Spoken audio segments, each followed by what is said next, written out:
कटिल श्री दुर्गा परमेश्वर गोविंदा गोविंदा महागणपति गोविंदा गोविंदा लिंगेश्वर महागणपति गोविंदा गोविंदा महागणपति गोविंदा गोविंदा चंद्रमारमण गोविंदा गोविंदा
अब चुपचाप बैठ कर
ಮಧುರಿತ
ಗಜಮುಖ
ಪಾದನಿವೆ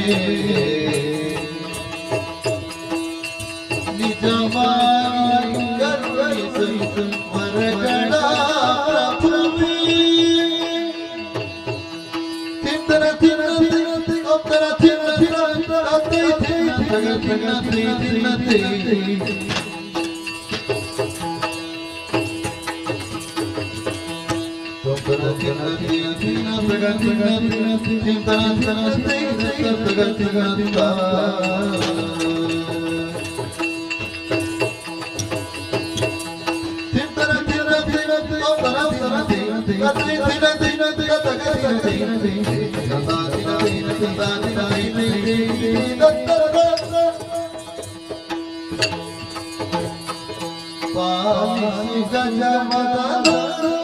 ಸುಗುಣ ವಿಶಾಲ ದಯಾ ಸುಗುಣ ವಿಶಾಲ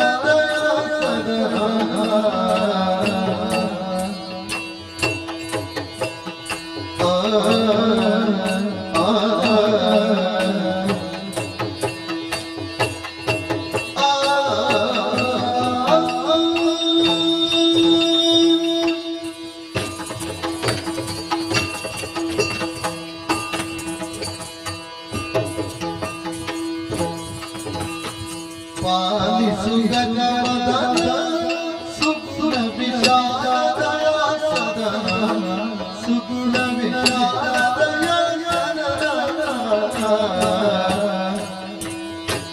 ಪಾಲಗಿರಿ ಗಿರಿಯಳ ಪಾಲಗಿರಿಸಿ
ಚಿಕ್ಕ ಪ್ರಾಯದ ಬಾಲೆ ಚತುರೆ ಮಂಗ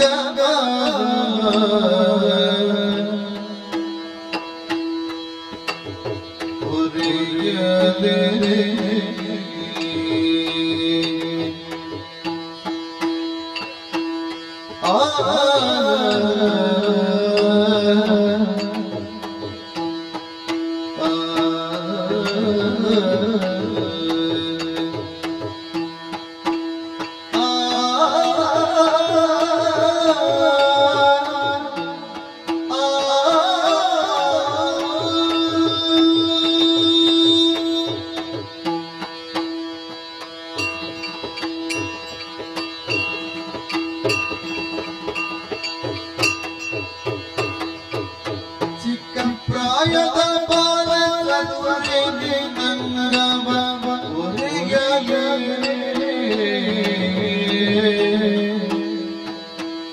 ಮದವ ಮುರಿ ಬರುತ್ತಲೇ ಮಾರನ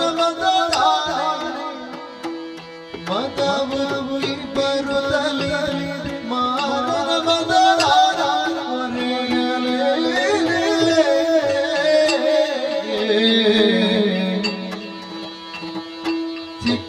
ಪ್ರಾಯದ ಬಾಲ ಚತುರೆ ನಂಗವ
ಕಾಮಿನಿ ಕರೆಯುತ್ತಾರೆ ಶ್ರೀಮಂಜುನಾಥ ಸ್ವಾಮಿಯ ಬಿಟ್ಟಿರಾರೆ ಶ್ರೀಮಂಜುನಾಥ ಸ್ವಾಮಿಯ ಬಿಟ್ಟಿರಾರೆ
ಬಂದು ಗಲ್ಲಕ್ಕೆ ಮುತ್ತ ಕೊಡಲು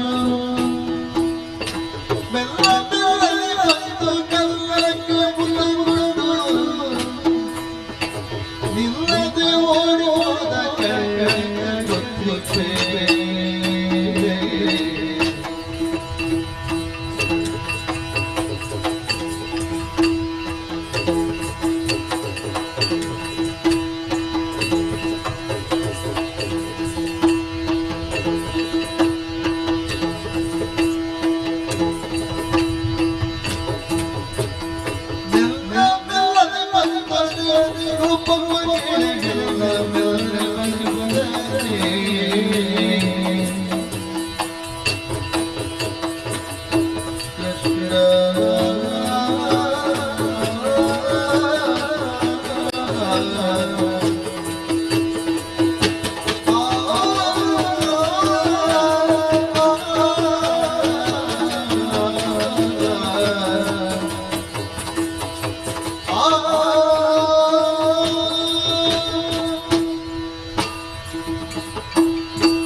ಅಮೃತದಳ ನೇತ್ರೆ ಶ್ರೀ ದುರ್ಗಾಂಬಿಕೆಯ ಪಾಲ್ಗೊಂಡು ಭಕ್ತಿಯೊಳು ಅಂಬಿಕಾ ಸುತ ವಿಘ್ನರಾಜ ಪಿರಿದು ಸಂಸ್ತುತಿಸಿ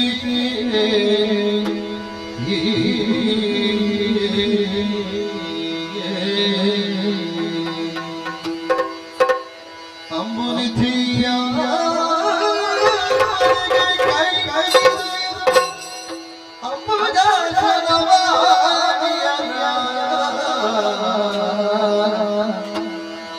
ಪಾದಾರಕ್ಕೆ ಕೊಡಮೃತ ವರ್ಣಿಸಿ ಕಥಾ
ಸ್ವರ್ಗಲೋಕದ ಸರ್ವಾಧಿಕಾರಿ ಯಾರೆನ್ನುವ ಹಾಗೆ ತಿಳಿದುಕೊಂಡಿದ್ದೀರಿ.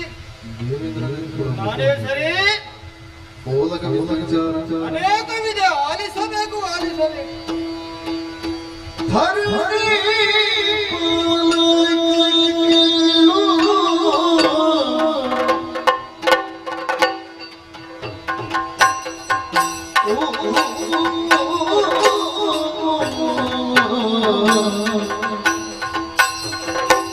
Oh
ಆದಿಮಾಯೆಯಿಂದ ಆವಿರ್ಭಾವಕ್ಕೆ ಬಂದವರು ತ್ರೈಮೂರ್ತಿಗಳು.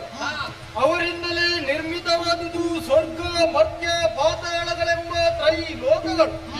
ವಿಶ್ವ ವಿರಾಟ್ ಪುರುಷನ ಪಾದವನ್ನು ಪಾತಾಳವೆಂದು, ಕಟಿ ಪ್ರದೇಶವನ್ನು ಮರ್ತ್ಯವೆಂದು, ಶಿರೋಭಾಗವನ್ನು ನಮ್ಮ ಈ ದೇವಲೋಕವೆಂದು ಧ್ಯಾನಿಗಳು ಕೊಂಡಾಡಿದ್ದಾರೆ. ಮನುಷ್ಯನ ದೇಹದಲ್ಲಿ ಶಿರ ಎನ್ನುವುದು ಪ್ರಧಾನವಾದಂತಹ ಅಂಗ. ಹಾಗೆಯೇ ಮೂರು ಲೋಕದಲ್ಲಿಯೂ ಮಹೋನ್ನತವಾದಂತಹ ಗೌರವ, ಕೀರ್ತಿ, ಸ್ಥಾನ, ಮಾನ ಇದನ್ನು ಪಡೆದಿದೆ ನಂಬಿ ನಾಗಲೋಕ. ಈ ವಿಶಾಲವಾದ ವಿಶ್ವದಲ್ಲಿ ಪ್ರತಿಯೊಂದು ಜೀವರಾಶಿಯು ತನ್ನ ಯೋಗಕ್ಷೇಮದತ್ತ ಸದಾಕಾಲ ಜಾಗೃತರಾಗಿರಬೇಕು. ಫಲಭ್ಯ ಲಾಭವೇ ಯೋಗ, ಲಭ್ಯ ಸಂರಕ್ಷಣೆಯೇ ಕ್ಷೇಮ.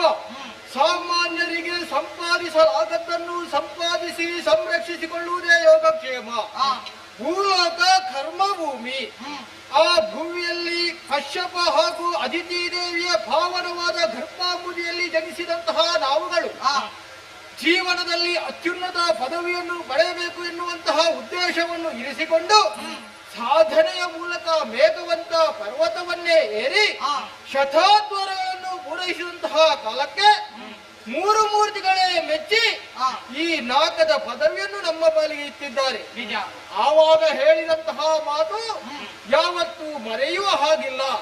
ನೀನು ಕೇವಲ ದೇವಲೋಕದಲ್ಲಿಯೇ ಇರುವುದಲ್ಲ, ಮಿಕ್ಕುಳಿದ ಸಮಸ್ತ ಲೋಕದವರು ಸಂತೋಷದಿಂದ ಜೀವನವನ್ನು ಸಾಗಿಸುತ್ತಾ ಬರಬೇಕು ಅನ್ನುವಂತಹ ಉದ್ದೇಶವನ್ನು ಇರಿಸಿಕೊಂಡು ಧರ್ಮಪೀಠದಲ್ಲಿ ಧರ್ಮಾಧಿಕಾರಿ ನೀನು ಮೆರೆದೆ ಎಂದಾದರೆ ಸದಾಕಾಲ ನಮ್ಮ ಪೂರ್ಣಾನುಗ್ರಹಕ್ಕೆ ಒಳಗಾಗುತ್ತೆ ಇಂದ್ರ ಎನ್ನುವ ಹಾಗೆ ಅರಸಿದ್ರು, ಆಶೀರ್ವಾದಿಸಿದ್ರು.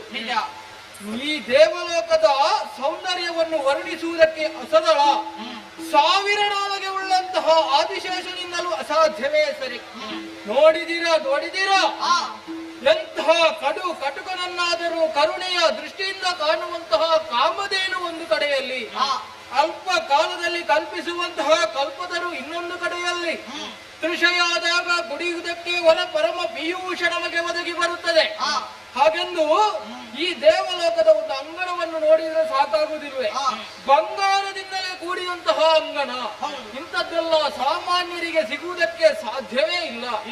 ನಾವು ಸಂಚಾರ ಮಾಡಬೇಕಿದ್ರೆ ನಾವು ಏರಿ ಹೋಗುವುದಕ್ಕೆ ಐರಾವತ. ಹಾಗೆಂದು ಒಂದು ಕಡೆಯಿಂದ ಇನ್ನೊಂದು ಕಡೆಗೆ ಗಮಿಸಬೇಕು ಅಂತ ಇದ್ರೆ ಉಚ್ಚೈಸುವ ವಸ್ತು ನಮಗೆ ಒದಗಿ ಬರುತ್ತದೆ. ಒಂದು ಕಾಲದಲ್ಲಿ ದದೀಚಿ ಮುನಿಗಳು ಲೋಕ ಕಲ್ಯಾಣಕ್ಕೆ ಬೇಕಾಗಿ ತನ್ನ ಬೆನ್ನೆಲುಬನ್ನೇ ತ್ಯಾಗ ಮಾಡಿದವರಿದ್ದಾರೆ. ಅದರಿಂದಲೇ ಸಿದ್ಧವಾದಂತಹ ಪುರುಷ ಇದು ದೇವೇಂದ್ರನ ಕೈಯಲ್ಲಿ ಮೆರಿಬೇಕು ಅನ್ನುವಂತಹ ಆಕಾಂಕ್ಷೆಯನ್ನು ಇರಿಸಿಕೊಂಡವರು ಅವರು. ಆದ್ದರಿಂದ ಇದನ್ನು ನಾನು ಉದ್ಧರಿಸಿದ್ದೇನೆ.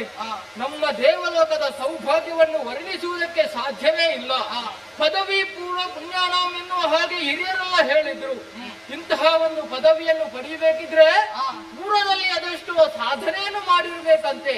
ಹಾಗೆಂದು ಸಾಮರ್ಥ್ಯದ ಮೂಲಕ ಸಾಧನೆಯ ಮೂಲಕ ನಾವು ಪಡೆದಿದ್ದೇವೆ ಎನ್ನುವ ಮಾತ್ರಕ್ಕೆ ದೇವಾನುದೇವತೆಗಳಾದಂತಹ ನಾವು ಧನ್ಯರೇ ಅಂತ ಹೇಳಬೇಕು. ಆದ್ರೆ ಸಭೆಯನ್ನು ನಡೆದೆ ನೋಡಬಾರದು ನಮ್ಮ ಈ ಸಭೆಯನ್ನು. ನಿನ್ನ ಇದ್ದವರು ಇವತ್ತಿಲ್ಲ. ಯಾಕೆ? ಈ ದೇವಲೋಕದ ಸಭೆಯಲ್ಲಿ ಒಂದು ಮಂಡಿಸಬೇಕು ಅಂತ ಇದ್ರೆ ಅವರಿಗೂ ಒಂದು ಯೋಗ ಅಂತ ಬೇಕು. ಭೂಲೋಕದಲ್ಲಿ ಪುಣ್ಯವನ್ನು ಮಾಡುವ ಮೂಲಕವಾಗಿ ದೇವಲೋಕವನ್ನು ಸೇರ್ತಾರೆ. ಆಮೇಲೆ ದೇವಲೋಕದ ಸಭೆಯಲ್ಲಿ ರಂಜಿಸಿದವರು ಅದೆಷ್ಟೋ ಮಂದಿಗಳು ಇದ್ದಾರೆ. ಅವರ ಯೋಗ್ಯತೆ ಅಪಾರವಾದುದು. ಭೂಲೋಕದಲ್ಲಿ ಯಜ್ಞಯಾಗಾದಿಗಳನ್ನು ಮಾಡುವ ಮೂಲಕವಾಗಿ ಅದರಿಂದಲೇ ಉಂಟಾದಂತಹ ಅವಿಸನ್ನು ಉಂಡಂತಹ ನಾವುಗಳು ದಿನೇ ದಿನೇ ಇಳೆಗೆ ಮಳೆಯನ್ನು ಸುರಿಸುತ್ತೇವೆ. ಆ ಮೂಲಕವಾಗಿ ಭೂಮಿಯಲ್ಲಿ ಜನಜೀವನ ವೃದ್ಧಿಯಾಗುತ್ತಾ ಮಳೆ ಬೆಳೆ ಎಲ್ಲವೂ ಸಾಂಗವಾಗಿ ಸಾಗುತ್ತಾ ಉಂಟು. ಇದನ್ನೆಲ್ಲ ಕೇಳುವಾಗ ಸಂತೋಷವೇ ಸರಿ. ದೇವತೆಗಳೇ ಕೇಳಿದಿರೆ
ಸೌಂದರ್ಯವನ್ನು ನೋಡುವಾಗ ಅತೀವವಾದ ಆನಂದವಾಗುತ್ತಾ ಇದೆ. ಸುರಮ್ಯ ಸುರಭವನದ ಸುರ ಸುಂದರಿಯರಾದಂತಹ ರಂಬೆ, ಊರ್ವಶಿ, ಮೇನಕೆ, ತಿಲೋತ್ತಮೆ, ಮಂಜುಘೋಷೆ ಮೊದಲಾದವರು ಮನಸ್ಸಿನ ಏಕಾಗ್ರತೆಯನ್ನು ಕಾಪಾಡಬಲ್ಲಂತಹ ಭರತ ಮುನಿ ಪ್ರಣೀತವಾದ ನಾಟ್ಯವನ್ನು ಪ್ರದರ್ಶಿಸುತ್ತಾ ಇದ್ದಾರೆ. ಒಂದು ಕಡೆಯಲ್ಲಿ ನಾಟ್ಯ ವೈಭವ, ಇನ್ನೊಂದು ಕಡೆಯಲ್ಲಿ ಗಾನ ವೈಭವ. ಈಗ ಒಂದು ಭೂಲೋಕದಲ್ಲಿ ನೋಡಿದ್ರೆ ಎಲ್ಲಾ ಕಡೆಯಲ್ಲಿ ನಾಟ್ಯ ವೈಭವ ರಂಜನೆಗೆ ಬೇಕಾಗ್ತದೆ. ಹಾಗೆಂದು ನಮ್ಮ ದೇವಲೋಕದ ಸಭೆಯಲ್ಲಿ ಆಗಲ್ಲ. ಕೆಲವರಿಗೆಲ್ಲ ನೋಡುವ ಮನಸ್ಸಿರುವುದಿಲ್ಲ, ಅಂತವರಿಗೆಲ್ಲ ಗಾನ ವೈಭವ. ಎಂತೆಂತ ಪ್ರಸಿದ್ಧ ಪುರುಷರು ನಮ್ಮಲ್ಲಿ ಇದ್ದಾರೆ. ಇವರಿಗೆ ಮಿಗಿಲಾದವರು ಲೋಕದಲ್ಲಿ ಯಾರಾದರೂ ಇರುವುದಕ್ಕೆ ಉಂಟೆ? ಸಾಧ್ಯವೇ ಇಲ್ಲ. ಚಿತ್ರಸೇನನ ಗಾಯನ, ತುಂಬು ಸಾಕಾಗುವುದಿಲ್ವೇ? ಹಾಗೆಂದು ದೇವಲೋಕದ ಸೌಭಾಗ್ಯದ ಬಗ್ಗೆ ನಾನು ಆಲೋಚಿಸುವುದಲ್ಲ. ಇನ್ನೊಂದು ವರ್ಗ ಇದೆ. ಒಬ್ಬನ ಸಂಪತ್ತನ್ನು ಐಶ್ವರ್ಯವನ್ನು ಕಂಡು ಮತ್ಸರಿಸುವಂತಹ ದುರುಳ ದಾನವರು. ನಾವು ದುರುಳರಂತಲೇ ಹೇಳುವುದು. ಸಂಬಂಧದಲ್ಲಿ ನಮಗೆ ದೊಡ್ಡಮ್ಮನ ಮಕ್ಕಳು ದಿತಿ ಸುತರು ಈ ಹಿಂದೆ ಹುಟ್ಟಿದ ಕ್ಷಣವೇ ಅನೇಕ ಬಾರಿ ಘೋರವಾದ ಗೊಂಡಾರಣ್ಯವನ್ನು ಸೇರಿಕೊಂಡು ಅಜನ ಕುರಿತೋ ಈಶನ ಕುರಿತೋ ತಪಸ್ಸನ್ನಾಚರಿಸಿ ನೇರವಾಗಿ ನಮ್ಮ ಈ ದೇವಲೋಕಕ್ಕೆ ಅಭಿಯೋಗವನ್ನು ಮಾಡಿದವರಿದ್ದಾರೆ. ಅವರನ್ನು ಕೆಲವು ಸಲ ನಾವು ಸೋಲಿಸಿದ್ದು ಉಂಟು, ಕೆಲವು ಸಲ ಓಡಿ ಹೋದದ್ದು ಉಂಟು. ಆಗ ಹಿಂದಿನಿಂದ ಕೆಲವರು ಅಪಪ್ರಚಾರ ಮಾಡುವುದಕ್ಕೆ ಹೊರಟಿದ್ದಾರಂತೆ. ರಣಹೇಡಿ ಇಂದ್ರ ಎನ್ನುವ ಹಾಗೆ ನಾವು ಯಾಕೆ ಓಡಿದ್ದು ಎನ್ನುವ ಹಾಗೆ ಯಾರಿಗೂ ತಿಳಿಯುವುದಿಲ್ಲ. ಅದನ್ನು ನಾವು ಇಲ್ಲಿ ಮಂಡಿಸುವುದು ಇಲ್ಲ. ಹಾಗಂತ ದೇವಲೋಕಕ್ಕೆ ಇನ್ನು ಮುಂದೆ ಆ ದಾನವರ ದಾಳಿ ಆದ್ರೂ ನೀವು ದೇವಲೋಕವನ್ನು ಉಳಿಸಿಕೊಳ್ಳುವ ಬಗೆ ಹೇಗೆ?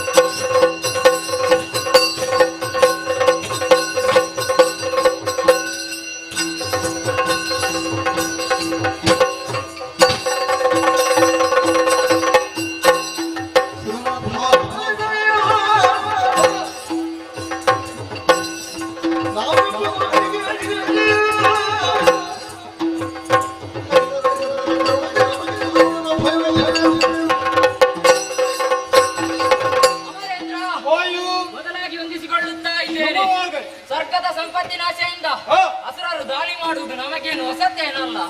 ಶಿವನಿಂದಲೋ ಬ್ರಹ್ಮನಿಂದಲೋ ವರವನ್ನು ಪಡೆದು ಆ ಅಸುರರು ಸ್ವರ್ಗ ಸ್ವಾಧೀನಕ್ಕೆ ಬಂದರೆ ನಾನಿದ್ದೇನೆ ಬಿಡು ಚಿಂತೆ.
ನಮ್ಮಲ್ಲಿರುವಂತಹ ಕಲ್ಪವೃಕ್ಷ, ಕಾಮಧೇನು, ಚಿಂತಾಮಣಿ ಮುಂತಾದ ಸುವಸ್ತಿನ ಮೇಲೆ ದಾನವರು ಆಸೆಟ್ಟು ಬಂದಂತಾದರೆ ಆ ದಾನವರನ್ನು ಮೂರು ಮೂರ್ತಿಯ ಕರುಣೆಯನ್ನು ನಾನು ಸದೆಬಡಿದ್ದೇನೆ. ಬಿಡು ಚಿಂತೆ.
ಕೆಚ್ಚಿನ ನುಡಿಗಳು ಮೆಚ್ಚುವಂತದ್ದೇ.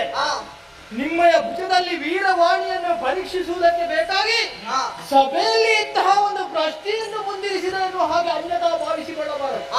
ಮತ್ತೆ ಒಂದು ಉಂಟು ದೇವತೆಗಳಿಗೆ, ದೇಹಬಲ ಇಲ್ಲದವನಿಗೆ, ಆತ್ಮಸ್ಥೈರ್ಯ ಇಲ್ಲದವನಿಗೆ ದೇಹಬಲ ಇದ್ದರೇನು ಪ್ರಯೋಜನ, ದೈವಬಲ ಇದ್ದರೇನು ಪ್ರಯೋಜನ, ಎಲ್ಲವೂ ನಿರರ್ಥಕವೇ ಸರಿ. ಏನೇ ಆಗಲಿ ಇಂತಹ ಒಂದು ಪೀಠವನ್ನು ಪಡೆಯಬೇಕಿದ್ರೆ ಆ ನಳಿನಾಭನ ದಯನ ಸದಾ ನಮ್ಮ ಮೇಲೆ ಇದು ಇದೆ ಎನ್ನುವಾಗ ನಾನು ಚೆನ್ನಾಗಿ ಅರಿತುಕೊಂಡಿದ್ದೇನೆ. ದಾನವರು ಬಂದರು ಎಂದಾದರೆ ಇಲ್ಲಿಂದಲೇ ಸತ್ತೇ ಹೋಗಿ ಎನ್ನುವ ಹಾಗೆ ಕೈ ಎತ್ತಿದ್ರೆ ಸಾಕು, ಆ ದಾನವರೆಲ್ಲ ಭಸ್ಮವಾಗಿ ಹೋಗ್ತಾರೆ. ಹಾಗಂತ ನಾವು ಅಂತಹ ಕಾರ್ಯಕ್ಕೆಲ್ಲ ತೊಡಗುವವರಲ್ಲ. ಏನೇ ಇರಲಿ, ನಾವು ಈ ದೇವಲೋಕದಲ್ಲಿ ಇಷ್ಟು ಸಮಯ ಕಾಲ ಕಳೆಯುವುದು ತರವಲ್ಲ. ಯಾಕಂತ ಹೇಳಿದ್ರೆ ಕೇವಲ ದೇವಲೋಕಕ್ಕೆ ಮಾತ್ರ ದೇವೇಂದ್ರ, ಇಂದ್ರ, ಬೇರೆ ಬೇರೆ ಲೋಕಗಳು ಇವೆ, ಹಲಕಾವತಿ, ಬೇರೆ ಬೇರೆ ಹೀಗೆ ಬೇರೆ ಬೇರೆ ಲೋಕಗಳು ಇವೆ. ಒಂದೊಂದು ದಿಕ್ಕುಗಳಿಗೂ ನೀವು ಒಡೆಯರು ಎಂದೆನಿಸಿಕೊಂಡಿದ್ದೀರಿ. ಹಾಗಾಗಿ ಕಾರ್ಯೋನ್ಮುಖವಾಗಿರುವುದಕ್ಕೆ ನೀವು ಕೂಡ ಸನ್ನದ್ಧರಾಗಿರಬೇಕೆನ್ನುವ ಹಾಗೆ ನಾನು ಹೇಳ್ತಾ ಇದ್ದೇನೆ. ಹಾಗಾಗಿ ಇಂದಿನ ಸಭೆಯನ್ನು ಇಲ್ಲಿಗೆ ಮುಕ್ತಾಯಗೊಳಿಸಿ ನಮ್ಮ ನಮ್ಮ ಕಾರ್ಯಕಲಾಪದಲ್ಲಿ ನಾವು ತೊಡಗಿಕೊಳ್ಳೋಣ. ಜಯ ನಮೋ ಸರ್ವೇಶ್ವರಿ, ನೀವೇ ಪಾಲಿಸು.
ಶ್ರೀಶೈಲದ ಅಧಿಪತಿ ಯಾರೆಂದು ಬಲ್ಲೆರಿ? ಸರಿ, ಅನೇಕ ವಿಚಾರಿಸಬೇಕು.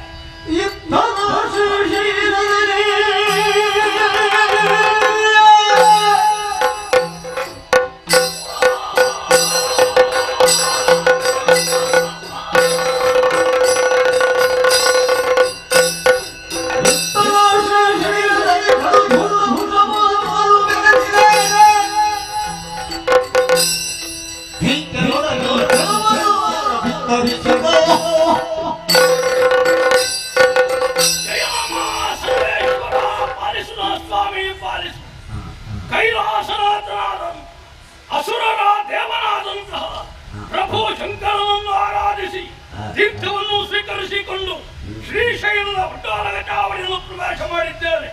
ಹರಿಹಂಚಾಗಿ ಹೋಗಿದ್ದಂತಹ ರಕ್ಕಸರನ್ನೆಲ್ಲ ಒಟ್ಟು ಸೇರಿಸುವುದರೊಂದಿಗೆ ಶ್ರೀಶೈಲದಲ್ಲಿ ಪುರವನ್ನು ಕಟ್ಟಿಕೊಂಡು ನಮ್ಮದ್ದಾದಂತಹ ಸಮಾಖ್ಯೆಯಿಂದ ಮೆರೆಯುತ್ತಾ ಇದ್ದೇವೆ. ವೃಷಭಾಸುರನಿಗೆ ಜಯವಾಗಲಿ, ಶುಭವಾಗಲಿ ಎನ್ನುವಂತಹ ಹಾರೈಕೆ ಹೊಗಳಿಕೆಗಳು ಮುಗಿಲು ಮುಟ್ಟುತ್ತಿದ್ದ ಹಾಗೆ ಮನಸ್ಸಿಗೆ ಅತಿಯಾದಂತಹ ಆನಂದವಾಗುತ್ತದೆ. ಹುಟ್ಟಿದಂತಹ ನಾನು ಬ್ರಹ್ಮದೇವನನ್ನು ಮೆಚ್ಚಿಸಿ ವರವನ್ನು ಪಡೆದಿದ್ದೇನೆ. ಹೇಗೆ ಗೊತ್ತಾ?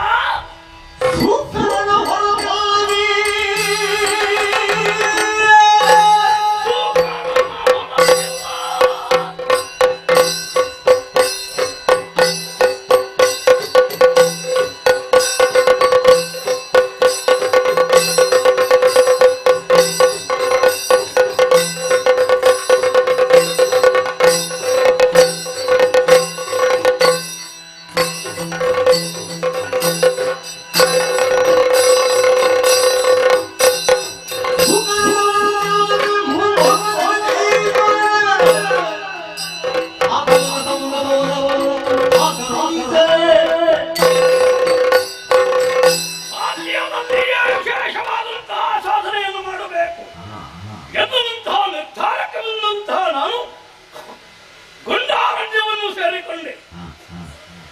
ಅಜವನ್ನು ಭಜನೆಯ ಮೂಲಕವಾಗಿ ಮೆಚ್ಚಿಸಿದೆ. ವಿಶೇಷವಾದಂತಹ ವರವನ್ನು ಪಡೆದಿದ್ದೇನೆ. ಯಾವುದೇ ಜೀವರಾಶಿಗಳಿಂದ ಮರಣ ಇಲ್ಲ.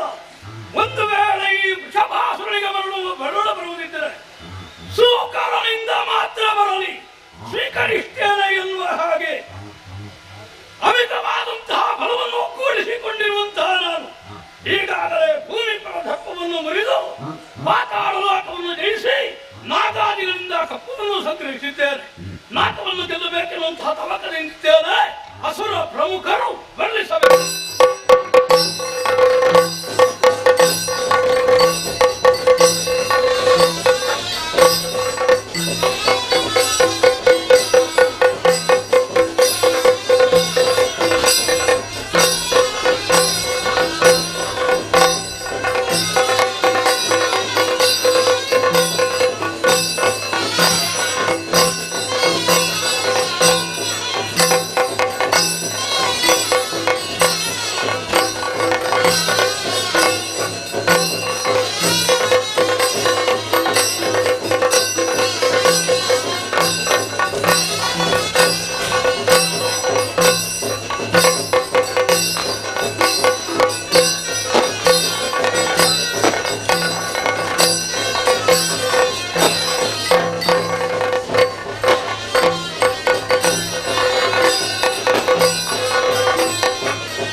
ನಿನ್ನ ಸನ್ನಿಧಾನದಲ್ಲಿ ನನ್ನನ್ನು ಬಾಗಿದೆ ದಯೆಯನ್ನು ತಗ್ಗಿಸಿದ್ದೇನೆ. ಹೇಳು. ಒಮ್ಮೆ ನಮ್ಮಲ್ಲ ನಮ್ಮವರ ಇತ್ತ ಕಡೆಗೆ ಬನ್ನಿ ಎಂಬ ದೀರ್ಘವಾದಂತಾದರೆ ನಿಮ್ಮ ಕರೆಯನ್ನು ಆಲಿಸಿ ಇತ್ತ ಕಡೆಗೆ ಓಡಾಡಿಕೊಂಡು ಬಂದವರಿದ್ದೇವೆ. ಅಯ್ಯೋ ನಮ್ಮಿಂದ ಆಗಬೇಕಾದಂತ ಕಾರ್ಯವೇನು ತಿಳಿಸಿ. ಹೇಳು.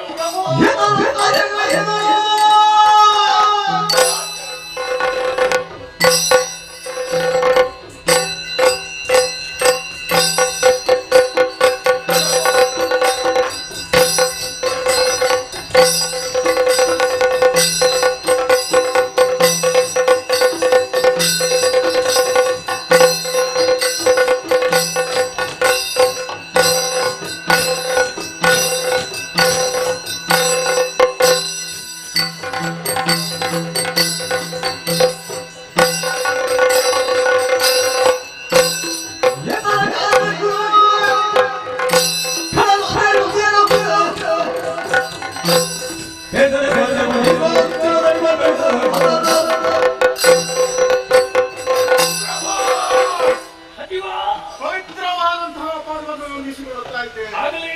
ಶ್ರೀಶೈಲಪುರ ಈ ಪುರದಲ್ಲಿ ನಿಮ್ಮದಾದಂತಹ ಸೇವೆಯನ್ನು ಮಾಡಿಕೊಂಡು ಬರ್ತಾ ಇದ್ದವರು ನಾವು. ಒಂದೊಂದು ಉದ್ಯೋಗವನ್ನು ನಮಗೆ ಅನುಗ್ರಹಿಸಿದವರಿದ್ದೀರಿ. ಆದ್ರೆ ಏನು? ಮಾಡುವಂತಹ ಕಾರ್ಯವನ್ನು ಮಾಡುತ್ತಿರುವಂತಹ ಸಂದರ್ಭ ನಿಮ್ಮದಾದಂತಹ ದೀರ್ಘ ಕಾರ್ಯ ಬರಳಿ ಮಂತ್ರಿ ಸೇನಾಧಿಪತಿಗಳು ಎಂಬುದಾಗಿ ಬಂದು ನೋಡಿದಂತಾದ್ರೆ ಒಂದು ಕಡೆಯಿಂದ ಹರುಷ, ಮತ್ತೊಂದು ಕಡೆಯಿಂದ ಕೋಪ ಎದ್ದು ಕಾಣಿಸ್ತಾ ಉಂಟು. ಓಹೋ. ಘನ ಕಾರ್ಯವಿಲ್ಲದೆ ನಮ್ಮನ್ನು ಕರೆಯುವವರು ನೀವಲ್ಲ. ಅಲ್ಲ. ಹಾಗಾಗಿ ಕೇಳ್ತಾ ಇದ್ದೇವೆ, ಏನಾಗಬೇಕು ನನ್ನಲ್ಲಿ ಹೇಳಿ, ನಾನು ಮಾಡಿ ತೋರಿಸ್ತೇನೆ.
ಚಿಂತೆಯನ್ನು ಮಾಡಬೇಡಿ, ಕೊಡಿ ನನಗೆ ನಾಮ. ನಡೆಯಲಿ ನಮ್ಮ ಸೇನಾಗ.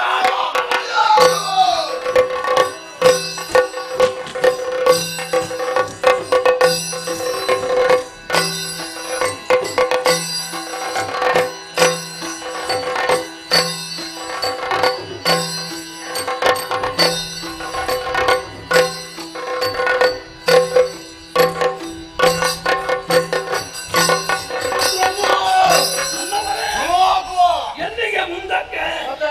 ನಾವು ಹರಿವರ್ಷ ಖಂಡವನ್ನು ತಲುಪಿದ್ದೇವೆ. ಇದು ಭೂಲೋಕಕ್ಕೂ ನಾಲ್ಕಕ್ಕೂ ಇರುವಂತಹ ಮಧ್ಯಪ್ರದೇಶ.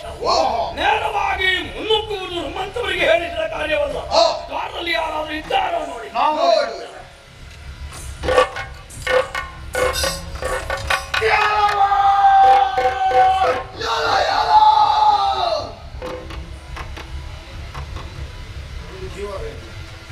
ಪ್ರಭು, ದೇವೇಂದ್ರ ಮಹಾವಂಚಕ ನಾವು ಬರ್ತೇವೆ ಅಂತ ತಿಳಿಯಿತು. ಪ್ರತಿಮೆಯೊಂದನ್ನು ಇಳಿಸಿದ್ದಾನೆ ದ್ವಾರದಲ್ಲಿ. ನಮಗೆ ಅಡ್ಡಿಯಾಗಿದೆಯೇ ಅದನ್ನು ಎತ್ತಿ ಬಿಸಾಡಿ.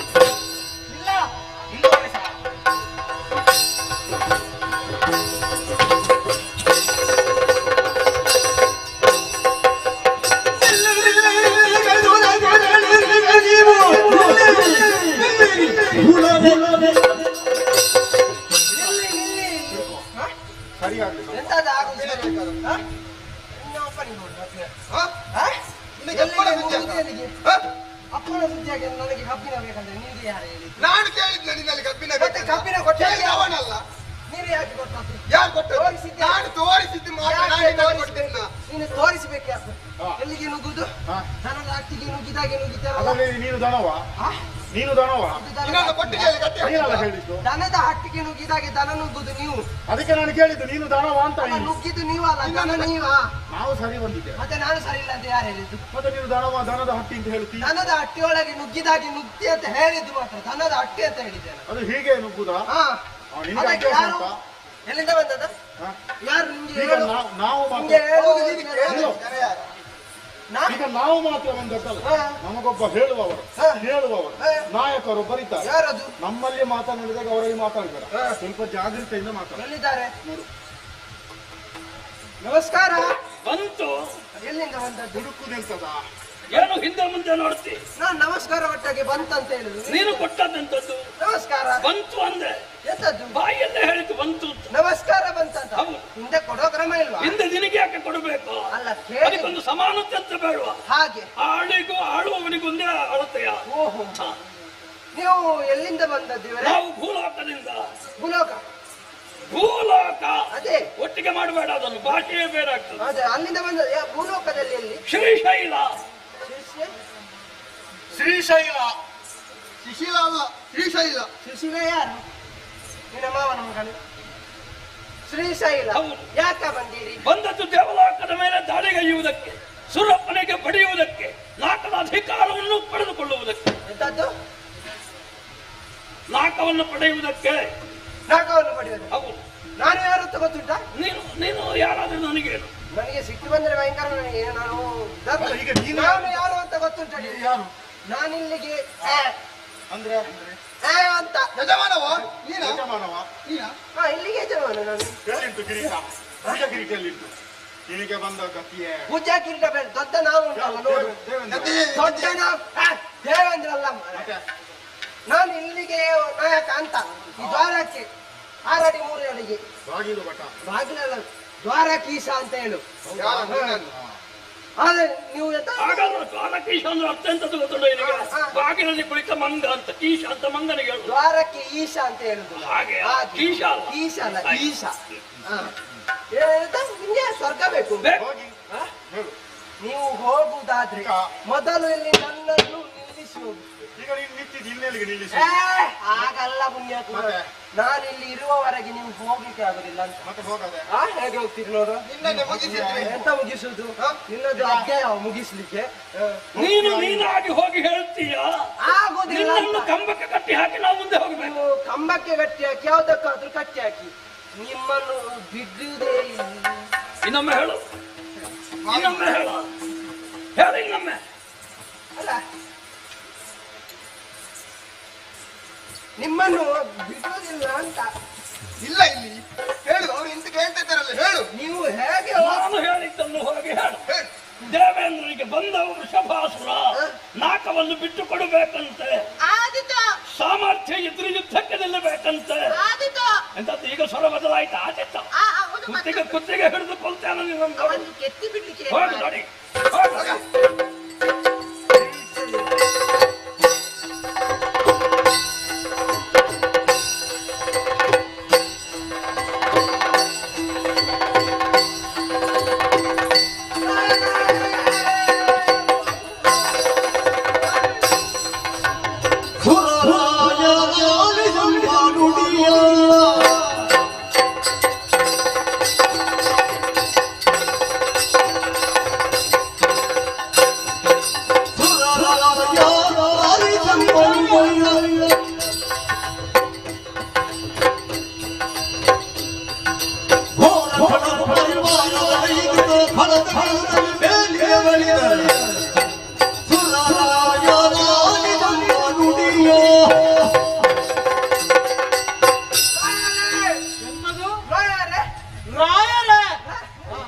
ನಾನು ಹೊರದ್ವಾರದಲ್ಲಿರುವವ, ಕಾವಲು ಕಾಯುವವ. ಹೌದು. ಕಾವಲುಗಾರ. ಎಂದಿನಂತೆ ಇಂದು ಕೂಡ ಕಾವಲಿಗೆ ಇಟ್ಟಿದ್ದೀರಾ? ಕಾವಲು ಕಾಯುತ್ತಾ ಇದ್ದೆ. ಅದನ್ನೇ ಮಾಡ್ತಾ ಇದ್ದೆ. ಹಾ. ಇನ್ನು ನಮ್ಮ ದ್ವಾರದ ಬಳಿ ಸೇವೆ ದಡ್ಡೆ ಬಂತು. ಹಾ? ಸೇವೆ ದಡ್ಡೆ, ಅದೆಂತದು? ಸೇವೆ ದಡ್ಡೆ ಛೇ, ಅದು ಹಾಗಲ್ಲವು. ಸೇನೆಯ ಪಡೆ. ಹಾ, ಹಾ. ಬಂತು. ಹಾ. ಯಾರು ಅಂತ ವಿಚಾರಿಸಿದೆ. ಸೇರಿಸಿದ್ಯಾ? ಅವನು ಭೂಲೋಕದಿಂದ ಬಂದನಂತೆ. ಭೂಲೋಕದಿಂದ ಬಂದವರು. ಶ್ರೀಶೈಲ. ಓಹೋ, ಅವನ ಹೆಸರು ವೃಷಭಾಸುರ ಅಂತೆ. ವೃಷಭಾಸುರನೇ. ಯಾಕೆ ಬಂದಿರಂತ ಕೇಳಿದ್ದೆ. ಯಾಕಂತೆ? ಅವರಿಗೆ ಜೀಗುಜ್ಜೆ ಬೇಕಂತೆ. ಅದು ನಮ್ಮ ಸ್ವರ್ಗದಲ್ಲಿ ಎಲ್ಲಿ ಸಿಗ್ತದೋ?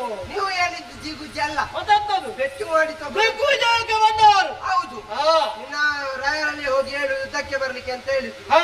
ಇಷ್ಟು ಕೇಳುವಾಗ ಸಿಟ್ಟು ಬಂತು. ಬಂತ ಸಿಟ್ಟು?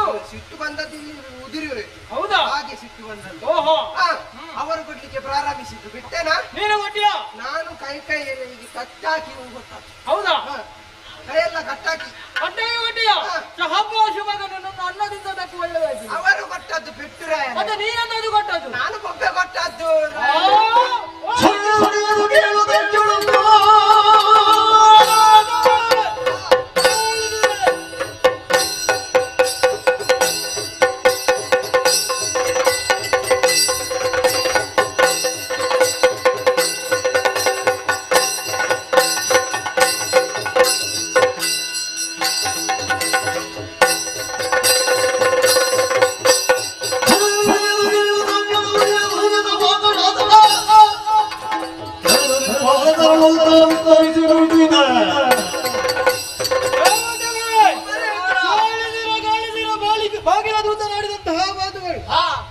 ನಮ್ಮಂತಹ ದೇವಲೋಕಕ್ಕೆ ದಾನವರು ಅಭಿಯೋಗವನ್ನು ಮಾಡಿದ್ದಾರಂತೆ.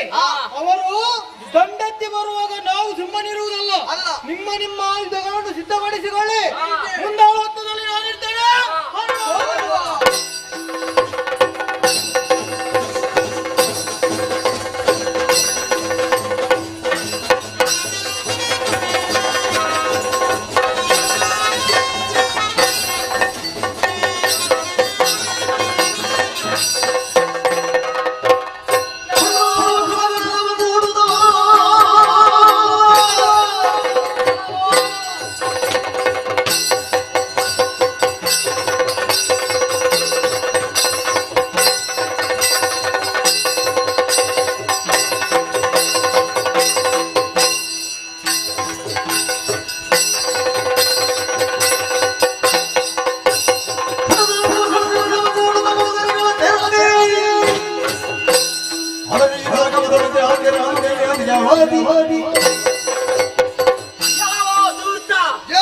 ದೇವತೆ ಸ್ವರ್ಗ ಸ್ವಾಧೀನಕ್ಕೆ ಬಂದಿದ್ದೀಯಾ? ಹಾ.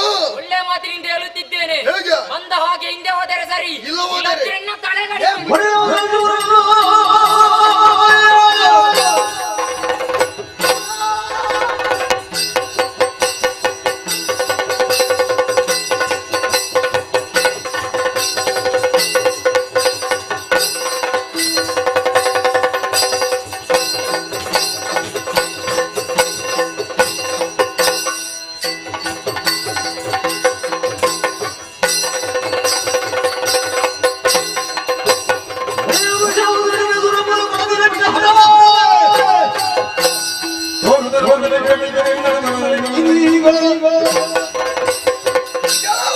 ದೇವತೆ ಏನಿಲ್ಲ. ಒಡೆಯರು ಶುಭಾಸುರರನ್ನು ಕೂಡಿ ಬಂದವರು ನಾವು. ಹಾ. ಮರ್ಯಾದೆಯಿಂದ ಸ್ವರ್ಗ ಪೀಠವನ್ನು ನೀನು ಬಿಟ್ಟುಕೊಡದಿದ್ದರೆ ನಿನ್ನ ಕೈ ಕಾಲನ್ನು ಕತ್ತರಿಸುವ.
ನಿಲ್ಲಲ್ಲಿ ನಾವು ಭಕ್ತಿಯಿಂದ ಪಡೆದಂತಹ ಸ್ವರ್ಗ ನೀವು ಶಕ್ತಿ ಉಂಟಂತ ಬಂದಂತಾದರೆ ನಿನ್ನನ್ನು ಯಮಲೋಕಕ್ಕೆ ಹಾಕುವಾಗ ಯಾರು ಬರ್ತಾರೆ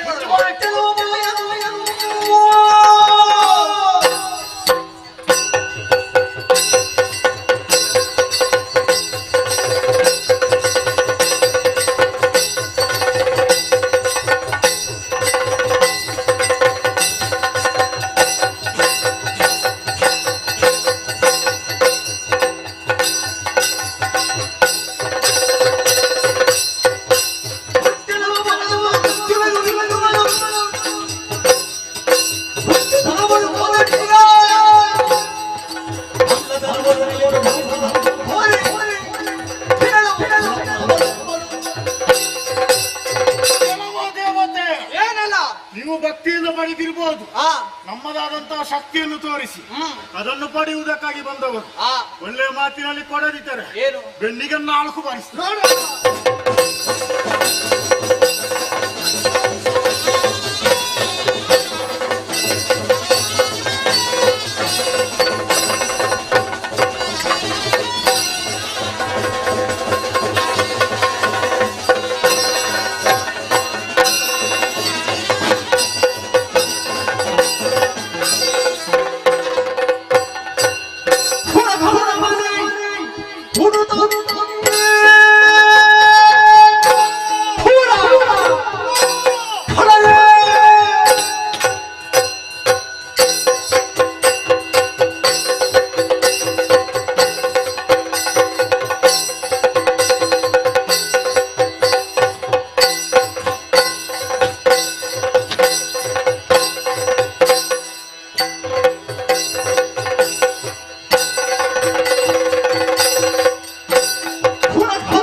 ನನ್ನ ಹೆಸರು ವೃಷಭಾಸುರ. ವೃಷಭಾಸುರನೆನ್ನು ಹಾಗೆ ಮತ್ತೆ ಕೂಳನ ಅಂದ್ರೆ ನನ್ನ ಹೆಸರು. ನಿನ್ನ ಈ ಒಂದು ವರ್ತನೆಯನ್ನು ನೋಡಿ ಆ ರೀತಿಯಾಗಿ ಸಂಬೋಧಿಸಿದೆ ನಿನ್ನ ಏನು ದೇವಲೋಕದ ಮೇಲೆ ಅಭಿಯೋಗವನ್ನು ಮಾಡಿದ್ದೀಯ.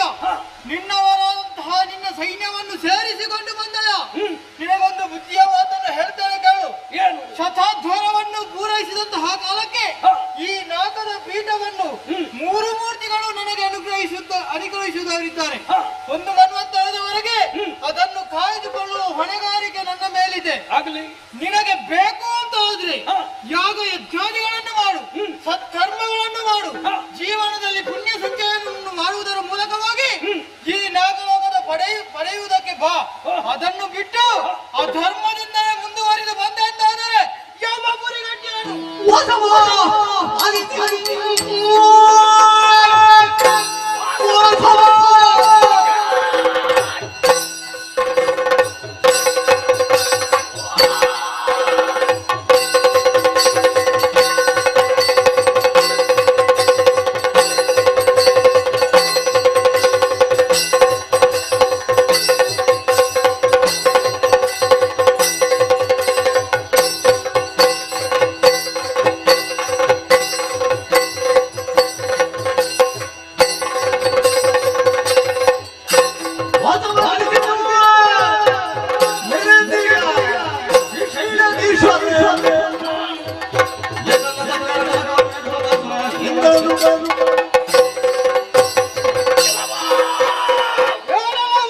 ನಿನ್ನ ಕುರಿತಾಗಿ ಯಾವನು ಅಧ್ಯಯನವನ್ನು ಮಾಡುತ್ತಾನೋ ನಿನ್ನ ಪೂರ್ವಾಪರಗಳೆಂದೆಲ್ಲವನ್ನು ಅರಿತೆ ಲೋಕವನ್ನು ಪ್ರವೇಶ ಮಾಡಿದ್ದೇನೆ. ಲೋಕದಲ್ಲಿ ಒಳ್ಳೆಯವನೆಂದು ಗುರುತಿಸಲ್ಪಡುವ ನೀನು ಅನೇಕ ಕಡೆಗಳಲ್ಲಿ ಟೀಕೆಗಳಿಂದಲೂ ಒಳಗಾಗುತ್ತಿರುವೆ ಎನ್ನುವುದನ್ನು ನಾನು ಗಮನಿಸಿದ್ದೇನೆ. ಶ್ರೀಶೈಲಾಧಿಪನಾದಂತಹ ವೃಷಭಾಸುರ ಮಾತಾಧೀಶನಾಗುವಂತಹ ಹಂಬಲದಿಂದ ಈ ಲೋಕವನ್ನು ಪಡೆಯುವುದಕ್ಕೆ ಬಂದಿದ್ದೇನೆ. ಬಿಟ್ಟು ಕೊಡ್ತೀಯ, ಪೆಟ್ಟು ತಿಂತೀಯ ಹೇಳು.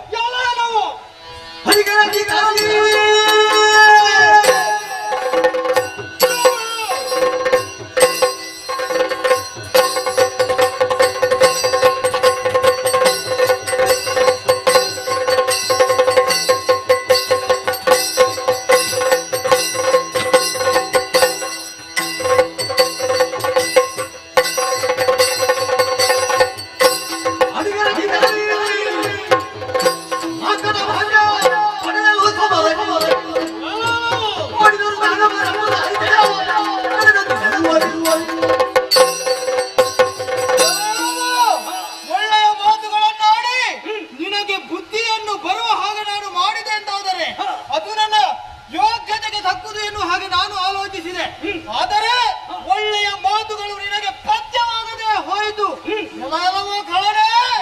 ಜಾಣನಿಗೆ ಬುದ್ಧಿಯ ಮಾತು ನಿನಗೆ ದೊಣ್ಣೆ ಬಿಟ್ಟು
ನಿಮ್ಮ ಬೆಂಬಲದಿಂದ ಅಸಾಧ್ಯವಾದುದನ್ನು ಸಾಧ್ಯವಾಗಿಸುವಂತ ಮುನ್ನುಗ್ಗುತ್ತಿದ್ದಂತಹ ನಮಗೆ ಸುಲಭದಲ್ಲಿ ದಾಖದ ಜಯ ದೊರೆತಿದೆ. ದೇವೇಂದ್ರಾದಿ ದೇವತೆಗಳು ಎತ್ತಲ ಕಣ್ಮರೆಯಾಗಿ ಹೋಗಿದ್ದಾರೆ. 3 ಲಾಖಕ್ಕೂ ಅಧಿಕಾರಿ ವೃಷಭಾಸುರನೇ ಸರಿ ಸೇನಾ ಭಾಗವೊಂದನ್ನು ಇಲ್ಲಿ ಇರಿಸಿ ನಮಗೆ ನಮ್ಮ ಲೋಕವೇ ದೊಡ್ಡದು. ಆದ ಕಾರಣ ನಮ್ಮ ಸೇನೆ ಶ್ರೀಶೈಲದತ್ತ ಗಮಿಸಲಿ.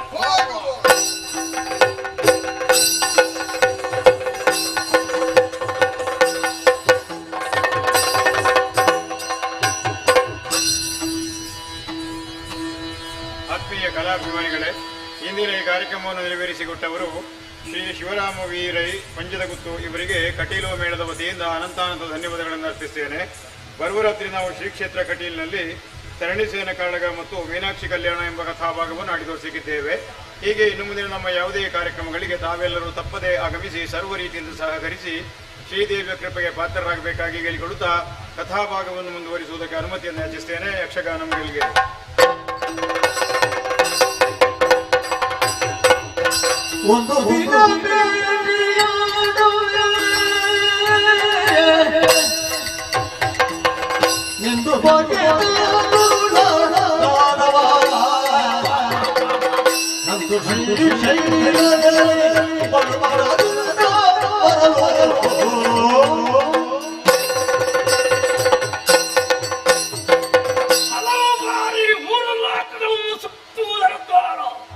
ಆಡಳಿತವನ್ನು ಉಳಿಸಿಕೊಳ್ಳುವ ಬಗ್ಗೆ, ವಿರೋಧಿಗಳನ್ನು ನಿಗ್ರಹಿಸುವ ಬಗ್ಗೆ ಆಲೋಚಿಸುತ್ತಾ ಸಂಚರಿಸುತ್ತಿದ್ದೆ.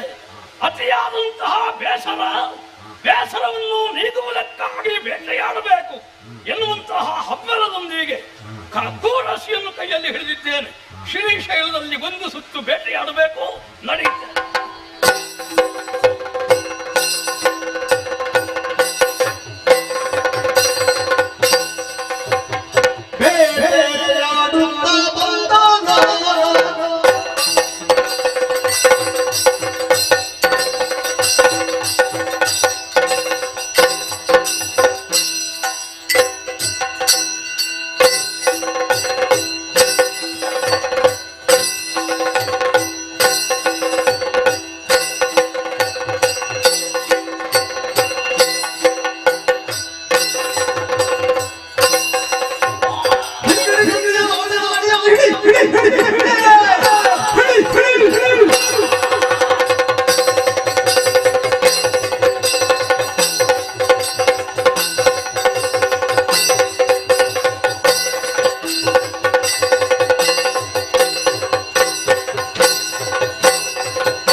ಸಂದರ್ಭ ದೇವತೆಗಳು ಓಡೋಡಿ ಬಂದು ವಿಚಾರವನ್ನು ತಿಳಿಸಿದ್ದಾರೆ.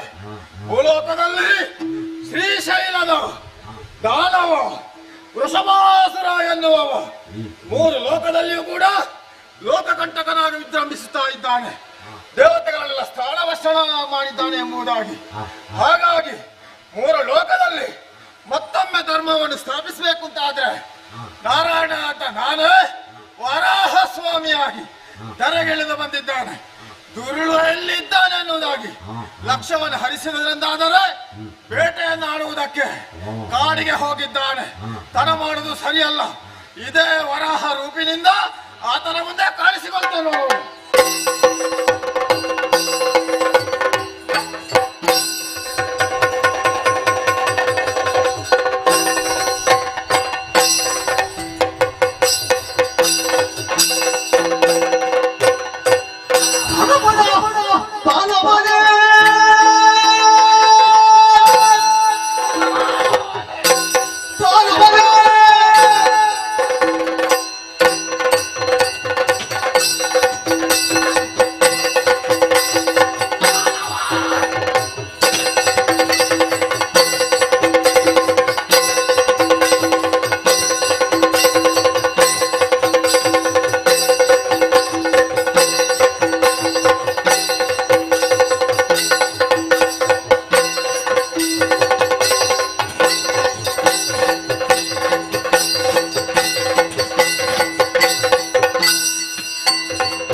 ಕಾಡಿನಲ್ಲಿ ಬೇಟೆಯನ್ನಾಡುತ್ತಾ ಮುಂದುವರಿತಾ ಬರ್ತಾ ಇರುವುದು ಮಾತ್ರವಲ್ಲ, ಸೂಕರಗಳ ಹಿಂಡು ಅಂದರೆ ಹಂದಿಗಳ ಹಿಂಡದ ಜಾಡನ್ನೇ ಅರಸಿ ಒಂದು ಬೇಟೆಯನ್ನಾಡುತ್ತಾ ಹಂದಿಗಳನ್ನೆಲ್ಲ ತಿನ್ನುತ್ತಾ ಇದ್ದಿ. ಆದರೆ ನಿನ್ನ ಮುಂದೆ ಬಂದು ನಿಂತಹ ಈ ಹಂದಿ ಸಾಮಾನ್ಯದ ಹಂದಿ ಅಲ್ಲ. ನಿನ್ನದಕ್ಕೆ ಕೇಳುವುದಕ್ಕಾಗಿ ಬಂದಿದ್ದೇನೆ. ಕೇಳುವುದಕ್ಕಾಗಿ ಬಂದಂತಹ ಶಕ್ತಿವಂತ ಹಂದಿ ಇದು. ಹಾಗಾಗಿ ಹೇಳ್ತಾ ಇದ್ದೇನೆ, ಏನು ಇಲ್ಲಿಯವರೆಗೆ ಮಾಡಿದರೆ ತಪ್ಪಾಯ್ತು ಎನ್ನುವುದಾಗಿ ಮರಳಿಪುರವನ್ನು ಸೇರಿದರೆ ಬದುಕುವುದಕ್ಕೆ ನಿನಗೊಂದು ಅವಕಾಶ. ಇಲ್ಲದೆ ಇದ್ದರೆ ನಿನ್ನನ್ನು ತೆಗೆದುಕೊಂಡೇನು.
ಎಂತಹ ಹಂದಿ ಇದು ಹಾಗೆಂದುಕೊಂಡು 3 ಲೋಕದಲ್ಲಿಯೂ ನೀನು ಪಂಚಮಹಾಪಾತಗಳನ್ನೇ ಮಾಡುತ್ತಾ ಬಂದಿದ್ದಿ, ತ್ರಿದಶರನ್ನೆಲ್ಲ ದೆಸೆಗಳಿಸಿದ್ದಿ.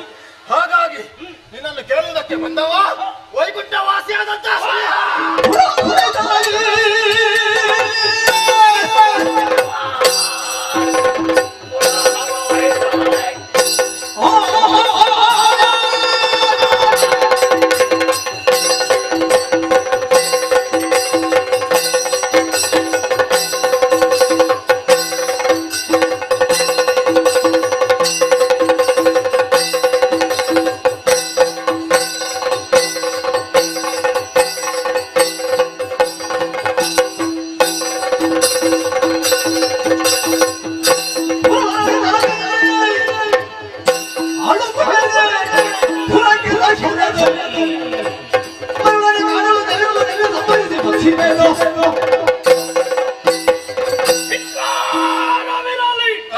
ಹಂದಿಯೊಂದರ ಕಾಲಿಗೆ ಬಿದ್ದು ಹಂದಿ ಹೇಗೆ ಹೇಳಿದ ಹಾಗೆ ಕೇಳಬೇಕು ಎನ್ನುವಂತಹ ಭಾವನೆ ಯಾರಿಗಾದ್ರೂ ಇದ್ರೆ ಅವರ ಜೀವನಕ್ಕೆ ಅಧಿಕಾರ.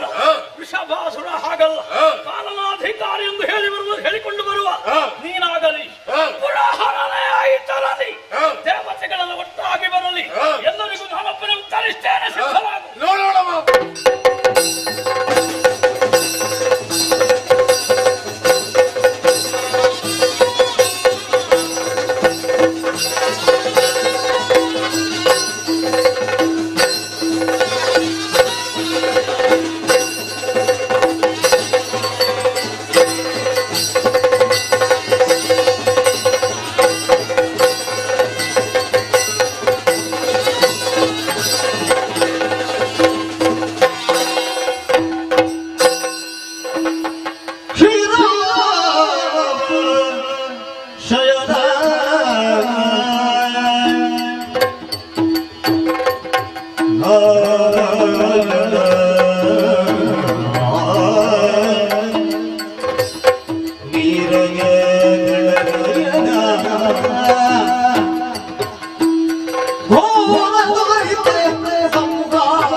ಜಯ ಜಯ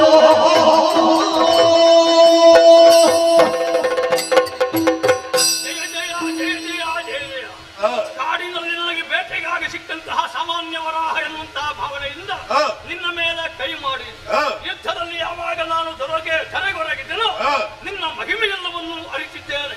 ನೀನೇ ಶ್ರೀಹರಿಯಲ್ಲವೇ, ಶ್ರೀಮನ್ನಾರಾಯಣನಲ್ಲವೇ, ಧರ್ಮಾವತಾರಿಯಲ್ಲವೇ, ಧರ್ಮದ ಪ್ರತಿಷ್ಠಾಪನೆಗಾಗಿ ವರಾಹ ರೂಪದಿಂದ ಬಂದು ನನ್ನನ್ನು ನಿಗ್ರಹಿಸುವುದಕ್ಕೆ ಮನ ಮಾಡಿದೆಯಾ? ಇನ್ನಿಲ್ಲದಂತಹ ಪಾತಕಗಳನ್ನು ಮಾಡಿದಂತಹ ನನ್ನ ಜೀವನಕ್ಕೆ ಸಾಕು ಎನ್ನುವಂತಹ ಭಾವನೆ ಉಂಟಾಗಿದೆ. ಲೋಕಗಳನ್ನೇ ನಡುಗಿಸಿದಂತಹ ವೃಷಭಾಸುರನ ಜೀವನಕ್ಕೆ ಅಂತ್ಯವಾಗಲೇಬೇಕು. ಯಾವನಿಗೆ ನಾರಾಯಣನ ದರ್ಶನವಾಗುತ್ತದೆಯೋ, ಯಾವನು ವಿಷ್ಣುವಿನಿಂದ ಹತನಾಗುತ್ತಾನೆಯೋ ಅವನಿಗೆ ಮರುಜನ್ಮವಿಲ್ಲ ಎನ್ನುವುದನ್ನು ನಾನು ಓದಿದ್ದೇನೆ. ತಂದೆಯೇ, ವೃಷಭಾಸುರನ ಜೀವನ ಹೀಗೆ ಮುಗಿಯಿತು ಎನ್ನುವ ಹಾಗೆ ಆಗಕೂಡದು. ಭವಿಷ್ಯತ್ತಿನಲ್ಲಿ ನನ್ನ ಹೆಸರು ಉಳಿಯಬೇಕು. ಆ ರೀತಿಯಾಗಿ ನೀವು ಅನುಗ್ರಹ ಮಾಡಬೇಕು. ಹಾಗೆಯೇ ನನ್ನ ಹೆಸರು ಉಳಿಯುವಂತೆ ಅನುಗ್ರಹಿಸುವುದನ್ನೇ ಮೋಕ್ಷವನ್ನು ಕರುಣಿಸಬೇಕು. ಸ್ವಾಮಿ, ಕರುಣಿಸಬೇಕು. ವೃಷಭಾಸುರ ಬಹಳಷ್ಟು ಕಾಲದಿಂದ ನನ್ನೊಂದಿಗೆ ಹೋರಾಟವನ್ನು ಮಾಡಿದೆ.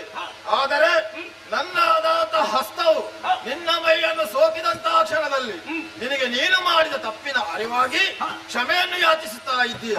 ಅಷ್ಟೇ ಅಲ್ಲದೆ ನಿನ್ನ ಹೆಸರು ಶಾಶ್ವತವಾಗಿ ಉಳಿಯಬೇಕು ಎನ್ನುವುದಾಗಿ ನಿನ್ನ ಕೋರಿಕೆ ನನ್ನಲ್ಲಿ ಸಲ್ಲಿಸಿ.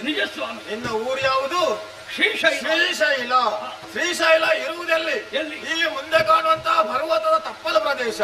ಈ ತಪ್ಪಲ ಪ್ರದೇಶ ಕಾಡಿನಲ್ಲಿಯೇ ನಾವು ಹೋರಾಟವನ್ನು ಮಾಡಿದ್ದೇವೆ ಎಂಬಲ್ಲಿಗೆ ಮುಂದಕ್ಕೆ ನಿನ್ನ ಪುರಕ್ಕೆ ಮತ್ತು ಈ ಪರ್ವತಕ್ಕೆ ವೃಷಭಾಚಲ ಎನ್ನುವುದಾಗಿ ಎಲ್ಲರೂ ಕರೆಯುತ್ತಾರೆ.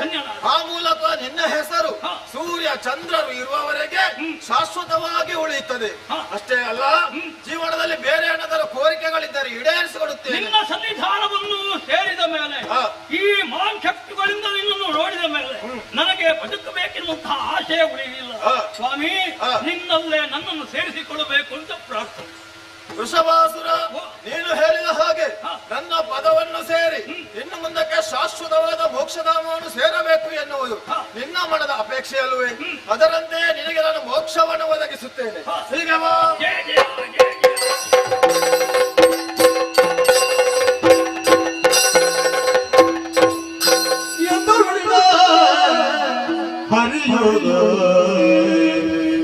ಬಲು ಭರದಿ ಜನ ಪಿಡಿದು ಬಡಿದು ಬಸುಮಧನಿಗೆ ಕೆಡವುದು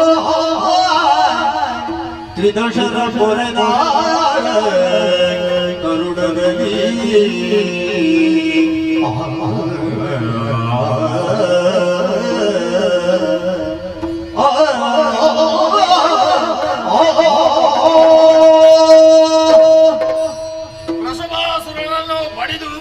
ಬಡಿದು ಅವನ ದೇಹವನ್ನು ಚಿತ್ರಗೊಳಿಸಿ ಈ ವಸುಂಧರೆಯಲ್ಲಿ ಹರಡಿದವನಿದ್ದೇನೆ. ಆ ಸಂದರ್ಭದಲ್ಲಿ ದೇವತೆಗಳೆಲ್ಲ ಸಮವೃಷ್ಟಿಯನ್ನೇ ಸುರಿಸ್ತಾ ಇದ್ದಾರೆ. ದೇವಲೋಕವನ್ನು ಪುನರಭಿ ಅವರಿಗೆ ಒಪ್ಪಿಸಿದ್ದೇನೆ. ಮಾತ್ರವಲ್ಲ, ವರಾಹ ರೂಪಿನಿಂದ ಬಂದಂತಹ ನನ್ನ ಈ ರೂಪವನ್ನು ಮುಂದಕ್ಕೆ ಭೂಲೋಕದಲ್ಲಿ ವರಾಹ ಸ್ವಾಮಿ ಎಂದೇ ಕೊಂಡಾಡಲಿ. ಅಷ್ಟು ಮಾತ್ರವಲ್ಲ, ಪುನರಭಿ ನಾನು ವೈಕುಂಠವನ್ನು ಸೇರಬೇಕೆಂದು ಅನಿವಾರ್ಯವಾಗಿದೆ. ಹಾಗೆಂದು ವರಾಹ ರೂಪಿನಿಂದ ಬಂದಂತಹ ಈ ವರಾಹ ಅಂಶವನ್ನು ಈ ಭೂಲೋಕದಲ್ಲಿಯೇ ಬಿಟ್ಟು ವೈಕುಂಠವನ್ನು ಸೇರಬೇಕಾಗಿದೆ. ಯಾಕೆ? ಭೂಲೋಕದಲ್ಲಿ ಅಲ್ಲಲ್ಲಿ ಅಧರ್ಮ ಅನ್ಯಾಯಗಳು ನಡೆಯುತ್ತವೆ. ಅದು ನಡೆಯುವಂತಹ ಸಂದರ್ಭದಲ್ಲಿ ಈ ವರಾಹ ಸ್ವಾಮಿಯೇ ಹೋಗಿ ಧರ್ಮವನ್ನು ಮತ್ತು ಅನ್ಯಾಯವನ್ನು ಖಂಡಿಸಿ ಧರ್ಮ ದೇವತೆಗೆ ಪುನರಪಿ ಸ್ಥಾನವನ್ನು ಒದಗಿಸಿಕೊಡುವಲ್ಲಿ ಸಹಕಾರಿಯಾಗುತ್ತದೆ. ಮಾತ್ರವಲ್ಲ, ಭೂಲೋಕದಲ್ಲಿ ಮುಂದಕ್ಕೆ ವರಾಹ ಸ್ವಾಮಿ ಎನ್ನುವಂತಹ ಕೀರ್ತಿಯಿಂದ ಅಲ್ಲಲ್ಲಿ ನೆಲೆ ನಿಂತು ಭಕ್ತರನ್ನು ಪುರಹಿಸುತ್ತಿದ್ದಾನೆ. ಅಷ್ಟೇ ಅಲ್ಲ, ಇನ್ನು ತಡ ಮಾಡು ಸರಿಯಲ್ಲ, ವರಾಹ ಅಂಶವನ್ನು ಇಲ್ಲಿಯೇ ಬಿಟ್ಟು ವೈಕುಂಠವನ್ನು ಸೇರ್ತೇನಂತೆ.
ನಮ್ಮ ಆಚಾರ ವಿಚಾರ ಉಳಿದವರಿಗೆ ಅದು ಆದರ್ಶವಾಗಿರ್ತದೆ, ಅನುಸರಣೀಯವಾಗಿರ್ತದೆ ಎಂಬ ಕಾರಣಕ್ಕೆ ಬೇಕಾಗಿ ನಾವು ಯಾವುದೇ ವ್ಯವಹಾರ ಮಾಡುವಾಗ ಜಾಗೃತರಾಗಿರ್ಬೇಕು.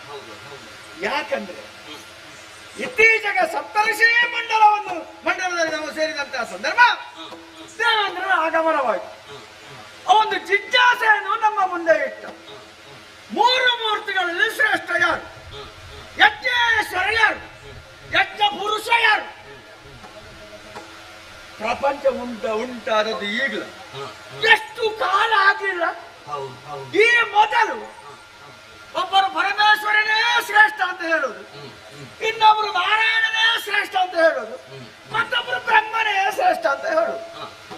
ಈ ಮೂರು ಮೂರ್ತಿಗಳಲ್ಲಿ ಶ್ರೇಷ್ಠ ಯಾರು ಎಂಬಂತ ಇವನ ಜಿಜ್ಞಾಸೆಗೆ ಸಮರ್ಪಕವಾದಂತಹ ಉತ್ತರ ತಿಳಿಯದೇ ಇರುವಂತಹ ಸಂದರ್ಭ ಈ ಸಪ್ತಋಷಿ ಮಂಡಲದಲ್ಲಿ ಅವ ಹೇಳಿದಂತಹ ಒಂದು ಪ್ರಶ್ನೆ. ಅಲ್ಲೇ ಇದ್ದಂತ ನಾರದರು ಪಕ್ಕದ ನನ್ನನ್ನು ತೋರಿಸಿದರು. ಇದಕ್ಕೆಲ್ಲ ಸಮರ್ಪಕವಾದಂತಹ ಉತ್ತರವನ್ನು ಕಂಡುಕೊಳ್ಳುವುದಕ್ಕೆ ಈ ಸಪ್ತಋಷಿ ಮಂಡಲದಲ್ಲಿ ಭೃಗ ಮಹರ್ಷಿಗಿಂತ ಶ್ರೇಷ್ಠರಾದವರು ಮತ್ತೊಬ್ಬರಿಲ್ಲ.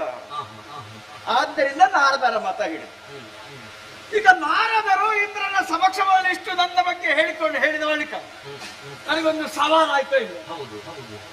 ಇಲ್ಲ ಇದು ನಾನು ಹಾಕಿದ ಈ ಸವಾಲು ಸಪ್ತ ಋಷಿ ಮಂಡಲದ ಇತರ ಋಷಿಗಳು ಒಪ್ಪಬೇಕು, ಇಂದ್ರ ಒಪ್ಪಬೇಕು, ಸಮಸ್ತ ಲೋಕ ಒಪ್ಪು ಹಾಗಿರ್ಬೇಕಾ ಬೇಡ? ಹಾಗಾದ್ರೆ ನಾನು ಪರೀಕ್ಷೆಗೆ ಹೊರಟು ನಾನು ಹೋಗಿ ಮುಟ್ಟುವುದು ಯಾವಾಗ? ಇಲ್ಲಿಂದ ಒಂದೊಂದು ಲೋಕಕ್ಕೆ ನಾನು ಸಂಚಾರಕ್ಕೆ ಹೊರಟ್ರೆ ಇಷ್ಟೇ ಅವಧಿಯೊಳಗೆ ಉತ್ತರ ಕೊಡಬೇಕು ಅಂತ ಹೇಳಿದ್ರೆ ಇಂದ್ರನಿಗೆ ಉತ್ತರಿಸಲಿಕ್ಕೆ ಕಷ್ಟ ಆಗುದಿಲ್ಲ. ನನಗೆ ಹಾಗೇನಿಲ್ಲ. ನಾರಾಯಣ ಗರುಡ ವಾಹನನಾಗಿ ಹಾರಿ ಹೋಗ್ತಾನೆ, ಪರಮೇಶ್ವರ ನಂದಿ ವಾಹನನಾಗಿ ಸಂಚಾರಕ್ಕೆ ಹೋಗ್ತಾನೆ, ಸೃಷ್ಟಿಕರ್ತ ಅಂತ ಬ್ರಹ್ಮ ಹಂಸದಿಂದ ಹಂಸದ ಮೇಲೆ ಕುಳಿತು ಪ್ರಯಾಣ ಮಾಡ್ತಾರೆ. ಮತ್ತೆ ದೇವೇಂದ್ರನಿಗೆ ಐರಾವತ ಉಂಟು, ಕುಬೇರನಿಗೆ ವಿಮಾನ ಉಂಟು, ನನಗೆ ಯಾರುಂಟು? ಮತ್ತೆ ಅವರಿಗಿಂತ ಎಲ್ಲರಿಗಿಂತಲೂ ನಾನು ದೊಡ್ಡ ಮತ್ತು ಶ್ರೇಷ್ಠ. ಅವರೆಲ್ಲ ಈ ವಾಹನವನ್ನು ಏರೇ ಹೋಗುವುದು. ಮೃಗ ಮಹರ್ಷಿ ಅಂತ ನನ್ನ ಕಾಲಿನಲ್ಲಿರುವಂತಹ ಲಾಂಛನದ ದೆಸೆಯಿಂದ ಸಂಕಲ್ಪ ಮಾಡೋದು, ಈಗ ಮಾರು ವೈಕುಂಠ, ಚಂಡಿ ಬಿಡುವುದು ವೈಕುಂಠ. ಆದ್ರಿಂದ ಸಂಕಲ್ಪ ಮಾಡಿದ್ದೇನೆ, ನೇರವಾಗಿ ತೆರಳುತ್ತೇನೆ.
ಪ್ರಾಣೇಶ್ವರಿ ಶಾರದೆ ಸ್ವಾಮಿ ನೋಡಿದೆಯ ಪರಮ ಪಾವನವಾದ ಸತ್ಯಲೋಕವಿದು. ಹೌದು, ಆದಿಯಲ್ಲಿ ಸೃಷ್ಟಿಗೊಂಡವರು ನಾವು. ನಿಜ. ಬ್ರಹ್ಮ ವಿಷ್ಣು ಮಹೇಶ್ವರ ಅನ್ನುವ ಹಾಗೆ ಬ್ರಹ್ಮನಾದ ನಾನು ಈ ಸತ್ಯಲೋಕದಲ್ಲಿದ್ದು ಸೃಷ್ಟಿಯ ಕಾರ್ಯವನ್ನು ಮಾಡುತ್ತಾ ಬಂದವನು. ಹೌದು. ಶ್ರೀಹರಿ ವೈಕುಂಠ ಲೋಕದಲ್ಲಿದ್ದು ಪಾಲನಾ ಕಾರ್ಯದಲ್ಲಿ ನಿರತನಾಗಿದ್ದಾನೆ.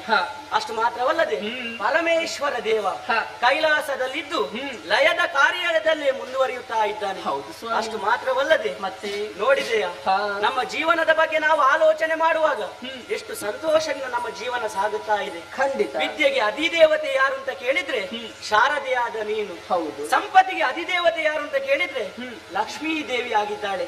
ಅಷ್ಟು ಮಾತ್ರವಲ್ಲದೆ ಶಕ್ತಿಗೆ ಅಧಿದೇವತೆ ಪಾರ್ವತಿ ದೇವಿ ಆಗಿದ್ದಾಳೆ ಅಲ್ವಾ? ಹೌದು.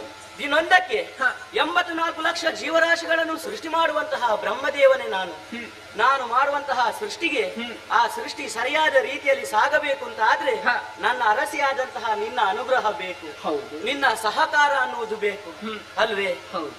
ಎಂದಿನಂತೆ ಇಂದು ಕೂಡ ಈ ಸತ್ಯಲೋಕದಲ್ಲಿ ನಾವು ಸಂತೋಷದ ಜೀವನವನ್ನು ಸಾಗಿಸುತ್ತಾ ಇದ್ದೇವೆ. ನಮ್ಮ ಉದ್ಯೋಗ ಏನು ಹೇಳುತ್ತೆ? ಏನು? ಸೃಷ್ಟಿ ಮಾಡುವುದು ಅಲ್ವಾ?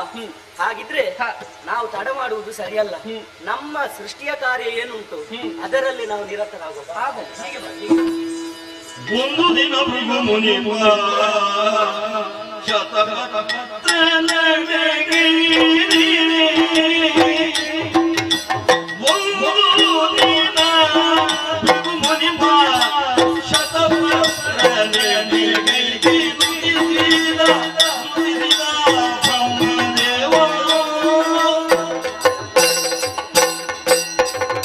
ಸಪ್ತಋಷಿ ಮಂಡಲದಲ್ಲಿ ಮನಸ್ಸಲ್ಲಿ ಎಣಿಸಿದ್ದು ನಾನು ಸತ್ಯಲೋಕಕ್ಕೆ ಪ್ರಯಾಣ ಮಾಡ್ತೇನೆ. ಕಣ್ಣು ಬಿಟ್ಟು ನೋಡುವಾಗ ಆದ್ರೆ ಬಾಗಿಲ ಒಳಗೆ ಇರುವಂತ ಇವರದ್ದು ನೆನಪಿಸಬೇಕಲ್ಲ. ಓ ಬ್ರಹ್ಮದೇವ, ಬ್ರಹ್ಮದೇವ, ಓ ಶಾರದಾರಮಣ, ಹಂಸವಾಹನ, ಸತ್ಯಲೋಕವಾಸಿ, ಎಂತ ಪ್ರಪಂಚ ಇದು. ಮನೆಗೆ ಯಾರಾದ್ರೂ ಬೀಗರು ಬಂದ್ರೆ ಅತಿಥಿ ದೇವೋ ಭವ ಅಂತ ಮನೆ ಯಜಮಾನ ಅತಿಥಿ ಸತ್ಕಾರ ಮಾಡಿ ಸತ್ಕರಿಸಬೇಕಂತ ವ್ಯಕ್ತಿ ಬಂದು ಮನೆ ಮುಂದೆ ನಿಂತು ಕೂಗಿದ್ರು ಲಕ್ಷವನ್ನೇ ಕೊಡುವುದಿಲ್ಲ ಅಂತ ಅಂದ್ರೆ ಓಹೋ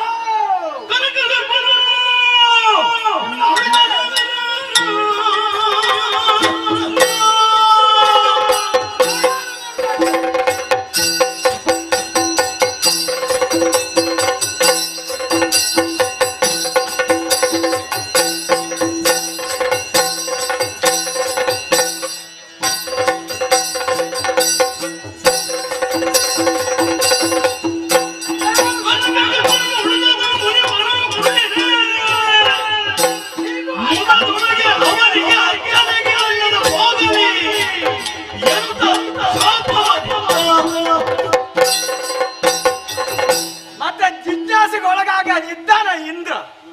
ಬ್ರಹ್ಮ ಸೃಷ್ಟಿಕರ್ತ ದೊಡ್ಡವ ಅಂತ ಹೇಳುವ ಒಂದು ವರ್ಗ ಇಲ್ವಾ? ಇದ ಇವನ ಸೃಷ್ಟಿಯ ಕೆಲಸ. ಆದಿಮಾಯ ಕೊಟ್ಟಂತ ಒಂದು ಉದ್ಯೋಗ ಸೃಷ್ಟಿ ಮಾಡ್ತಾ ಇರುವುದ? ಹಾಗಾದ್ರೆ ಲೋಕದ ಆಗು ಹೋಗು ವಿಚಾರ ಮಾಡ್ಲಿಕ್ಕೆ ಇಲ್ವಾ?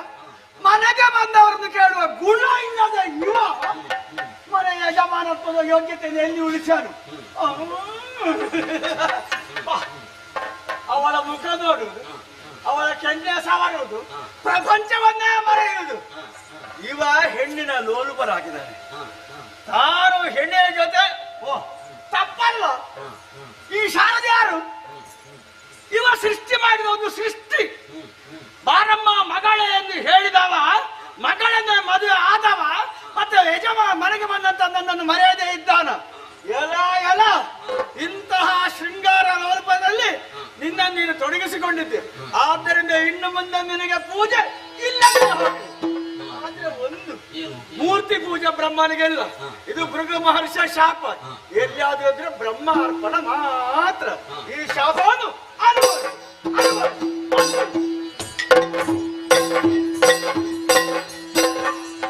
ಶಾರದೆ ಸ್ವಾಮಿ, ನಮ್ಮದಾದಂತಹ ಸತ್ಯಲೋಕಕ್ಕೆ ಬಂದವರು ಯಾರು ಅನ್ನುವ ಹಾಗೆ ಸರಿಯಾಗಿ ನೋಡಿದವಾಗ ಭೃಗುಮುನಿ ಹೌದು ಬಂದಂತಹ ನಮ್ಮನ್ನು ನೋಡಿದ. ನಾವು ನಮ್ಮ ಉದ್ಯೋಗದಲ್ಲೇ ನಿರತರಾಗಿದ್ದವರು. ಹೌದು. ಈ ಸಂದರ್ಭದಲ್ಲಿ ನಮಗೆ ಶಾಪವನ್ನೇ ಕೊಟ್ಟು ಹೋದನಲ್ಲ. ಇನ್ನು ಮುಂದೆ ಬ್ರಹ್ಮನಿಗೆ ಪೂಜೆಯೇ ಇಲ್ಲ, ಅವನಿಗೆ ಬ್ರಹ್ಮಾರ್ಪಣ ಅನ್ನುವ ಹಾಗೆ ಹೇಳಿದನಲ್ಲ. ಹೌದು. ಇರ್ಲಿ, ಪೂಜೆ ಇಲ್ಲದಿದ್ರು ಇದಾದ್ರೂ ಉಂಟಲ್ವ, ನೋಡುವ ಏನಾಗ್ತದೆ ನೋಡುವ.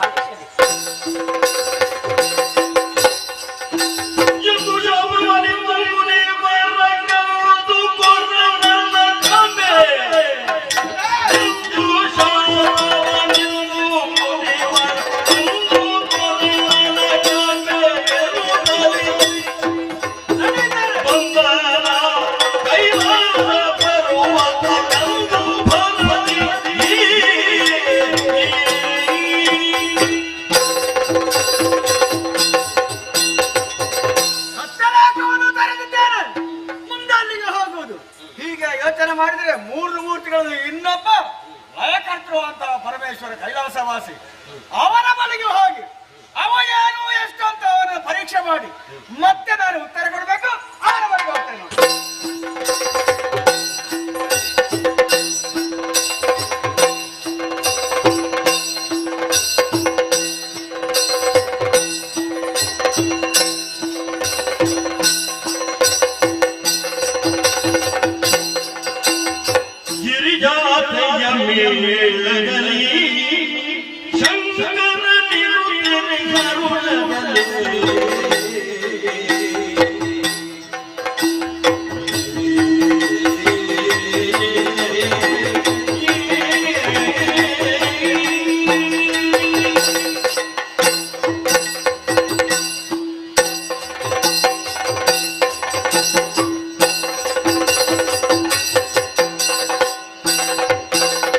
Yeah.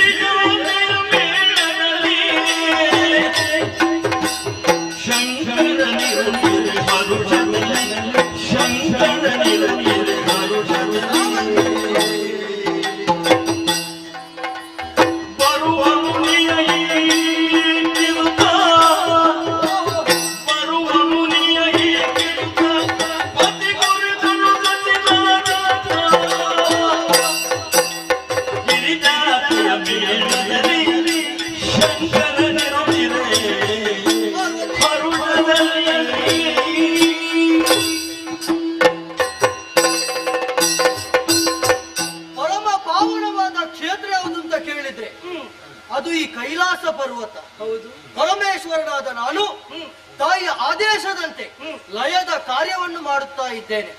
ಲಯ ಎಂದರೆ ಕೇವಲ ನಾಶ ಮಾಡುವುದೆಂಬುದಾಗಿ ಅರ್ಥ ಅಲ್ಲ, ಮತ್ತೆ ಸೃಷ್ಟಿ ಮತ್ತು ಅದನ್ನು ಕೊನೆಯುವನ್ನು ಸಮಾನವಾಗಿ ನೋಡಿಕೊಳ್ಳುವುದು ಅದು ಕೂಡ ಲಯವೇ ಹೌದು. ಪಾರ್ವತಿ ಈ ಹೊತ್ತಿಗೆ ಪ್ರಪಂಚದಲ್ಲಿ ಶಿವ ಪಾರ್ವತಿಯರನ್ನು ತಂದೆ ತಾಯಿ ಎಂಬ ಹಾಗೆ ಪೂಜೆ ಮಾಡ್ತಾರೆ. ಅಷ್ಟು ಮಾತ್ರವಲ್ಲ, ನಮ್ಮ ದಾಂಪತ್ಯದ ಪ್ರತೀಕವಾಗಿ ನಮಗೆ ಗಣೇಶ, ಷಣ್ಮುಖ ಮೊದಲಾದ ಪುತ್ರರಿದ್ದಾರೆ.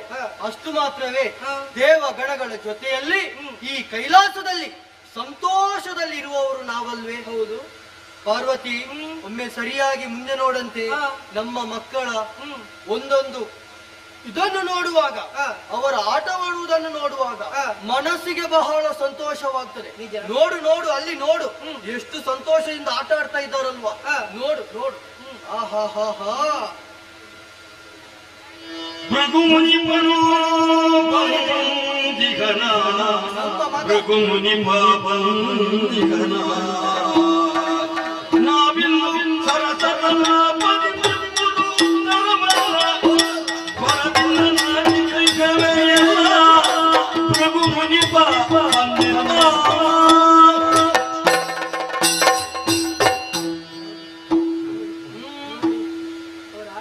ಅವರು ಆಟ ಆಡುವ ಚಂದ್ರಚೂಡ ಶಿವ ಶಂಕರ ಪಾರ್ವತಿ ರಮಣ ನಿನಗೆ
ಅವನನ್ನು ಹರಿಸಬೇಕಾದ್ದು ದೇವರಾಗಿ ಕರ್ತವ್ಯ ಎಂಬ ತಮ್ಮ ಕರ್ತವ್ಯವನ್ನು ಮರೆತು ಹೆಂಡತಿಯ ಜೊತೆಯಲ್ಲಿ ಸಲ್ಲದ ಮಾತಾಡ್ತಾ ಇದ್ದಾರೆ.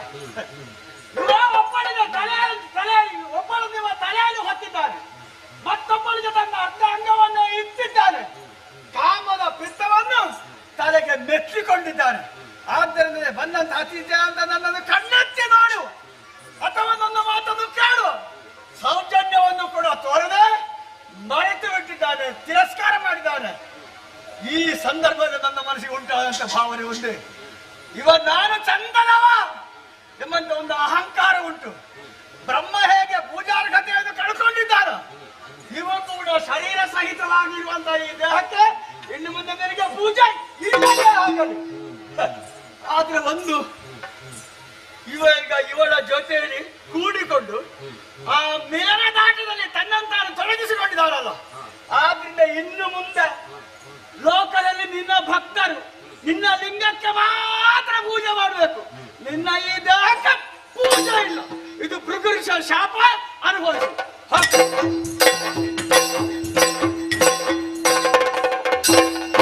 ಪಾರ್ವತಿ, ನಡೆಯಬಾರದ ಘಟನೆಯೊಂದು ನಡೆದು ಹೋಯ್ತಲ್ಲ. ಭೃಗು ಮಹರ್ಷಿಗಳು ನಮಗೊಂದು ಶಾಪವನ್ನು ಕೊಟ್ಟಿದ್ದಾರೆ. ಹೇಗೆ? ಅಂಗಕ್ಕೆ ಪೂಜೆ ಇಲ್ಲ, ಇನ್ನು ಮುಂದೆ ಲಿಂಗಕ್ಕೆ ಪೂಜೆ ಎಂಬಾಗೆ. ಅಂಗಕ್ಕೆ ಪೂಜೆ ಇಲ್ಲದಿದ್ರೇನು, ನನಗೆ ಲಿಂಗಕ್ಕಾದ್ರೂ ಪೂಜೆ ಉಂಟಲ್ಲ. ಇದರ ಪರಿಣಾಮ ಭೂಲೋಕದಲ್ಲಿ ಏನಾಗ್ತದೆಂಬ ನಿರೀಕ್ಷೆಯಲ್ಲಿರೋಣ.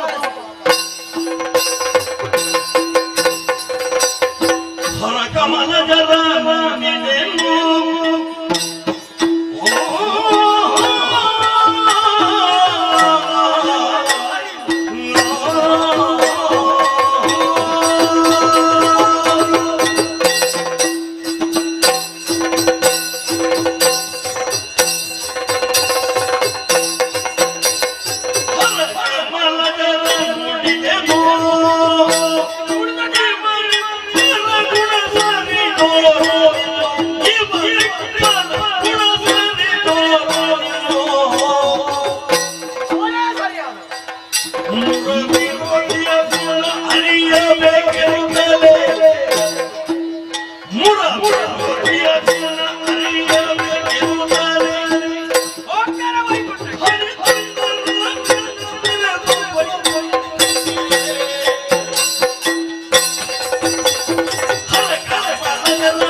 ಬ್ರಹ್ಮನೂ ಸರಿ ಇಲ್ಲ, ಈಶ್ವರನೂ ಸರಿ ಇಲ್ಲ.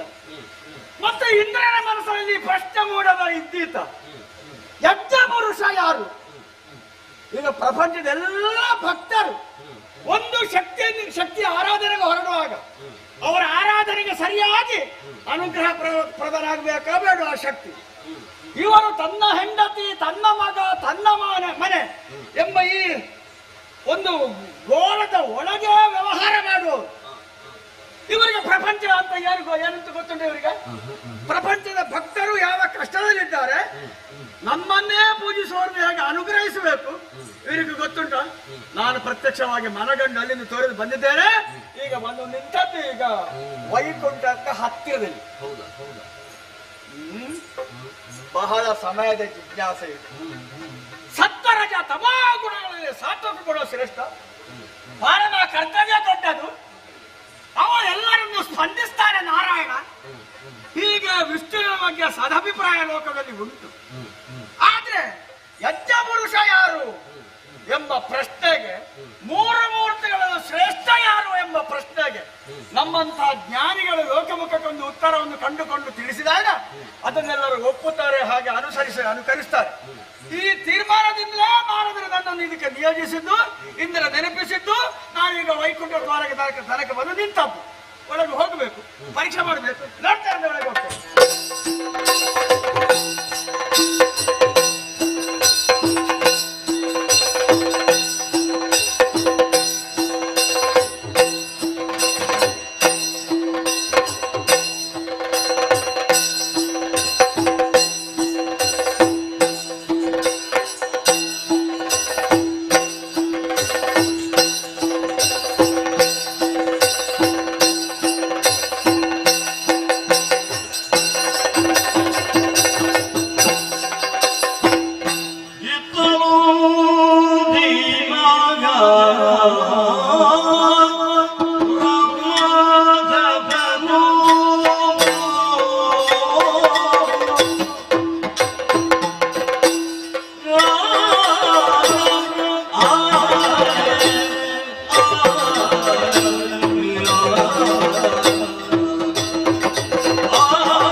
ವೈಕುಂಠ ಲೋಕ ಕ್ಷೀರವಾರಿದಿ ತನ್ನ ಶ್ವೇತ ಮಂದಹಾಸವನ್ನು ಬೀರಿ ಸದಾ ನರ್ತಿಸುತ್ತಾ ಇದ್ದಾಳೆ.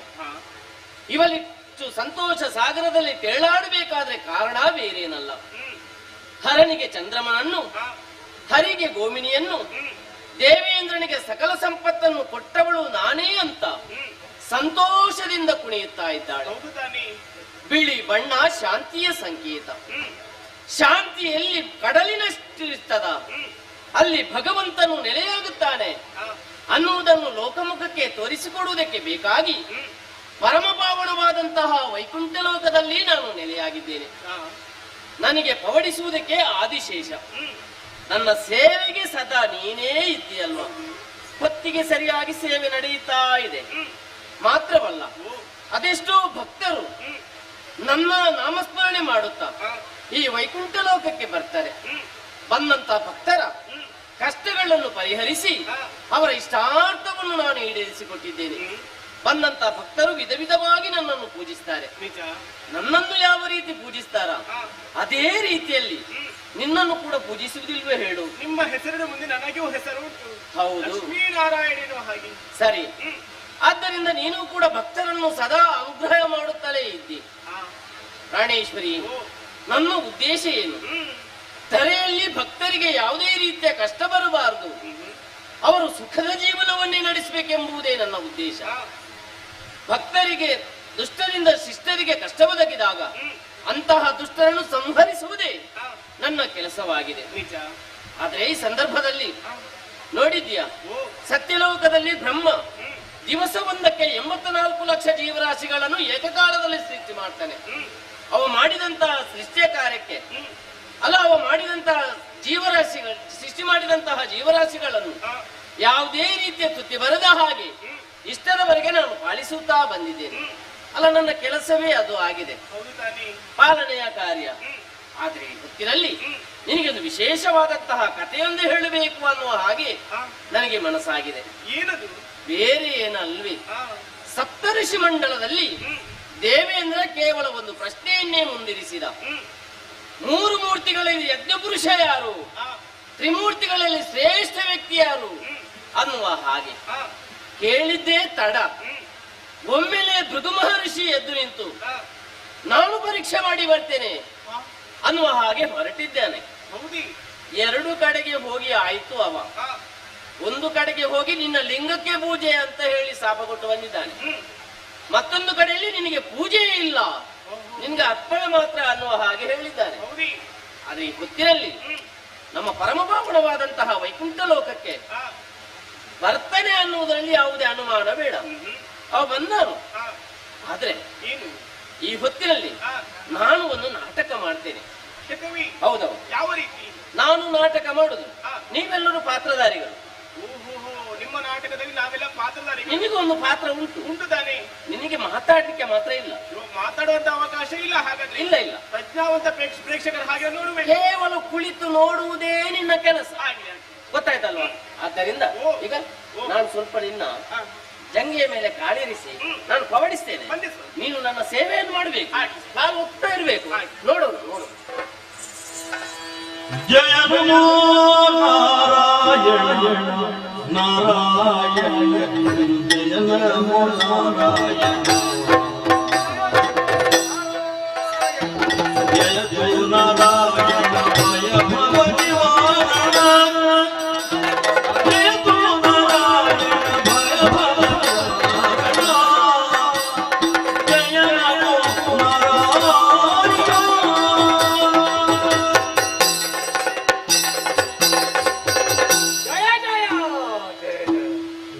ನೇರವಾಗಿ ವೈಕುಂಠದ ಮುಂದೆ ಬಂದು ನಿಂತಿದ್ದೇನೆ.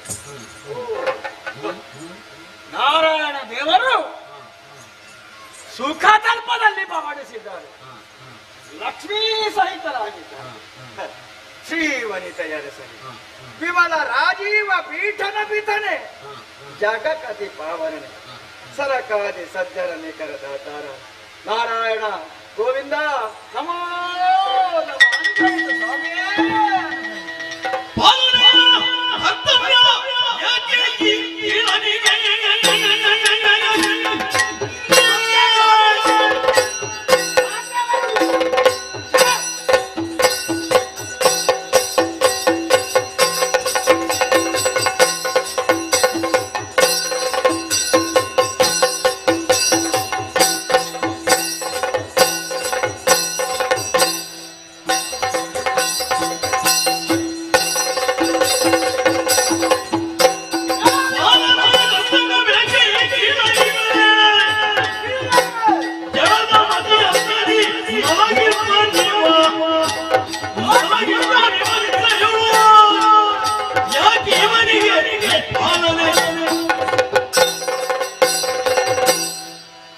ನಾನು ಮನಸ್ಸನ್ನು ಸ್ತುತಿ ಮಾಡಿದಲ್ಲ, ಇವನ ಕಿವಿಗೆ ಬೀಳುವ ಹಾಗೆ ಕೇಳುವ ಹಾಗೆ ಸ್ತುತಿ ಮಾಡಿದ್ದೇನೆ. ಇವ ಕೇಳಿಸಿಕೊಳ್ಳುವುದೇ ಇಲ್ಲ, ಹೆಂಡತಿ ಕಾಲು ಹೊತ್ತುವುದು, ಇವ ಹಾಯಾಗಿ ನಿದ್ರೆ ಮಾಡುವುದು, ಈ ಪ್ರಪಂಚದ ಗಂಡಾಂತರ ಆಗಿ ಹೋದ್ರು ಇವನಿಗೆ ಗೊತ್ತಿಲ್ಲ. ಇವನ ಕರ್ತವ್ಯ ಪಾಲನೆ. ಅಲ್ಲಿ ಬೆಂಕಿ ಬಿತ್ತು.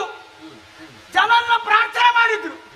ಬೆಂಕಿ ಆರಿಸುವ ಕೆಲಸ ಆರ್ದು ಪಾಲನೆ ಮಾಡುವವರು.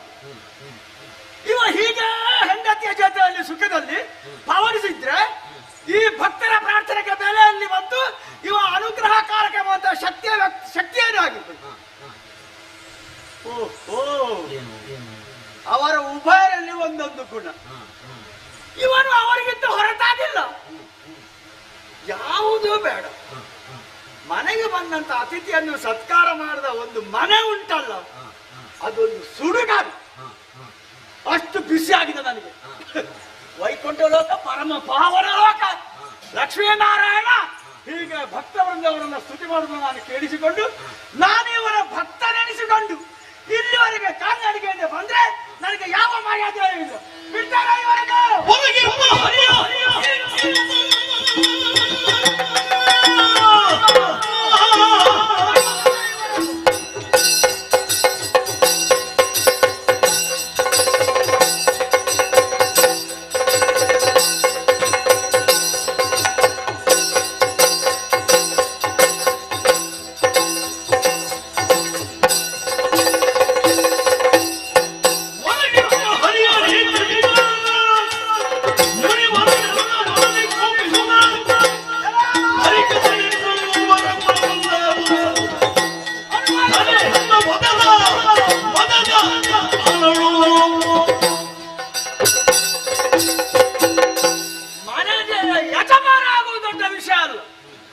ಯಜಮಾನತ್ವವನ್ನು ಉಳಿಸಿ ಕಾಪಾಡುವುದು ದೊಡ್ಡ ಹೊಣೆಗಾರಿಕೆ.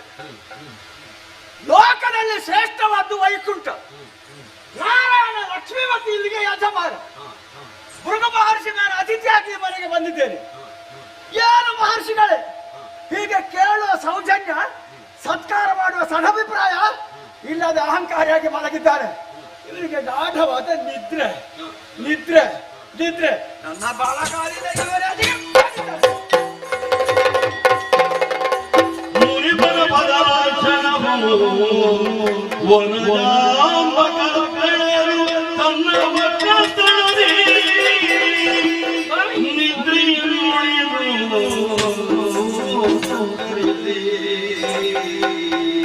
ಸ್ವಾಮಿ ಸ್ವಾಮಿ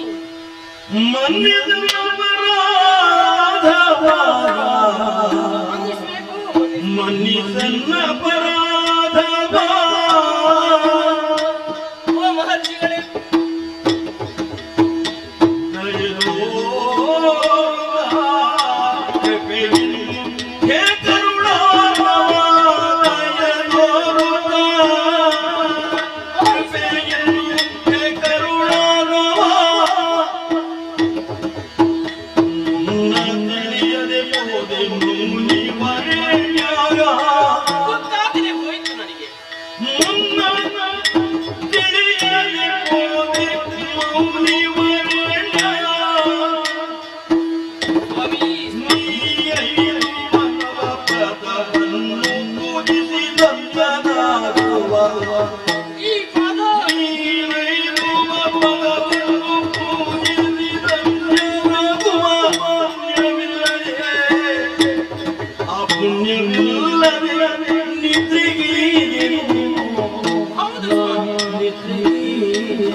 ಸ್ವಾಮಿ ಕೋಪಿಸಿಕೊಳ್ಳಬಾರದು, ನೀವು ಶಾಂತರಾಗಬೇಕು. ನೀವು ಬಂದ ವಿಷಯವೇ ನನಗೆ ಗೊತ್ತಿರಲಿಲ್ಲ. ನನ್ನ ಮಡದಿಯಾದಂತಹ ಲಕ್ಷ್ಮಿ ಪಾದ ಒತ್ತುವಂತಹ ಸಂದರ್ಭದಲ್ಲಿ ನನಗೆ ತಿಳಿಯದೇ ನಿದ್ದೆ ಬಂದಿತ್ತು. ಗಾಢ ನಿದ್ದೆಯಲ್ಲಿದ್ದವನು ನಾನು. ಗೊತ್ತಿರ್ತಿದ್ರೆ ಅತಿಥಿ ದೇವೋಭವ, ಮನೆಯ ಬಾಗಿಲಿಗೆ ಯಾರು ಬಂದರೂ ಕೂಡ ದೇವರು ಅಂತ ಭಾವಿಸಿ 4 ಹೆಜ್ಜೆ ಮುಂದೆ ಹೋಗಿ ಅವನು ಸಂತೋಷದಿಂದ ಸತ್ಕರಿಸಿ ಪೂಜಿಸಬೇಕಾದ್ದು ಮನೆಯ ಯಜಮಾನನಾದವನ ಕರ್ತವ್ಯ ಹೌದು ಅಂತ ನನಗೂ ಕೂಡ ಗೊತ್ತಿದೆ. ನೀವು ಬರುವಂತ ವಿಷಯ ಮೊದಲೇ ನನಗೆ ಗೊತ್ತಿರ್ತಿದ್ರೆ ನಾನು ಮತ್ತು ನನ್ನ ಮಡದಿ ಮುಂದೆ ಬಂದು ನಿಮ್ಮನ್ನು ಸಂತೋಷದಿಂದ ಸತ್ಕರಿಸಿ ಕರೆತಂದು ನಿಮ್ಮನ್ನು ವಿಧ ವಿಧವಾಗಿ ಪೂಜಿಸ್ತಾ ಇದ್ದೇವೆ. ಸ್ವಾಮಿ, ನೀವು ಬಂದಿದ್ದೀರಿ, ಸಂತೋಷವಾಯಿತು. ಇದು ನಿಮ್ಮನ್ನು ಪೂಜೆ ಮಾಡಬೇಕಾದ ನನ್ನ ಕರ್ತವ್ಯ. ಕೋಪಿಸಿಕೊಳ್ಳಬಾರದು ಸ್ವಾಮಿ. ಶುದ್ಧೋದಕರಲ್ಲಿ ನಿಮ್ಮ ಪಾದವನ್ನೇ ತುಳಿದಿದ್ದೇನೆ. ಇದು ಅದನ್ನೇ ತೀರ್ಥ ಅಂತ ಭಾವಿಸಿ ನಾನು ಸ್ವೀಕರಿಸಿದ್ದೇನೆ.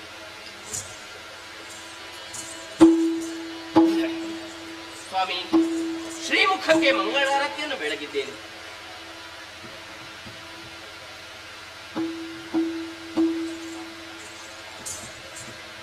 ಸ್ವಾಮಿ, ಈ ಪಾದ ಸಾಮಾನ್ಯವಾದುದೇ ಹೇಳಿ.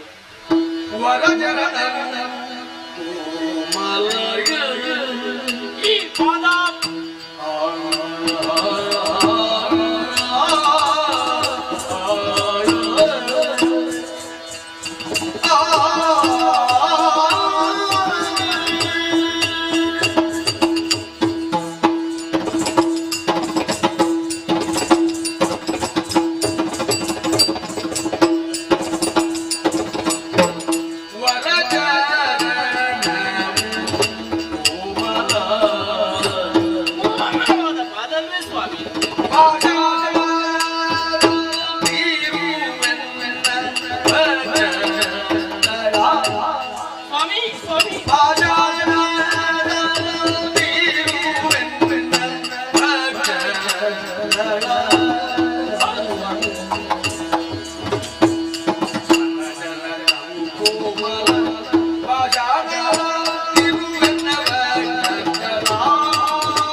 ಬಯಸದ ಬಂದ ಭಾಗ್ಯ ನನಗೆ. ನಾನು ಕನಸಿನಲ್ಲಿ ನಾನು ಭಾವಿಸಿರ್ಲಿಲ್ಲ. ಪರಮಪಾವನವಾದಂತಹ ವೈಕುಂಠ ಲೋಕಕ್ಕೆ ನೀವು ಬರ್ತೀರಿ, ನಿಮ್ಮನ್ನು ಕಾಣ್ತೇನೆ ಅನ್ನುವ ಹಾಗೆ ಬಯಸಿದವನೇ ನಾನಲ್ಲ. ಆದ್ರೆ ಈ ಹೊತ್ತಿನಲ್ಲಿ ನೀವು ಬಂದಿದ್ದೀರಿ ಸ್ವಾಮಿ. ನಾನು ತಪ್ಪು ಮಾಡಿದೆ, ನಾನು ನಿದ್ದೆಯಲ್ಲಿದ್ದೆ, ನನಗೆ ಗೊತ್ತಿರ್ಲಿಲ್ಲ. ಕೋಪಗೊಂಡಂತ ನೀವು ನನ್ನ ಹೃದಯಕ್ಕೆ ಉಳಿದಿದ್ದೀರಲ್ಲ ಸ್ವಾಮಿ. ಸ್ವಾಮಿ, ನಾನು ಮಾಡಬೇಕಾದಂತ ಕರ್ತವ್ಯವನ್ನು ನೀವು ಬಂದ ತಕ್ಷಣವೇ ಮಾಡಿದ್ದೇನೆ.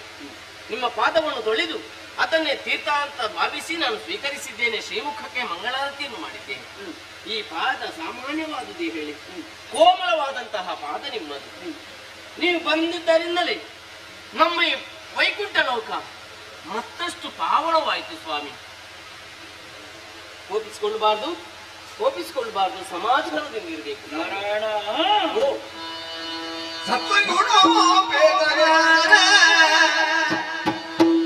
ಶ್ರೀ ಹರಿ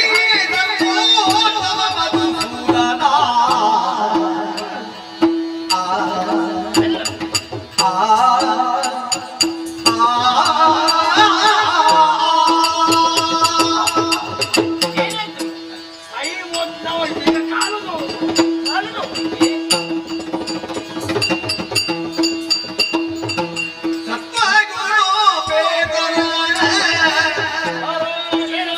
ಶ್ರೀಹರಿಯೇ ಸರ್ವೋತ್ತಮ ಮಧುಸೂದನ ಭಕ್ತವತ್ಸಲ ನಿನ್ನ ನೆಲೆಯನು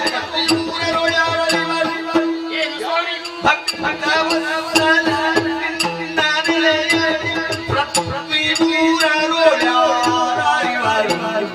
ಅಸಾಧ್ಯ ತಿಳಿಲಿಕ್ಕೆ ಹೌದೇ ಸಮಸ್ತ ಲೋಕಾದಿಗಳ ರಕ್ಷಿಸಿದ ಕಾರಣ ಸರ್ವಗುಣ ಬೇಡ ಶ್ರೀಹರಿಯೇ ಸರ್ವೋತ್ತಮ ಮಧುಸೂದನ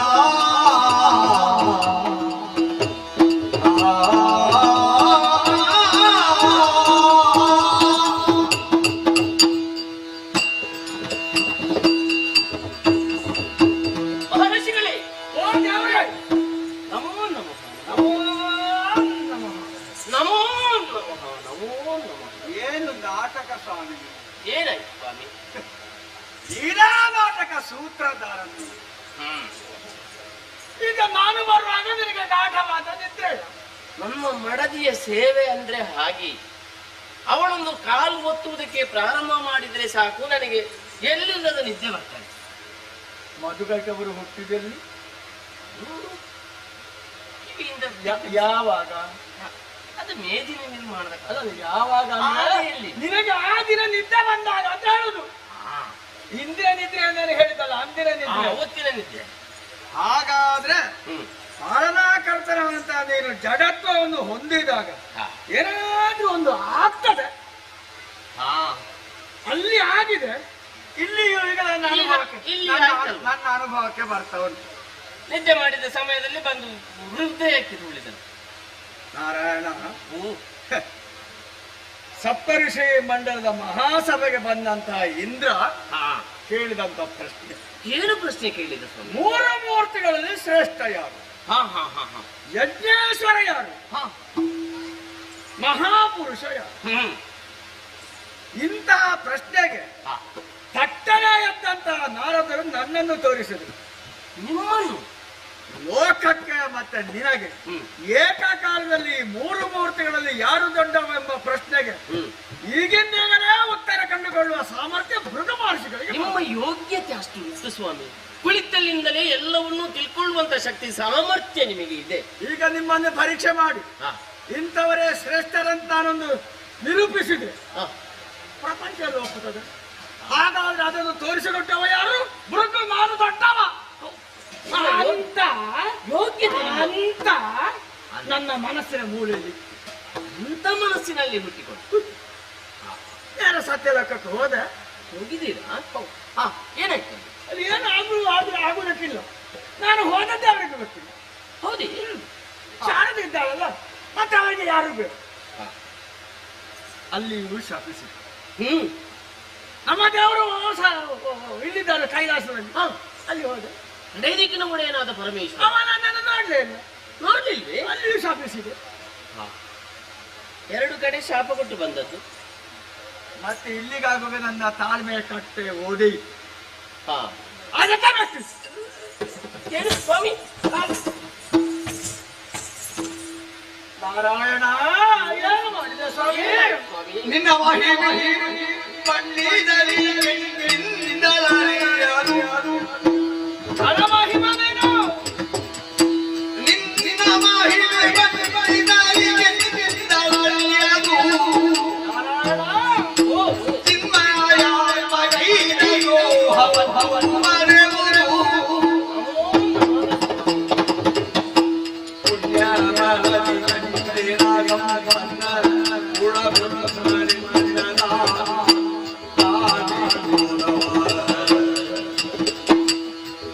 ಮಹಿಮೆ ಮಣ್ಣಿನಲ್ಲಿ ನಿನ್ನಲಾರಿಯಾರು.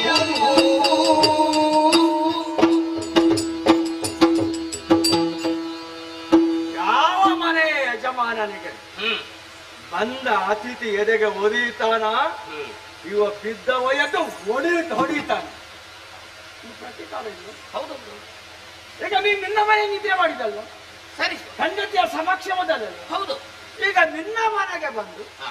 ಕೋಪಗೊಂಡಂತ ನಾನು ಹ್ಮ್. ನಿನ್ನ ಎದೆಗೆ ಒದೀತೇನಲ್ಲ, ಹ್ಮ್. ಇದಕ್ಕಿಂತ ದೊಡ್ಡ ಮೂರ್ಖತನ ಉಂಟು. ಅಲ್ಲ, ನೀವು ಸರಿಯಾಗಿ ಮಾಡಿದ್ದೀರಿ. ನೀವು ಒಪ್ಪಿದ್ದಿ.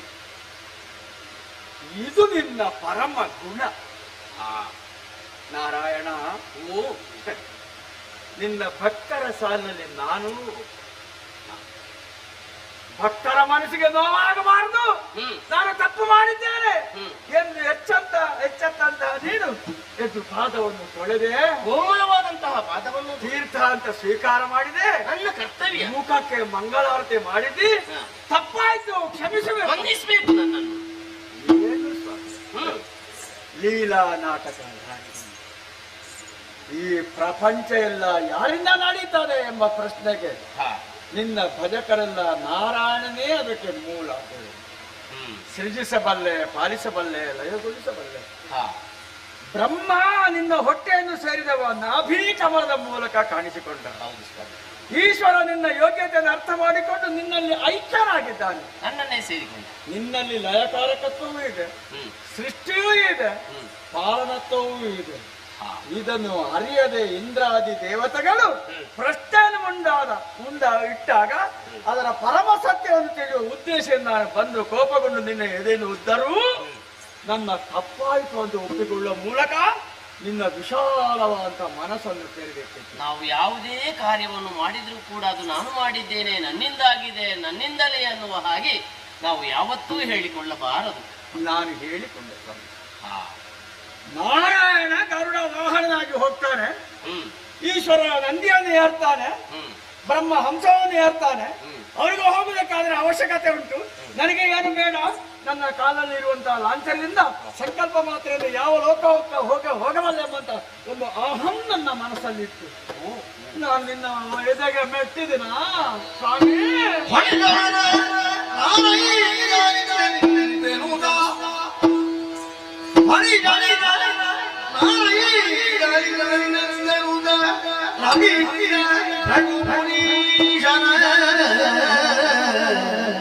ತಪ್ಪಾಯ್ತು.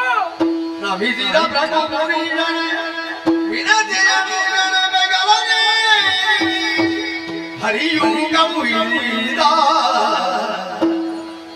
ವಿನತೆಯ ಹರಿಯು ಕಮುಯಿದ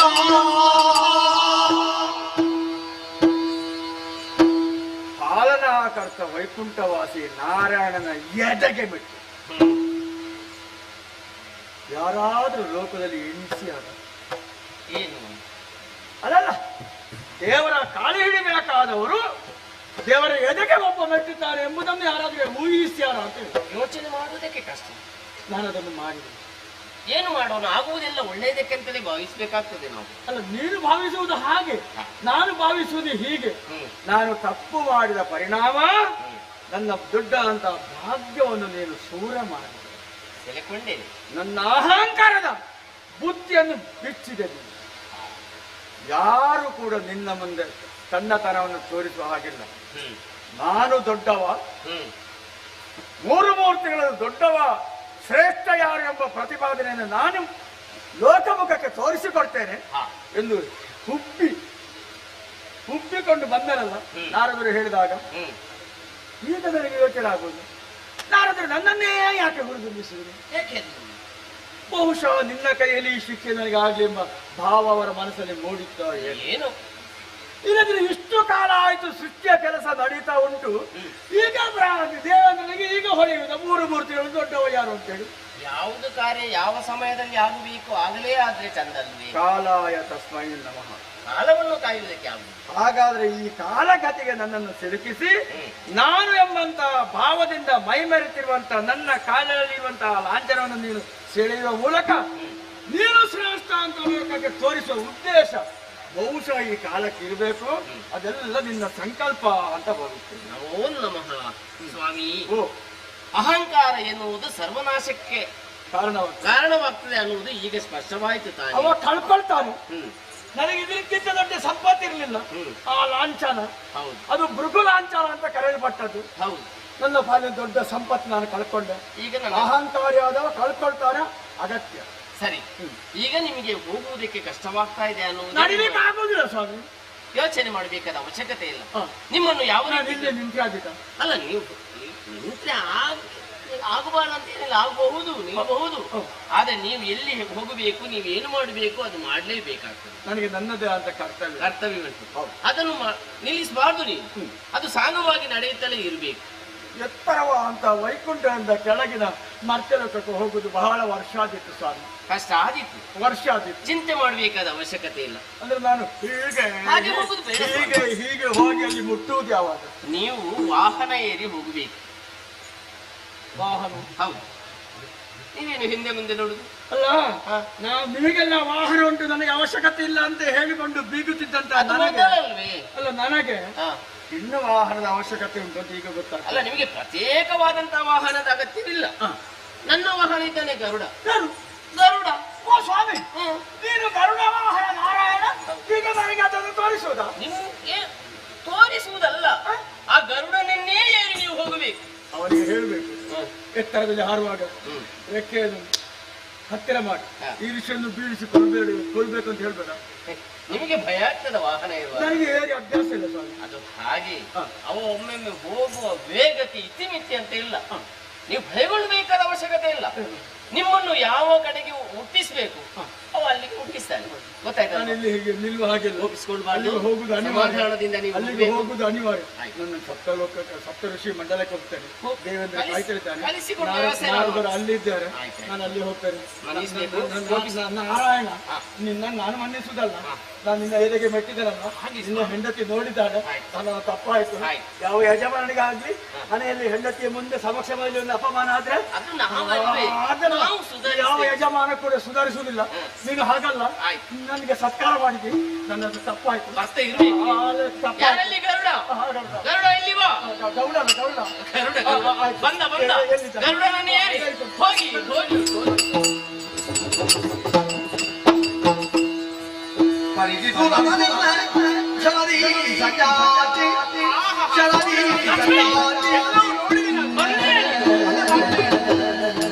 ಒಳ್ಳೆ ನಾಟಕವೇ.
ಸೇವೆ ಮಾಡುವುದನ್ನು ನಿಲ್ಲಿಸಬಾರ್ದು. ಮತ್ತೆ ನನಗೆ ಗೊತ್ತಿಲ್ಲ ಸ್ವಾಮಿ, ಒಂದು ವಿಚಾರವನ್ನು ಹೇಳಬೇಕಾ? ನೀವಾಗ ಆಡಿದ್ದೇನು? ಲಕ್ಷ್ಮಿ, ನೀನು ಪ್ರಜ್ಞಾವಂತ ಪ್ರೇಕ್ಷಕರ ಹಾಗೆ ಇದ್ದು ನಮ್ಮ ನಾಟಕವನ್ನು ನೋಡಬೇಕು, ವಿಮರ್ಶೆಯನ್ನು ಮಾಡಬೇಕು. ಏನಾಯ್ತು? ನಿಮ್ಮದೊಂದು ನಾಟಕವೇ ಒಳ್ಳೆಯ ನಾಟಕವಿದು. ನಿಮಗೊಂದು ನಾಟಕ ಮಂಡಳಿಯೇ ಮಾಡಬಹುದು. ಅಭಿನಯ ಉಂಟು. ಹೌದಪ್ಪ, ಒಂದೊಂದು ಶಬ್ದ ಜೋಡಣೆ ನೋಡಬೇಕು, ಒಂದು ವಾಕ್ಯ ನೋಡಬೇಕು. ಶಬ್ದ ಪದ ತುಂಬವೇ ಉಂಟು ನಿಮ್ಮಲ್ಲಿ. ಸ್ವಾಮಿ, ನಿಮ್ಮಲ್ಲಿಗೆ ನಾನು ಮಾತನ್ನು ಕೇಳ್ತೀನಿ. ಈಗ ಇದು ಪರಮಪಾವನವಾದಂತಹ ವೈಕುಂಠ ಲೋಕವಿದು. ಇಲ್ಲಿ ಯಾವ ಕಾಲಕ್ಕೂ ಕೋಪ ಎನ್ನುವುದಿರುವುದಕ್ಕೆ ಸಾಧ್ಯವೇ ಇಲ್ಲ. ಸಾತ್ವಿಕ ಗುಣ ತುಂಬಿ ತುಳುಕುತ್ತಾ ಇದೆ ನೋಡು. ಹೌದು ತಾನೇ.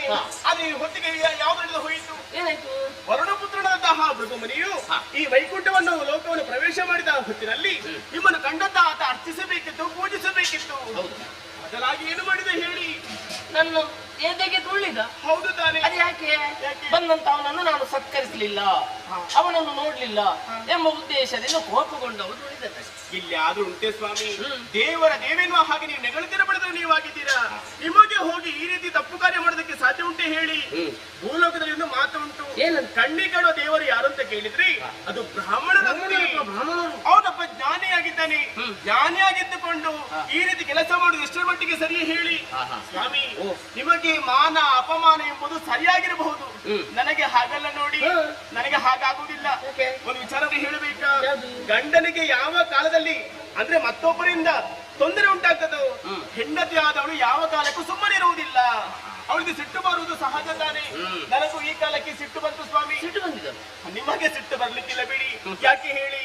ಆ ಸಿಟ್ಟಿನ ಬಗ್ಗೆ ನಮಗೆ ಗೊತ್ತೇ ಇಲ್ಲ. ನಮಗೆ ಏನೇ ಕಷ್ಟ ಬಂದರೂ ಕೂಡ ನಗು ನಗುತ್ತಾನೆ ಇರ್ಬೇಕು. ದಾನವರನ್ನು ಕೊಲ್ಲುವಂತಹ ಕೆಲಸದಲ್ಲಿಯೂ ಕೂಡ ನೀವು ನಗು ನಗುತ್ತಲೇ ಇರುವರು ನೀವಾಗಿದ್ದೀರಾ. ಹಾಗಾಗಿ ನನಗೆ ಹಾಗಲ್ಲ ನೋಡಿ, ಸಿಟ್ಟು ಬರುವುದು ಸ್ವಾಭಾವಿಕ. ಇದು ನಾನಂತ ಅಲ್ಲ, ಪ್ರತಿಯೊಂದು ಹೆಣ್ಣು ಮಕ್ಕಳು ಸಿಟ್ಟುಗೊಳ್ಳುವುದು ಸಹಜ ತಾನೆ. ಒಮ್ಮೆ ಬಂದ್ರೆ ಸಿಟ್ಟು ಮತ್ತೆ ಸರಿ ಆಗ್ತದೆ. ನೀನು ಬಾ ನೋಡಿ, ನನ್ನ ಹತ್ತಿರ ಕರಿಬೇಡಿ ನೋಡಿ. ಈ ರೀತಿ ಆಡುವುದಕ್ಕೆ ಬಲವಾದಂತಹ ಕಾರಣ ಉಂಟು. ಏನು ಕಾರಣ ಹೇಳಬೇಕು ನೀವು.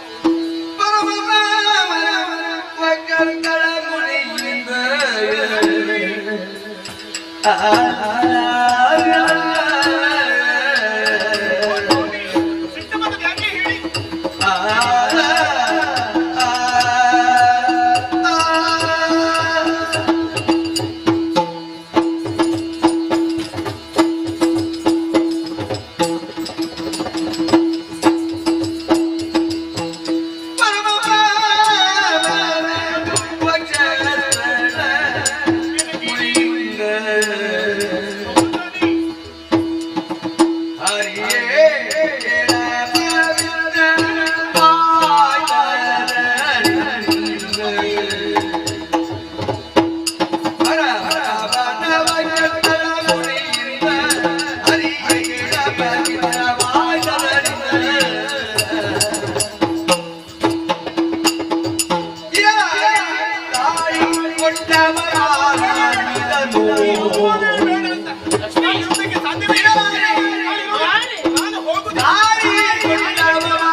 ಸಾಕಾಗಿ ಹೋಯ್ತು.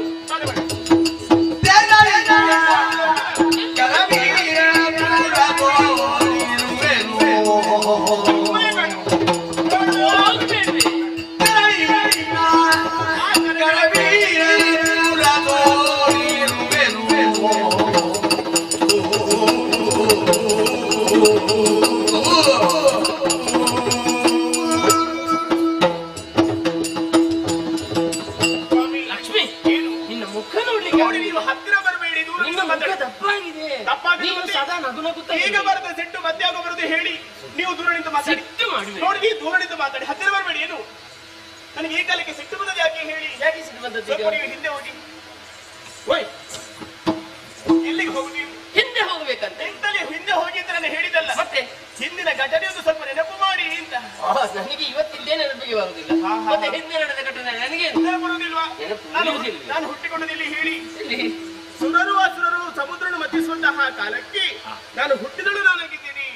ಆ ಕಾಲಕ್ಕೆ ನನ್ನ ಸೇರಲಿ ನನ್ನ ಉರಿಸಲಿ ಎನ್ನುವ ಹಾಗೆ ಇಷ್ಟು ಮಂದಿರೆಲ್ಲ ಹೇಳಿದ್ರು ನೋಡಿ. ಇದು ರಕ್ಕಸರ ಸ್ವಭಾವವೇ ಹಾಗೆ. ಹೌದು ತಾನೆ. ಒಂದು ಚಂದದ ಹುಡುಗಿಯನ್ನು ನೋಡಿದ್ರೆ ಸಾಕು ಒಬ್ಬೆ ಹಾಕ್ತಾರೆ. ಹೌದು ಹೌದು.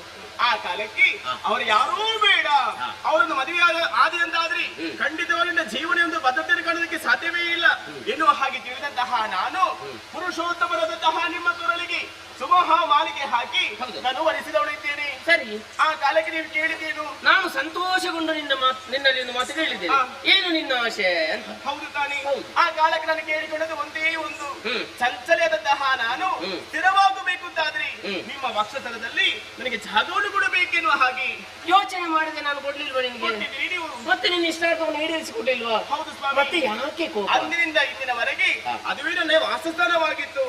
ಈ ಕಾಲಕ್ಕೆ ಕೇವಲ ಒಬ್ಬ ಮೃಗುಮನಿಂದಾಗಿ ನಾನು ನಿಂತಹ ಸ್ಥಳ ಇನ್ನು ಅಪವಿತ್ರವಾಯಿತು. ನಿಮ್ಮ ಎದೆಗೆ ಆತ ತುಳಿದು ಬಿಟ್ಟಿದ್ದಾನೆ. ಹಾಗಾಗಿ ಮಲಿನವಾದಂತಹ ಜಾಗದಲ್ಲಿ ಲಕ್ಷ್ಮಿಯಾದಂತಹ ನಾನು ಯಾವ ಕಾಲಕ್ಕೆ ಇರೋದಕ್ಕೆ ಸಾಧ್ಯವೇ ಇಲ್ಲ. ಸ್ವಾಮಿ, ನಮಗೆ ಎಲ್ಲಿ ಅವಮಾನ ಆಗ್ತದೋ ಅಲ್ಲಿ ಅರೆ ಕ್ಷಣ ನಾವು ಇರಕೂಡದು. ಅಲ್ಲಿಂದ ಜಾಗವನ್ನು ಬಿಟ್ಟು ಹೋಗಬೇಕು ಸ್ವಾಮಿ. ಬೇಡವೇನಿ, ಬಿಟ್ಟು ಹೋಗಬೇಡ. ಈಗ ಕಾಲು ಒತ್ತುದು ನೀನು ಮಾತ್ರ ಒತ್ತಿದ್ರೆ ನನಗೆ ಅದು ಸರಿ ಆಗುದು. ಇಲ್ಲಿಗೆ ನಿಮ್ಮ ಪಾದ ನೀನು ಕಾಲು ಒತ್ತಿದ್ರೆ ನನಗೆ ಒಳ್ಳೆ ನಿದ್ದೆ ಬರ್ತದೆ. ಹೌದಾ? ಮೃದುವಿನನ್ನು ಬರ್ಲಿಕ್ಕೆ ಹೇಳಿ, ಅವನಿಂದ ಕಾಲು ಒತ್ತಿಸಿರಿ. ಆವ ಕಾಲು ಒತ್ತಿದ್ರೆ ನೀನು ಒತ್ತಿದ ಹಾಗೆ ಆಗುದಿಲ್ಲ ಅಂತ. ಅದು ನೀವು ಮೊದಲು ಯೋಚನೆ ಮಾಡ್ಬೇಕಿದೆ. ಹೀಗೆ ಹೇಳಿದ್ರೆ ಆಗ್ತದೆ ಹೇಳಿ. ಬೇಡವೆ ನೋಡಿ, ಈಗ ನೀನು ಸೇವೆ ನಿಲ್ಲಿಸಬೇಡ. ಹೆಂಡತಿಯ ಸಿಟ್ಟಿನ ಕೋಪ ಏನೆಂಬುದಾಗಿ ಪ್ರತಿಯೊಬ್ಬರಿಗೆ ಅರ್ಥವಾಗಬೇಕು. ನಮ್ಗೆ ಸಿಟ್ಟೆ ಏನು? ಹೌದಪ್ಪ, ನೀನು ಹೋಗ್ಬೇಡ. ನೋಡಿ, ನಮ್ಗೆ ಗೌರವ ಸಿಕ್ಕಿದ್ರೆ ಮಾತ್ರ ನಾವಿರುವುದು. ಗೌರವ ಸಿಗುದಿಲ್ವಾ ಅದೇ ಕ್ಷಣ ನಾವಿರುವುದಿಲ್ಲ. ಹೌದಾ? ಹೌದಪ್ಪ. ಹೋಗ್ತೀಯಾ? ಏನು ಹೋಗದೆ ನೀವು ಭಾವಿಸಿಕೊಂಡಿರ್ಬೋದು ಸ್ವಾಮಿ. ಈ ಲಕ್ಷ್ಮಿಗೆ ವೈಕುಂಠ ಬಿಟ್ರೆ ಬೇರೆ ಯಾವ ಜಾಗವೂ ಇಲ್ಲ ಏನೋ ಹಾಗೆ. ಈಗ ನಾವು ಇದ್ದವರು ಇಷ್ಟರವರೆಗೆ ಯಾವ ಕಡೆಗೆ ಹೋಗುದಾದ್ರೂ ಜೊತೆಯಲ್ಲೇ ಇಷ್ಟರವರೆಗಿದ್ದದ್ದು ಮಾತ್ರ. ಇನ್ನು ಮುಂದಕ್ಕೆ ಹಾಗಾಗುದಿಲ್ಲ ಸ್ವಾಮಿ. ನೀವು ಬೇರೆವೇ, ನಾನು ಬೇರೆನೆ. ಹೌದಾ? ಹೌದಪ್ಪ. ನಾನು ಹೋಗುದೆಲ್ಲಿಗೆ? ನಾನು ಭೂಲೋಕಕ್ಕೆ ಹೋಗ್ತೇನೆ ಸ್ವಾಮಿ. ಭೂಲೋಕಕ್ಕೆ ಹೋಗ್ತೀಯಾ? ಏನು ನೀವು ನಗೊಡುದೇನು? ಕೇಳಿದ್ದು ನಾನು ಹೋದ್ರೆ ಎಷ್ಟು ಮಂದಿಯನ್ನು ಸ್ವಾಗತಿಸುವರಿದ್ದಾರೆ ಹೇಳಿ. ಯಾರಿದ್ದಾರೆ? ಭಾಗ್ಯದ ಲಕ್ಷ್ಮೀ ಬಾರಮ್ಮ ಎನ್ನುವ ಹಾಗೆ ಎಲ್ಲರೂ ಕರೀತಾರೆ. ಯಾರೋ ಬರುದು ಬೇಡಂತ ಯಾರೊಬ್ರು ಹೇಳುದಿಲ್ಲ. ಏನು ಗೊತ್ತಾ? ಹಾಗೆ ಹೌದಾ? ಯಾರೊಬ್ರು ಹೇಳುದಿಲ್ಲ ಲಕ್ಷ್ಮಿ ಬರಬೇಡಿ, ನಮ್ಮ ಮನೆಗೆ ಬರಬೇಡಿ ಅಂತ ಯಾರು ಹೇಳುದಿಲ್ಲ. ಏನು ಎಲ್ಲರೂ ಬರ್ಬೇಕಂತ ಬರಬೇಕು ಅಂತ ಹೇಳ್ತಾರೆ. ಹಾಗಾಗಿ ನಾನು ಅಲ್ಲಿಗೆ ಹೋಗ್ತೀನಿ. ನನ್ನನ್ನು ಆರಾಧಿಸುವಂತಹ ಭಕ್ತರು ಎಷ್ಟೋ ಮಂದಿ ಇದ್ದಾರೆ. ಅವ್ರಿಗೆ ಹೋಗಿ ಜನ ದೇವಾಲಯನ ಕಟ್ಟಿಸಿಕೊಳ್ಳುತ್ತೇನೆ. ಹೌದಪ್ಪ.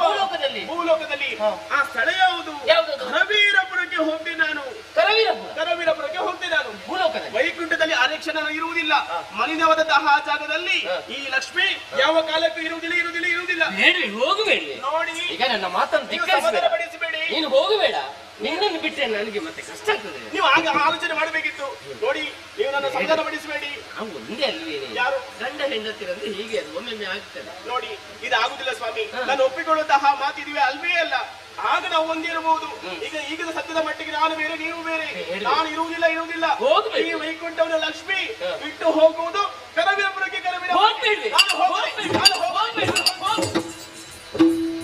ನೋಡಿದ್ದೀರ ಸ್ವಾಮಿ, ನನ್ನ ಮಡದಿಯಾದಂತಹ ಲಕ್ಷ್ಮಿ ನನ್ನ ಮಾತನ್ನು ಕೇಳದೆ ನನ್ನನ್ನು ತೊರೆದು ಹೋಗಿದ್ದಾಳೆ. ವೈಕುಂಠವನ್ನೇ ಬಿಟ್ಟು ಹೋಗಿದ್ದಾಳೆ. ಲಕ್ಷ್ಮಿ ಇಲ್ಲದಂತಹ ವೈಕುಂಠಕ್ಕೆ ಬೆಳಕಿರುವುದಕ್ಕೆ ಸಾಧ್ಯ ಉಂಟೆ? ಅವಳಿಲ್ಲದ ಮಾತ್ರಕ್ಕೆ ನಾನೂ ಕೂಡ ನಿಲ್ಲುವ ಹಾಗೆ ಇಲ್ಲ. ಆದ್ದರಿಂದಲೇ ಎಲ್ಲಿ ಹೋಗ್ತಾಳೆ ಅಂತ ನೋಡ್ತೇನೆ.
ವೈಕುಂಠ ಲೋಕವನ್ನು ತೆರೆದು ನಾನೂ ಕೂಡ ನನ್ನ ಹೆಂಡತಿಯ ಜೊತೆಯಲ್ಲಿ ಅವಳನ್ನು ಹುಡುಕುತ್ತಾ ಬಂದವನು.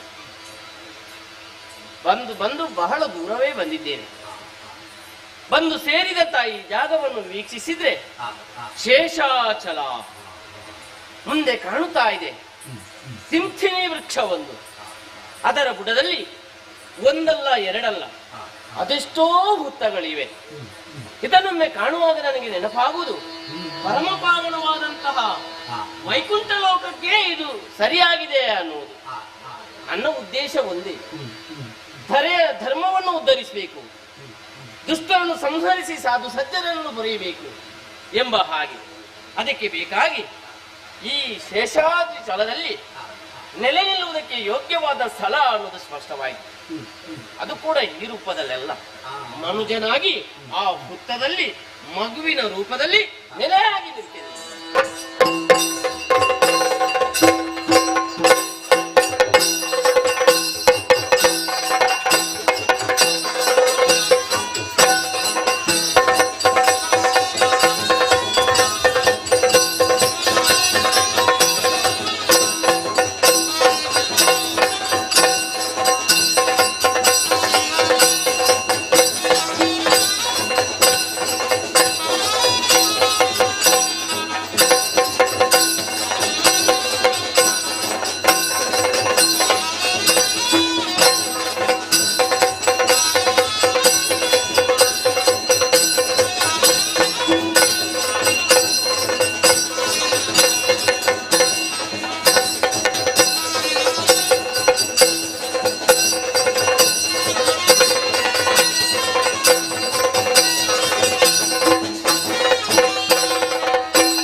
ಶ್ರೀಹರಿಯೇ ಪರಿಪಾಲಿಸು ತಂದೆಯೇ ಪರಿಪಾಲಿಸು ಎನ್ನುವಂತಹ ಒಂದು ಶಬ್ದಗಳು ಅಂತರಂಗದಲ್ಲಿ ಮೂಡುವುದು ಅದು ಲೋಕ ನಿಯಮವೇ ಹೌದು.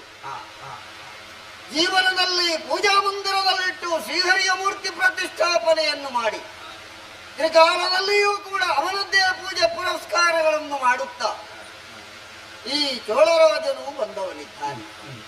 ಕೆಚ್ಚಕ್ಕೆ ದನವಿರಲು ಬೆಚ್ಚಗಿನ ಮನೆಯಿರಲು ಇಚ್ಛೆಯ ಸತಿಯಿರಲು ಸಚ್ಚರಿತ ಸುತರಿರಲು ಪಚ್ಚೆ ಪೈರಿನ ಸಿರಿಯಿರಲು ಇಚ್ಛೇತಕ್ಕೆ ಹೆಚ್ಚೇತಕ್ಕೆ ಮುಚ್ಚು ಸ್ವರ್ಗದ ಬಾಗಿಲನ್ನು ಕೆತ್ತನೆಯ ಕವಿಯಂತೆ ಅಂತ ಬಲ್ಲವರು ಹೇಳಿದ್ದಾರೆ. ವ್ಯಕ್ತಿಯಾದವನು ಜೀವನದಲ್ಲಿ ಒಬ್ಬ ರಾಜನಾದವನು 3 ವಿಧಾನದ ಸಂಪಾದನೆಯನ್ನು ಮಾಡಿಕೊಳ್ಳಬೇಕು. ಶ್ರೀಮದ್ದು ವಿಭೂತಿ ಮದ್ದು ಊರ್ಜಿತ ಮದ್ದು ಎನ್ನುವಂಥದ್ದು. ದೇವರ ಅನುಗ್ರಹದಲ್ಲಿ ಹಿರಿಯರ ಬಳುವಳಿಯಾಗಿ ನಮ್ಮ ಸ್ವಯಂ ಸಾಧನೆಯಲ್ಲಿ ನಾವು ಏನನ್ನು ಗತಿಸಿದ್ದೇವೆ, ಏನು ಸಾಧನೆಯ ಮೂಲಕ ನಾವು ಪಡೆದಿದ್ದೇವೆ ಅನ್ನುವುದು ಅವನಿಗೆ ತಿಳಿಯಿತು ಅಂತಾದರೆ ವ್ಯಾವಹಾರಿಕವಾದಂತಹ ಚಿಂತನೆಯಲ್ಲಿ ಸಮಾಜಕ್ಕೆ ಒಳಿತನ್ನೇ ಮಾಡುತ್ತಾ ನಡೆದುಕೊಂಡು ಸಾಂಸಾರಿಕವಾದಂತಹ ಜೀವನದಲ್ಲಿಯೂ ಕೂಡ ಒಳ್ಳೆಯದನ್ನೇ ಮಾಡುತ್ತಾ ಬದುಕನ್ನು ಸಾಧಿಸುವಲ್ಲಿ ಚೋಳ ರಾಜನು ಒಂದು ಎತ್ತಿದ ಕೈ ಎನ್ನುವಂತಹ ಬಿರುದನ್ನು ನಾನು ಪಡೆದವನಿದ್ದೇನೆ.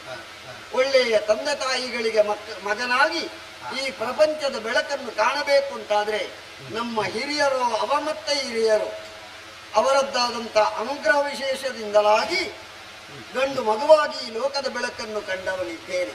ನಮ್ಮ ವಂಶಸ್ಥರೆಲ್ಲರೂ ಕೂಡ ರಾಜ್ಯಕ್ಕಾಗಿ ಹಾಗೆ ಪ್ರಜಾ ಪರಿವಾರದ ಜನರಿಗಾಗಿ ಹಾಗೆ ಅವರದ್ದಾದಂತಹ ಜೀವನ ನಡೆಗಾಗಿ ಎಲ್ಲವನ್ನು ಕೂಡ ಒಳ್ಳೆಯ ರೀತಿಯಲ್ಲಿ ಕಾಪಾಡಿಕೊಂಡು ಬಂದ ಕಾರಣದಲ್ಲಿ ತಂದೆಯವರು ಅಜ್ಜಂದಿರು ಅನುಸರಿಸಿದಂತಹ ಯಾವ ನಡೆ ಮತ್ತು ನುಡಿಯೇನುಂಟು ಅದನ್ನೇ ಇವತ್ತಿಗೂ ನಾನು ಅನುಸರಿಸಿಕೊಂಡು ಬಂದವನು.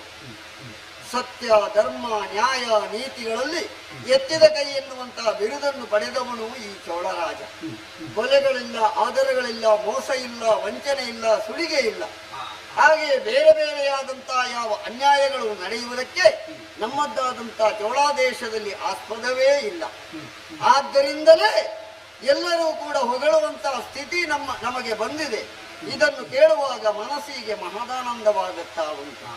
ಆದ್ದರಿಂದ ಅಂತೆಯೇ ಅನುರೂಪಳಾದಂತಹ ಹೆಂಡತಿಯ ಕೈ ಹಿಡಿದು ಆ ಮೂಲಕವಾಗಿ ನಮ್ಮ ದಾಂಪತ್ಯ ಜೀವನ ಸಾಂಗವಾಗಿ ನೆರವೇರುತ್ತಾ ಉಂಟು. ಗಂಡನಿಗೆ ಅನುರೂಪಳಾಗಿ ಹೆಂಡತಿ, ಹೆಂಡತಿಗೆ ಸಾಕಾರ ರೂಪದಲ್ಲಿ ಗಂಡನಾಗಿ ನಮ್ಮ ಜೀವನವು ಒಳ್ಳೆಯ ರೀತಿಯಲ್ಲಿ ನಡೀತದೆ ಎನ್ನುವ ಹಾಗೆ ಹೇಳಿಕೊಳ್ಳುವುದಕ್ಕೆ ಸಂತೋಷವಾಗುತ್ತಾ ಉಂಟು. ಇದನ್ನೇ ಯಾವತ್ತೂ ಕೂಡ ಧರ್ಮೋ ಹಿ ಪರಮೋಲೋಕೆ ಧರ್ಮ ಸತ್ಯಂ ಪ್ರತಿಷ್ಠಿತ ಎನ್ನುವಂತಹ ನಾನ್ನುಡಿಯನ್ನು ಅನವರತವೂ ಕೂಡ ಮನಸ್ಸಿನಲ್ಲಿ ಧ್ಯಾನಿಸಿ ಬಾಯಲ್ಲಿ ಪಠಿಸುತ್ತಾ ಧರ್ಮದಿಂದ ನಡೆಸು, ಸತ್ಯದಿಂದ ನಡೆಸು, ಆ ಮೂಲಕವಾಗಿ ನನ್ನನ್ನು ಸದಾ ಅನವರತವೂ ಕೂಡ ಯಾವ ತೊಂದರೆಯೂ ಇಲ್ಲದೆ ರಾಜ್ಯದ ಆಡಳಿತೆಯನ್ನು ಕೊಡುವಂತೆ ಪ್ರಜೆಗಳ ಕ್ಷೇಮವೇ ನನ್ನ ಕ್ಷೇಮ ಎನ್ನುವಂತ ಇಚ್ಛೆಯುಳ್ಳವನಾಗಿ ಇಷ್ಟರವರೆಗೆ ನಡೆದುಕೊಂಡು ಬಂದವನು. ಹಾಗೆಯೇ ತಂದೆಯವರು ಹಾಕಿದಂತಹ ಯಾವ ಗೆರೆಯೇನುಂಟು ಅದನ್ನು ಮೀರದೆ ನಡೆಯುತ್ತಾ ಬಂದಿದ್ದೇನೆ ಎನ್ನುವಂತಹ ಸಂತೋಷ ನನಗುಂಟು. ಏನು ಕೇಳುವುದೇ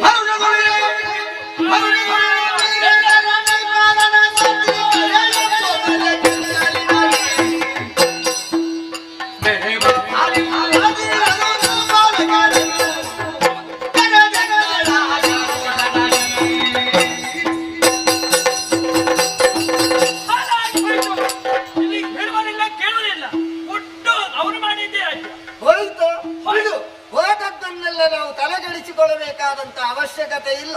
ಹೋದದ್ದು ಹೋಗಲಿ, ಬರುವಾಗ ಬರುತ್ತದೆ. ಯಾವುದು ಎಂತದ್ದು ಅಂತ ಯಾರಿಗೂ ಮತ್ತೆ ನೀನು ಹೋಯ್ತು ಅಂತ ಹೇಳ್ತಿಯಲ್ಲ, ಹಾಳಾಗುವುದಕ್ಕೆ ಅದಕ್ಕೆ ಹೇಳುವುದು.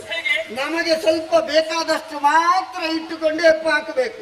ಎಲ್ಲದಕ್ಕೆ ಹೆಪ್ಪ ಹಾಕಿದ್ರೆ ತಿನ್ನುವುದಕ್ಕೆ ಜನ ಇಲ್ಲದಿದ್ರೆ ಉಳಿ ಬಂದು ಹಾಳಾಗುವುದಿಲ್ಲ. ಮತ್ತೆ ಹಾಳಾಗದೆ ನಿಮಗೆ ಯಾವುದೋ ಗೊತ್ತಿಲ್ಲ ಮನೆಯಲ್ಲಿ ಏನು ನಡೀತಾ ಉಂಟು. ಒಟ್ಟು ರಾಜಕೀಯ ವಿಚಾರದಲ್ಲಿ ಮಾತ್ರ ಇದ್ರೆ ಮನೆಯಲ್ಲಿ ಯಾರು ಹೇಗಿದ್ದಾರೆ? ರಾಜಕೀಯ 4 ಶಬ್ದಕ್ಕೆ ಪ್ರಾಜ್ಞರು ಎಷ್ಟು ದೊಡ್ಡ ಅರ್ಥ ಕೊಟ್ಟಿದ್ದಾರೆ ಗೊತ್ತುಂಟ? ಯಾವುದು? ಹೇಗೆ? ಅದು ವಿಮರ್ಶೆ ನಿನಗೆ ಬೇಡ, ಅದು ನನಗೆ ಮಾತ್ರ. ಅದನ್ನು ಕೇಳಲಿಕ್ಕೆ ಬಂದದಲ್ಲ ನಾನು, ರಾಜಕೀಯ ವಿಚಾರ ಮಾತಾಡಲಿಕ್ಕೆ ಬಂದದಲ್ಲ. ನಿಮಗೆ ರಾಜಕೀಯ ವಿಚಾರ ಬಿಟ್ಟರೆ ಬೇರೆ ಏನಾದ್ರು ಗೊತ್ತುಂಟಾ? ಗಂಡನಾದವನು ಪ್ರಜೆಗಳ ಯೋಗಕ್ಷೇಮ ಮತ್ತೆ ರಾಜ್ಯಕ್ಕೆ ಏನು ಬೇಕು ಅದನ್ನು ಕರ್ತವ್ಯ ನಿಷ್ಠೆಯಲ್ಲಿ ಮಾಡಿಕೊಂಡು ಅದೆಲ್ಲ ಮುಗಿದ ನಂತರದಲ್ಲಿ ಸ್ವಲ್ಪ ರಾಜಕೀಯದೊಳಗೆ ಮನ ಮಾಡಬೇಕು. ಗಂಡನಾದವನಿಗೆ ಗಂಡಸವಾದವನಿಗೆ ರಾಜಕೀಯ ಇಲ್ಲದಿದ್ರೆ ಯಾರು ಗುರುತಿಸುವುದಿಲ್ಲ. ರಾಜಕೀಯ ಉಂಟು, ದೊಡ್ಡ ಶಾಲು ಹಾಕಿಕೊಂಡು ರಾಜಕೀಯ ಮಾಡಿದ್ರೆ ಮಾತ್ರ ಬಂದ ಅವನಿಗೆ ಹೇಳಿ ಎದ್ದೇಳಿ ನಮಸ್ಕಾರ ಕೊಡಿ ಅಂತ ಗುರುತಿಸುವುದು. ಈಗ ನಿನ್ನ ಗಂಡ ನೋಡು, ಹೊರಗೆ ಹೋದ್ರೆ ಸಾಕು, ಹಿಂದೆ ಮುಂದೆ 10-12 ಜನ ದಾರಿಯಲ್ಲಿದ್ದವರೆಲ್ಲ ಬದಿಗೆ ನಿಂತು ನಮಸ್ಕರಿಸಿ ಹೆಗ್ಗಳಿಕೆ ನಿನಗೆ. ಹೌದು, ಅದಲ್ಲಿ ಊರಲ್ಲಿ ಮಾತ್ರ, ಮನೆಯಲ್ಲಿ ಬರೇ ದಂಡ. ಯಾರು ನೀನು ಹೇಳುದ? ಹೌದು, ಮತ್ತೆ ನನ್ನಲ್ಲಿ ಹೇಳಿದ್ರಿಂದ ಆಯ್ತು. ಸ್ವಲ್ಪ ಹೊರಗೆ ನೀನೇನಾದ್ರೂ ಡಂಗುರ ಬಾರಿಸ್ತಿದ್ರೆ ನಿನಗೆ ಏನು ಹೇಳುತ್ತಾ ಇದ್ರು ನನಗೆ ಅರ್ಥ. ಗಂಡನನ್ನು ದಂಡ ಅಂತ ಹೇಳಿದೆ. ಯಾಕೆ? ಖಾಲಿ ರಾಜಕೀಯದ ವಿಚಾರದಲ್ಲಿ ಮಾತ್ರ ತಲೆ ಕೆಡಿಸುವುದಲ್ಲ, ಮನೆಯ ಬಗ್ಗೆ ಸ್ವಲ್ಪ ತಲೆ ಕೆಡಿಸಬೇಕು. ಮುನ್ನ ಅಷ್ಟು ತಂದು ಹಾಕಿದ್ದೇನೆ ತಿಂದು ಸಾಯಲಿದ್ದವರಲ್ಲ. ಹೌದಾ? ನೀನು ಕೂಡ ಬೇಕಾದಾಗೆ ವ್ಯಯವನ್ನು ಮಾಡುತ್ತಾ ಇರು ಎನ್ನುವ ಹಾಗೆ ಬೇಕಾದಂತ ಯಾವ ವಸ್ತುಗಳು ನವರಸ ಭೋಜನವೋ ಇನ್ನು ಉಳಿದಂತ ಭೋಜನವನ್ನು ಮಾಡುವುದಕ್ಕೆ ವ್ಯವಸ್ಥೆ ಮಾಡಿದ್ದೇನೆ. ವ್ಯಯಕ್ಕಾಗಿ ಧನ ಉಂಟು, ಬೇಕಾದಂತ ಅರಮನೆಯಂತಹ ಒಂದು ಅರಸತ್ತಿಗೆಯಲ್ಲಿ ಕುಳಿತುಕೊಂಡು ಸಂತೋಷ ಪಡುವುದಕ್ಕೆ ಮನೆ ಉಂಟು ಅಲ್ವಾ? ಇದೆಲ್ಲ ಇರುವಾಗ ಮತ್ತೆ ನಮಗೇನು ಚಿಂತೆ? ಮನೆಯಲ್ಲಿ ಈಗ ತಿನ್ನುವುದಕ್ಕೆ ಉಣ್ಣುವುದಕ್ಕೆ ತೊಡುವುದಕ್ಕೆ ಇಲ್ಲ ಅಂತಲೇ ಕೊರತೆಗೆ ಬಂದದ ನಾನು. ರಾಜನ ಹೆಂಡತಿ ಆದ ನಿನಗೆಲ್ವ ಮನೆಯ ಜವಾಬ್ದಾರಿ. ಗಂಡನಾದವ ದುಡಿತಾನೆ, ಸ್ವಲ್ಪ ತಂದು ಹಾಕ್ತಾನೆ, ಸ್ವಲ್ಪ ಅವನಿಗಾಗಿ ಇಟ್ಟುಕೊಳ್ಳುತ್ತಾನೆ, ಮತ್ತೆ ಸೂರ್ಯೋದಯಕ್ಕೆ ಎದ್ದು ಹೋಗುತ್ತಾನೆ. ಏನು ನಾಳಿನ ಕರ್ಮ ಅದು ಕರ್ತವ್ಯ ಅಂತ ಭಾವಿಸಿ ಕರ್ತವ್ಯದೆಡೆಗೆ ಮನ ಮಾಡ್ತಾರೆ. ಒಬ್ಬ ಬಡವನಾದವ, ಶ್ರೀಮಂತನಾದವ ಇವತ್ತು ಎಲ್ಲಿ ಕಾರ್ಯಕ್ರಮ, ಇವತ್ತು ಎಲ್ಲಿ ಸಭೆ ಸಮಾರಂಭ, ಇವತ್ತು ಎಲ್ಲಿ ಅತಿಥಿ ಕಾರ್ಯಕ್ರಮ, ಇವತ್ತೆಲ್ಲಿ ನಮ್ಮನ್ನು ಕರೆದಿದ್ದಾರೆ. ಸ್ವಲ್ಪ ಯಾರಿಗೆ ಹಿತಬೋಧಕನಾಗಿ 4 ಒಳ್ಳೆಯ ಶಬ್ದಗಳನ್ನು ಆಡುವುದಕ್ಕ ಒಂದು ಭಾಷಣ ಮಾಡುವುದಕ್ಕೆ ವೇದಿಕೆ ಸಿಕ್ಕಿದ್ರೆ ಸಾಕು, ಉದ್ದಕ್ಕೆ ಭಾಷಣ ತೆಗೀತಾ ಇರು. ಇದನ್ನೆಲ್ಲ ಮಾಡ್ತಾ ಇರ್ಬೇಕು. ಮನೆಯೊಳಗೆ ನೀನಲ್ಲ, ಮನೆಯಲ್ಲಿ ನಾನಿದ್ದೇನೆ. ಹೌದು ಸ್ವಾಮಿ, ಅದು ನಾನಿದ್ರು ಕೂಡ ನಿಮಗೆ ಸ್ವಲ್ಪ ಎಚ್ಚರ ಬೇಕಾ ಬೇಡವಾ? ಎಚ್ಚರ ಉಂಟು. ಎಚ್ಚರ ಉಂಟಲ್ಲ? ಹೌದು. ಯಾವುದ್ರ ಬಗ್ಗೆ ಎಚ್ಚರ ಉಂಟು? ಯಾರಾದ್ರೂ ನಮ್ಮ ಮನೆಗೆ ಯಾರು ಬರ್ತಾರೆ, ಏನ್ ನಡೆಯಬೇಕು, ಯಾವ ವ್ಯವಸ್ಥೆ ಬೇಕು, ಇದರಲ್ಲಿ ನೀವು ಕೇಳ್ತೀರಾ? ಮನೆಗೆ ಬಂದವರಿಗೆ ಏನಾದ್ರೂ ಒಂದು ತಂಪು ಪಾನೀಯ ಕೊಡುವುದಕ್ಕೆ ನೀನಿಲ್ಲ. ತಂಪು ಪಾನೀಯ ಕೊಟ್ಟರೆ ಆಗಲಿಕ್ಕಿಲ್ಲ ಸ್ವಾಮಿ. ಮತ್ತೆಂತದ್ದು? ಅವರನ್ನು ವಿಚಾರಿಸಬೇಕಾದ ನಮ್ಮ ಕರ್ತವ್ಯ. ಗೃಹಿಣಿ ಗೃಹ ಉಚ್ಯತೆ ಅಂತ ಹೇಳಿದ್ರೆ ಎಂತದು? ಹೇಗೆ? ಅಲ್ಲ ಎಂತದು? ಎಂತದು? ಬಂದವರನ್ನು ಒಂದು ಅತಿಥಿಗಳೇ ಆಗಲಿ ಯಾರೇ ಆಗಲಿ ಅವರನ್ನು ಸತ್ತರಿಸಿ ಮನ್ನಿಸಿ ಮಾನಿಸಿ, ಸ್ವಾಮಿ ಎಲ್ಲಿಂದ ಬಂದಿರಿ, ಸ್ವಲ್ಪ ದನಿವಾರಿಸಿಕೊಳ್ಳಿ, ಕುಡಿಯುವುದಕ್ಕೆ ತಂಪು ಬಿಸಿಯೋ ತಣ್ಣಗೆಯೋ ಅಲ್ಲ ಮಧ್ಯಮವೋ ಯಾವುದು ಅಂತ ಅದನ್ನು ಕೊಟ್ಟು ಅವರು ಬರುವಾಗ ಸ್ವಲ್ಪ ತಡ ಆಗುತ್ತದೆ, ಒಂದು 50 ನಿಲ್ಲಿ, ಇಲ್ಲದಿದ್ರೆ ನಾಳೆ ಬನ್ನಿ ಎನ್ನುವ ಹಾಗೆ ವಿಚಾರಿಸುವುದು ಹೆಂಡತಿಯಾದವಳ ಹೆಣ್ಣಾದವಳ ಧರ್ಮ. ಬಂದವರನ್ನು ವಿಚಾರಿಸುವ ವಿಷಯ ಅಲ್ಲ. ಮತ್ತೆ ಇಲ್ಲಿ ಏನೇನು ನಡೀತಾ ಇದೆ ಅಂತ ನಿಮಗೆ ಗೊತ್ತುಂಟು, ಅದಕ್ಕೆ ಕೇಳಿ ನಾನು. ಎಲ್ಲಿ? ನಮ್ಮ ಮನೆಯಲ್ಲಿ. ಮನೆಯಲ್ಲಿ? ಹೌದು. ಏನು ನಡೀತು? ಏನಾಯಿತು? ಏನಾಯ್ತು ಸ್ವಾಮಿ? ಈ ಹಿಂದೆ ಅದೆಷ್ಟೋ ದನಗಳು ಉಂಟು. ಹೌದು. ಆ ಕೊರವಂಜಿ ಬಂದು ನಮಗೆ ಒಂದು ಕಪ್ಪಿಣೆ ಕೊಟ್ಟಿದ್ದಾರೆ. ಹೌದಾ? ನಮ್ಮ ಗೋಶಾಲೆಯಲ್ಲಿ ಎಷ್ಟು ದನಗಳು ಉಂಟು, ಆ ಎಲ್ಲಾ ದನಗಳ ಮಧ್ಯದಲ್ಲಿ ಪೂರ್ಣ ಚಂದ್ರಮ ಶೋಭಿಸುವಂತೆ ಒಬ್ಬಳು ಕಪಿಲೆ ಶೋಭಿಸ್ತಾಳೆ. ಅದು ಮೊನ್ನೆ ಕೊರವಂಜಿ ಕೊಟ್ಟದ್ದಲ್ಲ? ಹೌದು ಹೌದು. ಅದೇ ಈಗ ಏನಾಗಿದೆ? ಏನಾಗಿದೆ? ಕರು ಹಾಕಿದೆ ಅದು. ಅದು ಸಂತೋಷ. ಕಪಿಲೆ ದನ ಕರು ಹಾಕದೆ ಮತ್ತೆ ಎಂತದ್ದ? ದನ ಕರು ಹಾಕದೆ ಮತ್ತೆ ಯಾವುದು ಕರು? ದನ ಕರು ಹಾಕದೆ ಮತ್ತೆ ನಾನು ಕರು ಹಾಕುದ? ಅಲ್ಲ ಎಂತದಂತ ಕೇಳಿದ್ರೆ ಅದು ಭಾಗ್ಯ ಇಲ್ಲಲ್ಲ. ಅದು ಭಾಗ್ಯ ನಿಮ್ಮ ಹಣ ಬರೋ ನಂದ. ಮತ್ತೆ ಯಾರು? ಸರಿ ಇದ್ದೇನೆ, ನನಗೇನಾಗ್ಲಿಲ್ಲ. ಯಾರು ಹೇಳಿದ್ದು? ಯಾರು ಹೇಳಿದ್ದು? ನಾನು ಹೇಳ್ತಾ ಇದ್ದೇನೆ. ನೀನೇ ಹೇಳುವುದಲ್ಲ? ಹೌದು. ಹೌದೌದು. ಸರಿ, ಮುಂದೆ ಮುಂದುವರಿಸಿ. ಹೌದು, ಕರು ಹಾಕಿದೆ. ಹೌದು. ಎಷ್ಟು ಅದರಲ್ಲಿ ಹಾಲು ಬರ್ತಾ ಇತ್ತು ಗೊತ್ತುಂಟಾ? ಅದು ಹಾಲು ಕರೆಯುವುದು ನೀನಲ್ಲ? ಹಾಲು ನಾನು. ಹೌದು. ಒಮ್ಮೆ ಬೆಳಗ್ಗೆ ಸಾಕಾಗ್ತಾ ಇತ್ತು. ಮತ್ತೆ ಮತ್ತೆ ಮತ್ತೆ ಈಗ ಸ್ವಲ್ಪ ನನಗೆ ಸ್ವಲ್ಪ ಉದಾಸೀನ ಕೆಲಸ ಮಾಡಿ ಪ್ರಾರಂಭಕ್ಕೆ ತಂಬಿಗೆ ಇತ್ತು. ಮತ್ತೆ ನೀನು ದೊಡ್ಡ ಕೊಡವನ್ನು ಹಿಡ್ಕೊಂಡು ಹೌದಪ್ಪ, ಯಾವಾಗಲೂ ಬರ ಬರ ಬರ ಬರ ಬರ ಬರ ಬರ ಬರ ಹೇಳುದು. ಇದ್ದೆ. ಸೊಂಟ ಇಲ್ಲ ಸೊಂಟ ಇಲ್ಲ ಸೋಪನಾಗಿ ಹೋಗಿದೆ. ಹೌದು. ಹಾಗಂತ ಅದಕ್ಕೆ ಹಾಲು ಕರೀದೇ ಬೇಡ ಅಂತ ಬೇರೆ ವ್ಯವಸ್ಥೆ ಮಾಡಿದ್ದೀರಿ. ಹಾಲು ಕರೀಲಿಕ್ಕೆ ಹೌದಲ್ಲ? ನಿನಗೆ ಸೊಂಟ ನೋವು ಬರುವುದೇ ಬೇಡ. ಇಷ್ಟು ಬೇಗ ಬಂದ್ರೆ ಇನ್ನೆಲ್ಲಿ ಉಂಟು? ಹೌದು. ಅದಕ್ಕಾಗಿ ಯಾರು ಕರೆಯುವುದೀಗ? ಅದಕ್ಕೆ ಬೇಕಾದ ವ್ಯವಸ್ಥೆ ಇಲ್ಲ. ವ್ಯವಸ್ಥೆ ಮಾಡಿದ. ಹೌದು. ಯಾರು ಕರೆಯುವುದೀಗ? ಆ ಗೋಪಾಲಕಲ್ಲ. ಹೌದು, ಗೋಪಾಲ. ಪಾಪ ನಿನ್ನ ಮೇಲೆ ಕರುಣೆ ಅಲ್ಲ. ಅದು ಮೊನ್ನೆ ನಾವು ತಂದದ್ದಂತ ಹಾಳಾಗಿದ್ದ. ಯಾವುದು ಅದು ಹಾಲು ಕರೀಲಿಕ್ಕೆ? ಅದರ ವ್ಯವಸ್ಥೆ ನಮಗೆ ಅಗತ್ಯ ಇಲ್ಲ. ಕೈಯಲ್ಲಿ ಸರಿ ಇಲ್ವಾ? ನಿನ್ನ ಮೇಲೆ ಕರುಣೆ ಬಿತ್ತೋ ಏನು? ಪಾಪ ಅವನೇ ಕರೀತಿದ್ದಾನೆ, ಕರೀಲಿ. ಅವನಿಗೊಂದು ಕೆಲಸ ಆಗುತ್ತೆ. ಅವನಿಗೆ ಕೆಲಸ ಆಯ್ತು.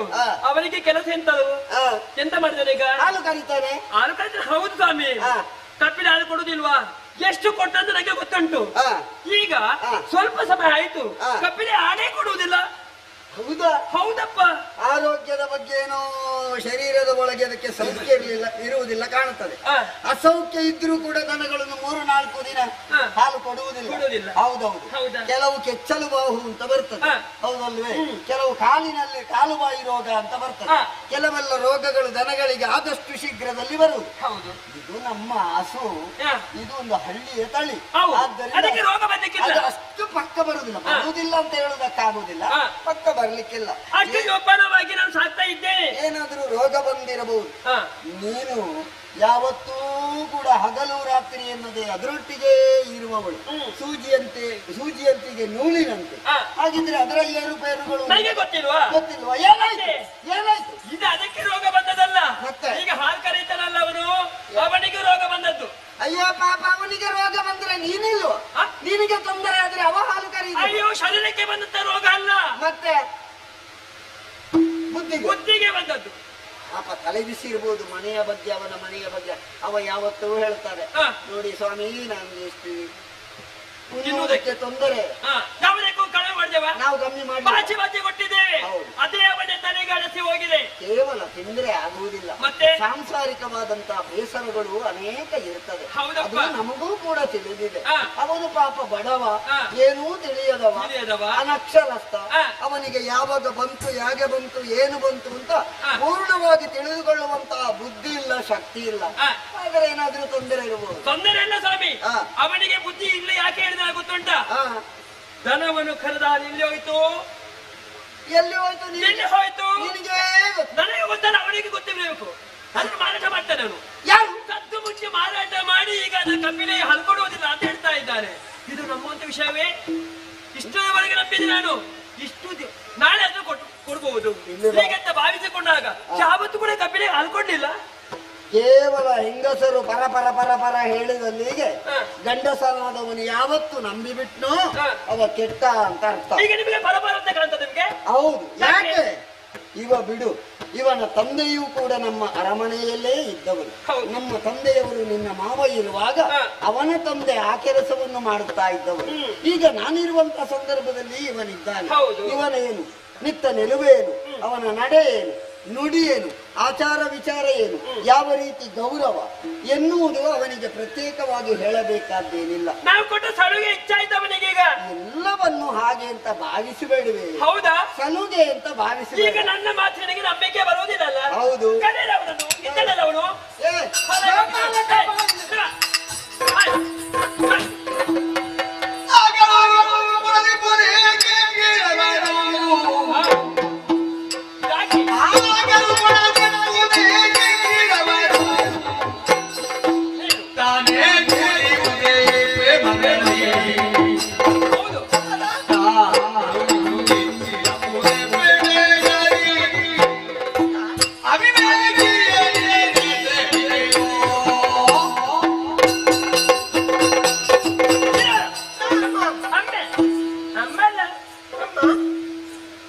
ನೀನು ನಗಾರಿ ಬಾರಿಸಿದಾಗ ಅವನನ್ನು ಗದರಿಸಬೇಡ.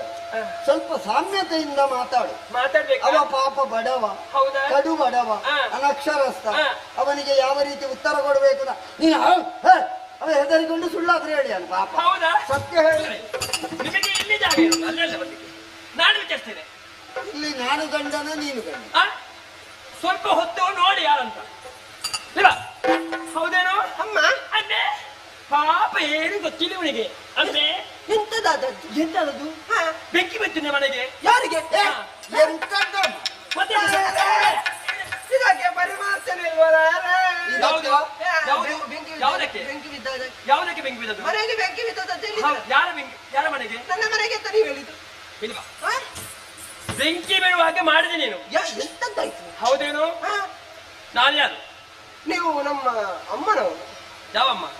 ರಾಯರ ಮಡದಿ ನಮ್ಮ ಅಮ್ಮ. ಹೌದಾ? ಗೌರವ ಕೊಡ್ತೀನಿ ನೀನು. ಯಾರು? ನಮ್ಮ ರಾಯರ ಅಮ್ಮನವರು. ರಾಯರ ರಾಯರ ಮಡದಿ. ಹೌದು. ಅಮ್ಮನೆಂಬಂತ ಗೌರವ ಕೊಡ್ತೀಯಾ? ಕಾಲಿಗೆ ಬೀಳ್ಬೇಕಾ? ನಿನ್ನ ತಾಯಿಗೆ ಎಷ್ಟು ಗೌರವ ಕೊಡ್ತೀಯ ಅಷ್ಟೇ ಗೌರವ ಕೊಡ್ತಾ ಇದೆಯಲ್ಲ ನೀನು. ಹೌದಮ್ಮ. ಸರಿಯಲ್ಲ? ಹೌದಮ್ಮ. ಸುಳ್ಳು ಮಾತಾಡಬಾರ್ದು. ಇಲ್ಲ ಅಮ್ಮ. ಯಾವತ್ತು ಅಮ್ಮನಲ್ಲಿ ಸುಳ್ಳು ಮಾತಾಡ್ಲಿಕ್ಕೆ ಉಂಟಾ? ಇಲ್ಲ. ಮಾತಾಡ್ಬಾರ್ದಲ್ಲ? ಮಾತಾಡಿದ್ರೆ ಏನಾಗ್ತದೆ? ದೇವರು ಶಿಕ್ಷೆ ಕೊಡ್ತಾರೆ. ಹೌದಾ? ಇಲ್ಲಿ ದೇವರು ಶಿಕ್ಷೆ ಕೊಡುವುದಲ್ಲ, ಈಗ ನಾನೇ ಶಿಕ್ಷೆ ಕೊಡ್ತೇನೆ. ಹೌದೇನು? ಸತ್ಯ ವಿಚಾರ ಹೇಳ್ಬೇಕು. ಇಷ್ಟರವರೆಗೆ ಪ್ರೀತಿಯಲ್ಲಿ ಸಾಕಿದಂತ ಕಪಿಲೆ ಕೆಲವು ಸಮಯ ಆಯ್ತು ಕರುವಾಕಿ. ಹೌದಾ? ನಾನು ಕರೀತಾ ಇದ್ದೆ, ನನಗೆ ಸಾಕಾಗ್ತದೆ ಅಂತ ನಿನ್ನ ಜನ ಮಾಡಿದ್ದು. ಹೌದಾ? ಅದಕ್ಕಿಂತ ಮುಂಚೆ ಯಾರಿದ್ರು? ನಿನ್ನ ಅಪ್ಪ ಇದ್ರು. ನಮ್ಮ ಕುಲ ಎಲ್ಲ ಇಲ್ಲ. ಹೌದಪ್ಪ. ಹಾಗಂತ ನಿನ್ನ ಮೇಲೆ ನಂಬಿಕೆ ಇದ್ದು ಆ ಕಪಿಲೆಯ ಹಾಲು ಕರಿ ಅಂತ ನಿನಗೆ ಹೇಳಿದ್ದೆ. ಹೌದಮ್ಮ, ಹೇಳಿದ್ರಿ ನೀವು. ಕಪಿಲೆ ಹಾಲು ಕೊಡ್ತಾ ಉಂಟ ಈಗ? ಈಗ ಇಲ್ಲ ಮೊದಲಿನಾಗಿ ಇಲ್ಲ. ಈಗ ಸ್ವಲ್ಪ ಸ್ವಲ್ಪ ಈಗ ಕೊಡುದಮ್ಮ. ಸ್ವಲ್ಪ ಕೊಡುದಲ್ಲ? ಸ್ವಲ್ಪ ಸ್ವಲ್ಪ. ಮುಂಚೆ ತುಂಬಾ ಸಿಕ್ತಿತ್ತು. ತುಂಬಾ ಸಿಕ್ತಿತ್ತು, ಈಗ ಸ್ವಲ್ಪ ಸಿಕ್ಕೋದು. ಸ್ವಲ್ಪ ಸಿಗುದು. ಎಲ್ಲಿ ಹೋಯ್ತು? ಎಲ್ಲಿ ಹೋಯ್ತು? ಯಾರಿಗೆ ಗೊತ್ತು? ಯಾರು ಕುಡಿದ್ರು? ಯಾರು ಕುಡಿದ್ರು? ಎಲ್ಲಿ ಮಾರಾಟ ಮಾಡ್ತಾ ಇದ್ದಿ? ಯಾರಿಗೆ ಕದ್ದು ಮುಚ್ಚಿ? ನಾನಲ್ಲಮ್ಮ. ಏನು? ನಾನು ಏನಂತನು? ಸತ್ಯ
ಅದನ್ನೆಲ್ಲ ಕುಡಿಯುವುದಿಲ್ಲ. ನಾನು ಯಾವುದನ್ನು ಕುಡಿಯುವುದಿಲ್ಲ. ಮಾರಾಟ ಕೂಡ ಮಾಡ್ಲಿಲ್ಲ ಅಮ್ಮ. ನಾನು ನಿಮ್ಮ ಅನ್ನ ತಿಂದವನಲ್ಲ. ಹೌದು ಹೌದು. ಆ ತರದ ಕೃತ್ಯ ನಾನು ಹೇಗೆ ಮಾಡ್ಲಿ? ನಿಮ್ಮ ಅನ್ನದ ನನ್ನ ಋಣ ನನ್ನ ತಲೆಯ ಮೇಲೆ ಉಂಟಮ್ಮ. ಹೌದು. ಆ ಕಾರಣದಿಂದ ಹಾಗೆ ಮಾಡ್ಲಿಲ್ಲ.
ದೊಡ್ಡ ದೊಡ್ಡ ಕಾರ್ಯಕ್ರಮಗಳಿಗೆ ಯಾವುದು ಬಿಡುದು ಹಾಗೆ ಪಟ ಪಟ ಪಟ ಪಟ ವಟ ವಟ ವಟ ವಟ ಅಂತ ಹೇಳ್ತಾ ಈಗ ನಿಮಗೆ ನಾನು ಹಾಗೆ ಕಾಣಬಹುದು.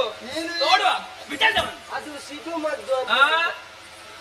ಸಿಡಿಸ್ತೇನೆ ಈಗ ನಾನು ಮಾಡಿದವನು. ನಾನು ವಿಚಾರಿಸ್ತೇನೆ, ನೀನು ಸ್ವಲ್ಪ ಬದಿ. ನೀನು ಅವನನ್ನು ಮಾತಾಡ್ಲಿಕ್ಕೆ ಬಿಡದಿದ್ರೆ ಅವ ಮಾತಾಡದೆ ಮಾತಾಡುದು ಎಲ್ಲ ಮಾಡಿ ಮುಗಿಸಿ ಆಗಿದವನು. ಕೆಲವೇ ಗೋಪಾಲಕ ಸರಿಯಾಗಿ ಲಕ್ಷ್ಯ ಬಿಟ್ಟು ಕೇಳು. ಇಷ್ಟರವರೆಗೆ ನಿಮ್ಮ ಹಿರಿಯರಿಂದಲೂ ಕೂಡ ಇದೇ ಮನೆಯಲ್ಲಿ ಉಂಡು ತಿಂದು ಬೆಳೆದವರು. ಹೌದು.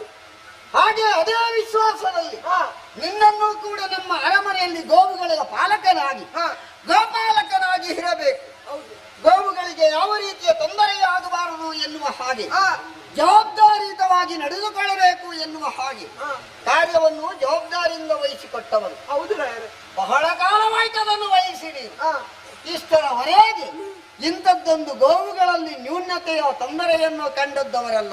ಹೌದೌದು. ಹಾಗಿದ್ದಾಗ ಮೊನ್ನೆ ಕರಬಂದಿ ತಂದು ಕೊಟ್ಟಂತಹ ಕಪಿಲೆ ದನದಲ್ಲಿ ಹಾಲಿನಲ್ಲಿ ವ್ಯತ್ಯಾಸವನ್ನು ಕಂಡು ನಿನ್ನಲ್ಲಿ ಏನೋ ಒಂದು ರೀತಿಯ ಸಂಶಯ ನನಗೆ ಕಾಡುತ್ತಾ ಉಂಟು ಅಲ್ಲವೇ? ಒಬ್ಬ ಕದ್ದವನು ಅರಸನ ಮುಂದೆ ಹಿತನುಡಿಗಳನ್ನು ಆಡುವಂತಹ ಹೊತ್ತಿನಲ್ಲಿ ನಾಲಿಗೆ ತಡವರಿಸ್ತದೆ, ಕೈಕಾಲು ನಡುಗುತ್ತದೆ.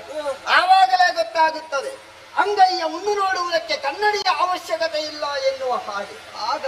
ಆದ್ದರಿಂದ ಹೇಳುತ್ತಾ ಇದ್ದೇನೆ, ಬುದ್ಧಿಮದಾಂಧತೆಯಿಂದಲಾಗಿ ನೀನು ವ್ಯವಹರಿಸಿದ್ದೇ ಹೌದಾದ್ರೆ ಅಷ್ಟೇ ಅಲ್ಲ, ನಿನ್ನ ಜೀವನ ಕ್ರಮಕ್ಕೆ ನಾವು ಕೊಡುವುದು ಸ್ವಲ್ಪ ಕಡಿಮೆ ಆಯಿತು, ಸಂಸಾರವನ್ನು ಸಾಧಿಸುವುದಕ್ಕೆ ಕಷ್ಟವಾಗುತ್ತದೆ ಎನ್ನುವಂತಹ ನೆಲೆಯಲ್ಲಿ ದೂರದ ಆಲೋಚನೆ ಬಿಟ್ಟು ದುರಾಲೋಚನೆಯನ್ನು ಮಾಡಿ ಏನಾದರೂ ಕಪಿಲೆ ದನವನ್ನು ಮಾರಾಟ ಮಾಡುವುದಕ್ಕೋ ಅಲ್ಲ ನೆರೆಕರೆಯಲ್ಲಿ ನಿನ್ನ ಪರಿಚಯಸ್ಥರಿಗೆ ಕೊಟ್ಟು ಅದರಿಂದ ಬಂದಂತಹ ಧನದಿಂದಲಾಗಿ ನಿನ್ನ ಸಂಸಾರವನ್ನು ಸಾಗಿಸುವಂತಹ ಒಂದು ದುರ್ಬುದ್ಧಿಯನ್ನು ಮಸ್ತಕದಲ್ಲಿಟ್ಟುಕೊಂಡು ನಡೀತಾ ಇದ್ದು. ಆದುದರಿಂದ ಹೇಳುತ್ತಾ ಇದ್ದೇನೆ, ಇನ್ನು ನಿನಗೆ ಅರಮನೆಯಲ್ಲಿ ಅವಕಾಶ ಇಲ್ಲ.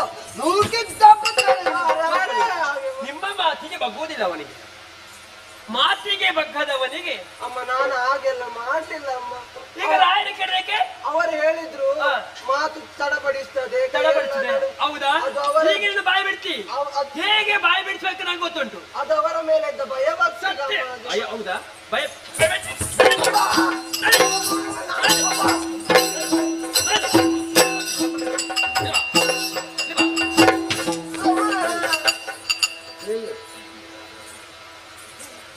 ಈಗ ಅವಳು ಶಿಕ್ಷೆ ಕೊಟ್ಟಿದ್ದಾಳೆ ಸತ್ಯ, ನೀನಾದರೂ ಕೂಡ ಒಪ್ಪುವುದಿಲ್ಲ. ನಾನು ಎಲ್ಲಿಯಾದರೂ ನೀನು ಮಾಡಿದ್ದೆ ಹೌದಾಗಿದ್ರೆ ರುಂಡ ಮುಂಡ ಬೇರೆ ರಾಜ ಅಂತೆ.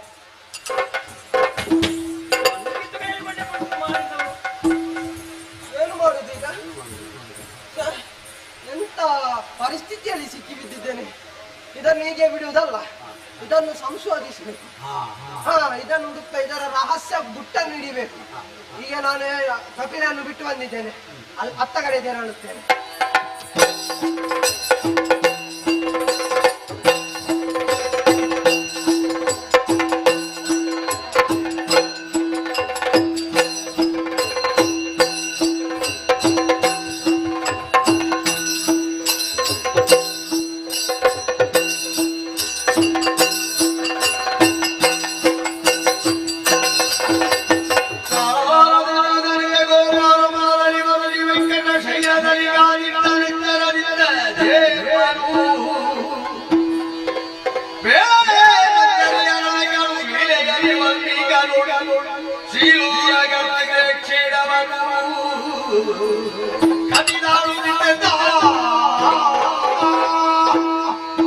ಬಂದು ತಲುಪಿದ್ದೇನೆ ಈ ಸ್ಥಳಕ್ಕೆ. ಎಲ್ಲಿ ಉಂಟು ಕಪಿಲೆಯಲ್ಲಿದ್ದಾಳೆ ಅಂತ ಹುಡುಕುತ್ತಾ ಹೋಗ್ತೇನೆ. ಮುಂದೆ ಮುಂದೆ ಮುಂದೆ ಬಂದಾಗ ಸಿಕ್ಕಿತು, ಇವಳ ಸಿಕ್ಕಿದ್ಲು. ಇವಳ ಹೇಗೆ ಈ ಕೃತ್ಯ? ಅವಳ ಹಾರನ್ನು ಹುತ್ತಕ್ಕೆ ಸುರಿಯುತ್ತಿದ್ದಾಳೆ. ಇವಳನ್ನು ಹೀಗೆ ಬಿಡುವುದಾ? ಸಿಕ್ಕಿದ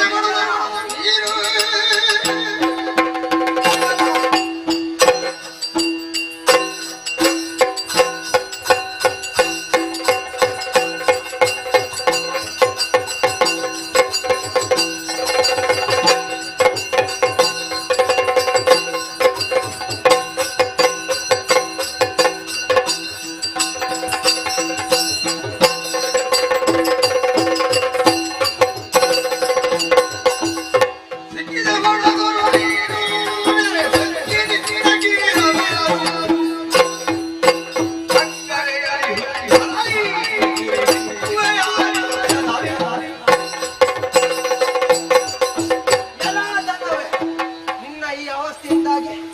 ನನ್ನ ಬೆನ್ನು ಉಡಿಯಾಯ್ತು. ಇನ್ನು ನೀಕೆ ಬಿಡುವುದಿಲ್ಲ. ಈ ವಿಷಯವನ್ನು ರಾಯರಲ್ಲಿ ಹೇಳ್ಬೇಕು. ಅಲ್ಲಿ ಹೋಗ್ತೇನೆ.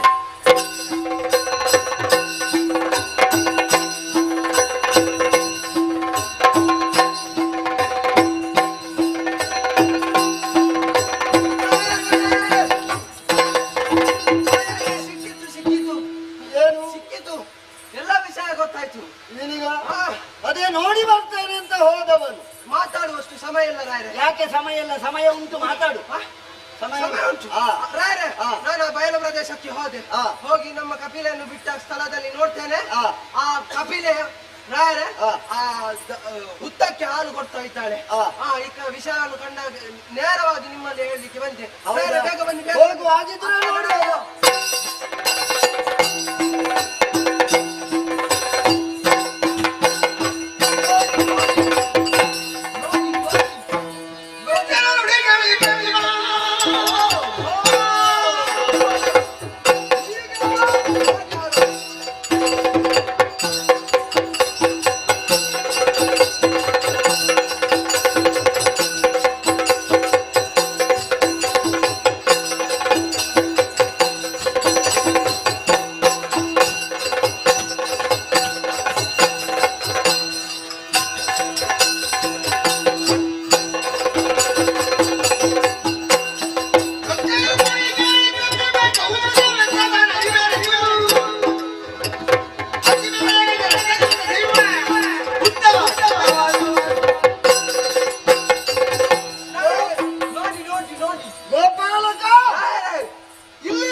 ಕಪಿಲದನ್ನು ಎಲ್ಲಿ ಹೋಗ್ತಾಳೆ ಹಾಲೇನೇ ಆಗುತ್ತದೆ ಎನ್ನುವ ಹಾಗೆ ಸತ್ಯಶೋಧನೆಗೆ ನಾವು ಮುಂದುವರಿದೆವು ಅಂತಾದ್ರೆ ನೀನದನ್ನು ತಿಳಿದು ಬಂದು ಸತ್ಯಾಂಶವನ್ನು ಬಿತ್ತರಿಸಿದ. ಹೌದು, ಆದರೂ ನಿನ್ನನ್ನು ನಂಬುವುದಕ್ಕೆ ಅಸಾಧ್ಯವಾಗಿ ಹೋಯಿತು. ನಾನಾಗಿಯೇ ಬಂದು ಕಣ್ಣಾರೆ ಕಂಡರೂ ಪಾರಂಬರಿಸಿ ನೋಡು ಎನ್ನುವ ಹಾಗೆ ದೃಷ್ಟಿಭೂತಂ ನಶ್ಯೇತು ಪಾದಂ ಅಲ್ಲವೇ? ಕಾಲಿಡುವ ಮೊದಲು ಕಣ್ಣಿಡಬೇಕು ಅಂತ ಶಾಸ್ತ್ರಜ್ಞರು ಹೇಳಿದ್ದಾರೆ. ಕೇವಲ ನೀನು ಹೇಳಿದಲ್ಲಿಗೆ ಕಾರ್ಯವನ್ನು ಕೈಗೆತ್ತಿಕೊಂಡೆ ಅಂತಾದ್ರೆ ಅದು ಸಮಾವಂತನ ನೆಲೆ ಅನಿಸುವುದಿಲ್ಲ. ನಾನೇ ಸತ್ಯವನ್ನು ತಿಳಿಯಬೇಕು. ತಿಳಿದೆ ಕಪಿಲ ದನವೊಂದು ನಮ್ಮದಾದಂತ ಗೋಶಾಲೆಯಿಂದ ಬಿಟ್ಟಾಗ ಎಲ್ಲಕ್ಕಿಂತಲೂ ಮಿಗಿಲಾಗಿ ರಭಸದಲ್ಲಿ ಬಂದು ಹುತ್ತದ ಸಮೀಪದಲ್ಲಿ ನಿಂತು ಅದೋ ನೋಡು, ಹುತ್ತದ ಮಧ್ಯದಲ್ಲಿ ನಿಂತು ಧಾರಾಕಾರ ಸುರಿಯುತ್ತಿರುವಂತಹ ಹಾಲು. ಹೌದು, ಹಾಗಿದ್ರೆ ಇದು ಉತ್ತರದೊಳಗೆ ಹೋಗುತ್ತಾ ಉಂಟು ಅಲ್ಲವೇ? ಅಲ್ಲಿಂದ ಬಂದದ್ದು ಬಸ್ಸಿನಿಂದ. ಅವಳು ಯಾವುದು ಬಸ್ಸಿನಿಂದ? ಯಾವ ಅದರಲ್ಲಿ ಬಂದ ಅವಳು ಉತ್ತಕ್ಕೆ ಹಾಲು ಕೊಡುದು. ಹೌದು, ಇಂತ ದನ ಎಂತಕ್ಕೆ? ದನ ಬೇಕಾ? ಮತ್ತೆ ಸರಿ, ಏನಾದ್ರೂ ವಿಶೇಷತೆ ಇರಬಹುದು ಉತ್ತದೊಳಗೆ. ಇವಳು ಯಾಕೆ ಮಾಡುತ್ತಾಳೆ ಹೀಗೆ ಎನ್ನುವ ಹಾಗೆ ನೀವುಗಳು ಒಮ್ಮೆಗೆ ಅದನ್ನು ಅಗೆಯಲೇಬೇಕು ಅಲ್ವಾ? ಆದ್ದರಿಂದ ಹೋಗಿ ಒಮ್ಮೆ ಅಗೆದು ಬನ್ನಿ, ನೋಡೋಣ ಏನಾಗುತ್ತದೆ.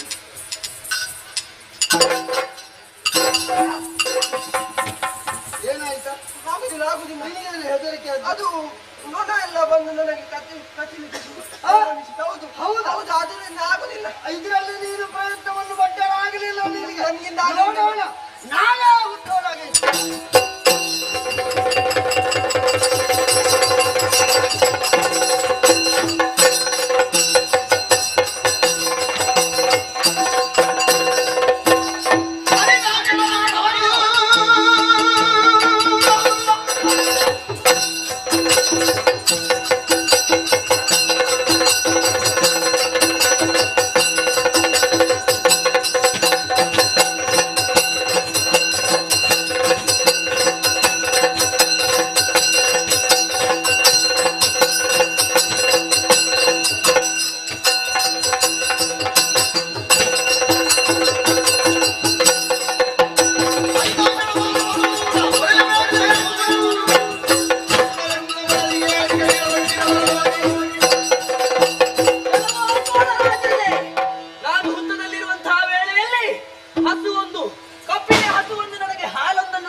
ಅಂತಹ ಸಂದರ್ಭದಲ್ಲಿ ನೀನು ಗಾತಿಸಿದಂತಹ ಗಾತ ನನ್ನ ಹಣೆಗೆ ಬಿದ್ದು ರಕ್ತ ಸುರಿಯುತ್ತಾ ಉಂಟು.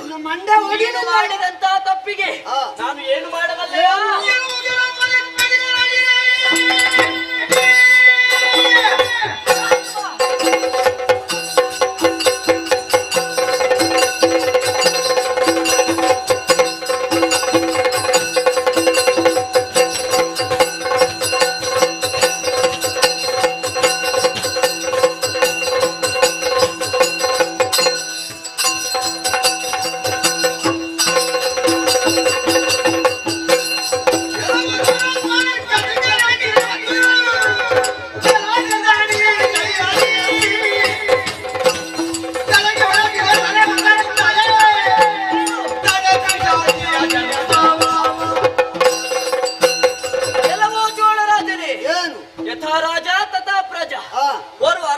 ತಿಳಿದುಕೊಂಡು ಇತರ ಪ್ರಜೆಗಳಿಗೆ ಮಾದರಿಯಾಗಬೇಕಿತ್ತು ನೀನು.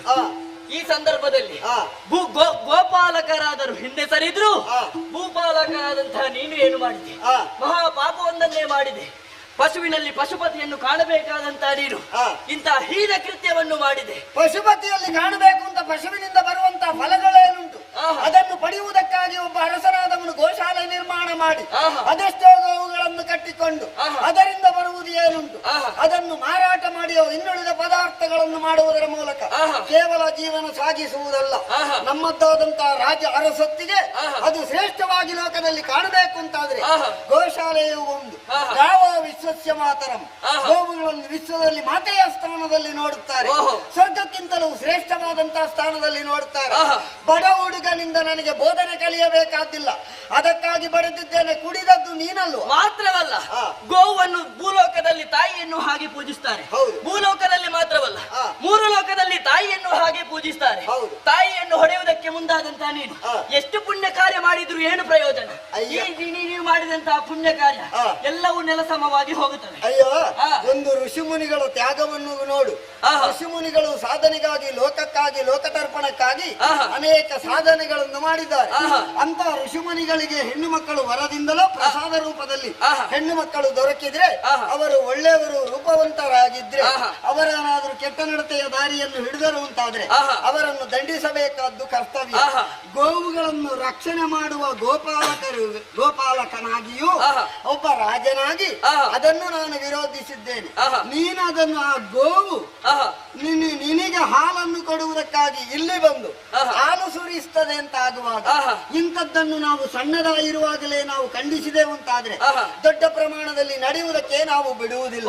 ಆದ್ದರಿಂದ ದೊಡ್ಡ ಪ್ರಮಾಣದಲ್ಲಿವರೆಗೆ ಮುಟ್ಟುವಲ್ಲಿ ಅರ್ಧದಲ್ಲೇ ನಾವು ಖಂಡಿಸ್ತೇವೆ. ಕೆಟ್ಟ ಮರವೊಂದು ಮೊಳಕೆ ಬರ್ತದೆ, ಮರವಾಗಿ ಬೆಳೆಯುವುದಕ್ಕೆ ಬಿಡುವುದಲ್ಲ, ಅದನ್ನು ಚಿಗುರಿನಿಂದಲೇ ಚಿವುಟಬೇಕು. ಇಂಥದ್ದೊಂದು ಅನ್ಯಾಯವನ್ನು ನೀನು ಮಾಡಿದ್ದಿ ಎನ್ನುವ ಕಾರಣಕ್ಕಾಗಿ ರಾಜನಾದವ ಕೈಯಲ್ಲಿ ಹಿಡಿದಿರುವಂತಹ ದಂಡಂ ದಶಗುಣ ಅಲ್ವೋ? ಅಂತ ದಶಗುಣಗಳು ಇರುವಂತಹ ಒಂದು ದಂಡವನ್ನು ಹಿಡಿದಂತಾದ್ರೆ ಧರ್ಮದಂಡವಾಗಿ ಒಬ್ಬನನ್ನು ದಂಡಿಸುವುದಕ್ಕಾಗಿಯೋ ಒಬ್ಬನನ್ನು ಧರ್ಮಬೋಧಕನಾಗಿಯೋ ಅದನ್ನು ರಾಜನಾದವನು ಮಾಡಬೇಕಾದ್ದು ಅವನ ಕರ್ತವ್ಯ. ಇಲ್ಲಿ ಅನ್ಯಾಯ ಎನ್ನುವ ಹಾಗೆ ನೀನು ಹೇಳಿದೆ. ಇಲ್ಲಿ ಅನ್ಯಾಯವನ್ನು ಮಾಡಿದ್ದು ನಾನಲ್ಲ, ಬದಲಾಗಿ ಅನ್ಯಾಯವನ್ನು ಮಾಡಿದ್ದು ನೀನು. ಗೋವು ಒಂದು ನನಗೆ ಹಾಲು ನೀಡುತ್ತಿ ನಿಜ, ಆದರೆ ನಾನು ನಿನ್ನದಾದಂತಹ ಅರಮನೆಗೆ ಬಂದು ಹಾಲನ್ನು ಸೇವಿಸಲಿಲ್ಲ. ಬದಲಾಗಿ ನಾನಿದ್ದಂತಹ ಜಾಗಕ್ಕೆ ಆ ಗೋವೇ ಬಂದು ಪ್ರಸಾದ ರೂಪವಾಗಿ, ಆಹಾರ ರೂಪವಾಗಿ, ಅಮೃತವಾಗಿಯೂ ನನಗೆ ಹಾಲು ಕರುಣಿಸಿದ್ದು. ಆ ಸಂದರ್ಭದಲ್ಲಿ ಆ ಗೋವನ್ನು ಹೊಡೆಯುವುದಕ್ಕೆ ಮುಂದಾದೆ. ಆದರೆ ನೀನು ಮಾಡಿದಂತಹ ತಪ್ಪೇ, ನೀನು ಮಾಡಿದಂತಹ ತಪ್ಪಿಗೆ ಶಿಕ್ಷೆ ಆಗಲೇಬೇಕು. ಅದಕ್ಕಾಗಿ ನಾನು ಏನು ಮಾಡಬಲ್ಲೆಯ? ಪೈಶಾಚಿಕ ಕೃತ್ಯವನ್ನು ಮಾಡಿದಂತಹ ನೀನು ಮುಂದಕ್ಕೆ ಲೋಕದಲ್ಲಿ ಪಿಶಾಚಿಯಾಗಿಯೇ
ಎನ್ನುವ ಹಾಗೆ ಭಾವಿಸಿದಂತಹ ನಾನು ನಿನಗೆ ಯಾವುದೋ ಅದರಿಂದ ಅನುಕೂಲತೆ ಉಂಟು ಅಲ್ಲ ನಿನ್ನ ಜೀವನವನ್ನು ನಡೆಸುವುದಕ್ಕೆ, ಇಂಥ ಒಂದು ಕೃತ್ಯಕ್ಕೆ ನೀನು ಕೈ ಹಾಕಿದ್ದಿ ಎನ್ನುವ ಹಾಗೆ ಒಮ್ಮೆಗೆ ನನ್ನ ಮಸ್ತಕದಲ್ಲಿ ವಿಕಲ್ಪ ಭಾವ ಹೊಂದಿದವನು.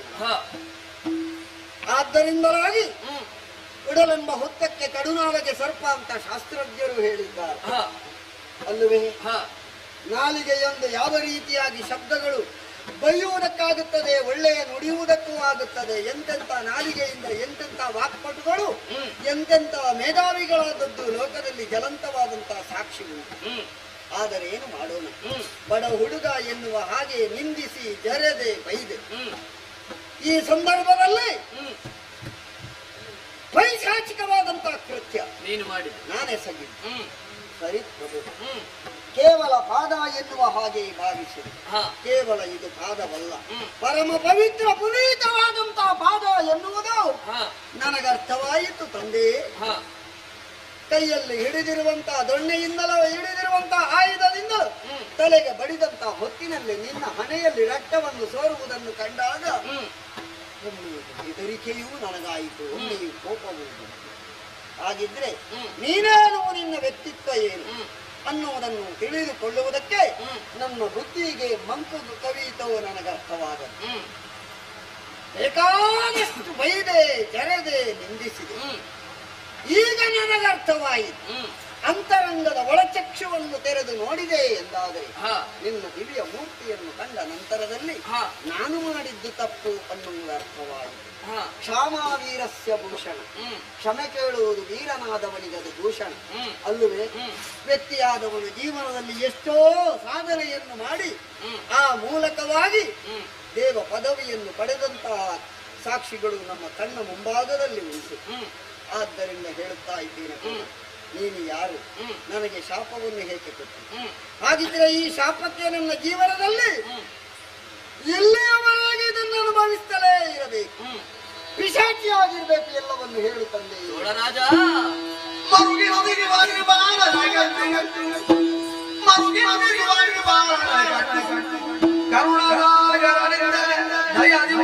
ಚಿಂತಿದರೆ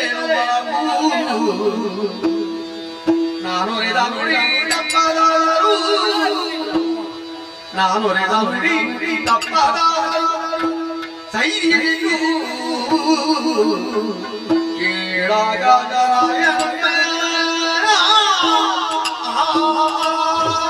ಅಯ್ಯ ಚೋಳರಾಜನೇ, ನಾನು ಕೊಟ್ಟಂತಹ ಶಾಪ ಎಂದಿಗೂ ಸುಳ್ಳಾಗುವುದಿಲ್ಲ. ಹಾಗಾಗಿ ನೀನು ಮುಂದಕ್ಕೆ ಪಿಶಾಚಿಯಾಗಿ ಹುಟ್ಟಲೇಬೇಕು. ನಿನಗೆ ಮೋಕ್ಷ ಯಾವಾಗ? ಪರಿಮಾರ್ಜನ ಎಂಟು ಸ್ವಾಮಿ. ಯಾವಾಗ ಎನ್ನುವ ಹಾಗೆ ನೋಡಿದಾಗ ಮುಂದೊಂದು ದಿನ ಭೂಲೋಕದಲ್ಲಿ ಆಕಾಶರಾಯ ಹಾಗೂ ಧರಣಿ ದೇವಿಗೆ ನನ್ನನೇ ಓರ್ವಳು ಜನಿಸುವುದಕ್ಕಿದ್ದಾಳೆ. ಅವಳನ್ನು ನಾನು ಮುಂದಕ್ಕೆ ವರಿಸುವುದಕ್ಕಿದ್ದೇನೆ. ಆ ಸಂದರ್ಭದಲ್ಲಿ ಜಗತ್ತಿನಲ್ಲಿ ಶ್ರೀನಿವಾಸ ಕಲ್ಯಾಣ ಎನ್ನುವುದು ವಿಜೃಂಭಣೆಯಿಂದ ನಡೆಯುವುದಕ್ಕುಂಟು. ಆ ಸಂದರ್ಭದಲ್ಲಿ ಆಕಾಶರಾಯನು ನನ್ನ ತಲೆಗೆ ಮುತ್ತಿನ ಕಿರೀಟ ಇಡುವಂತಹ ಸಂದರ್ಭವನ್ನು ನೀನು ಮೇಲಿನಿಂದ ಕಣ್ತುಂಬಿಕೊಂಡೆ ಎಂದಾದರೆ ನಿನ್ನದಾದಂತಹ ಜೀವನಕ್ಕೆ ಮೋಕ್ಷ ಪ್ರಾಪ್ತಿಯಾಗುವುದಕ್ಕುಂಟು. ಯಾರು ಅಂತ ಹೇಳಬಹುದೇ ತಂದೆ? ನಾನು ಬೇರೆ ಯಾರೂ ಅಲ್ಲ, ವೈಕುಂಠವಾಸಿಯಾದಂತಹ ಸಾಕ್ಷಾತ್ ಮಹಾವಿಷ್ಣು ನಾನಾಗಿದ್ದೇನೆ. ಹಾಗಾಗಿ ನಿನ್ನದಾದಂತಹ ಮೋಕ್ಷ ಸಿಗುವವರೆಗೆ ನೀನು ಕಾಲದ ನಿರೀಕ್ಷೆಯಲ್ಲಿರು ಮಗನೇ.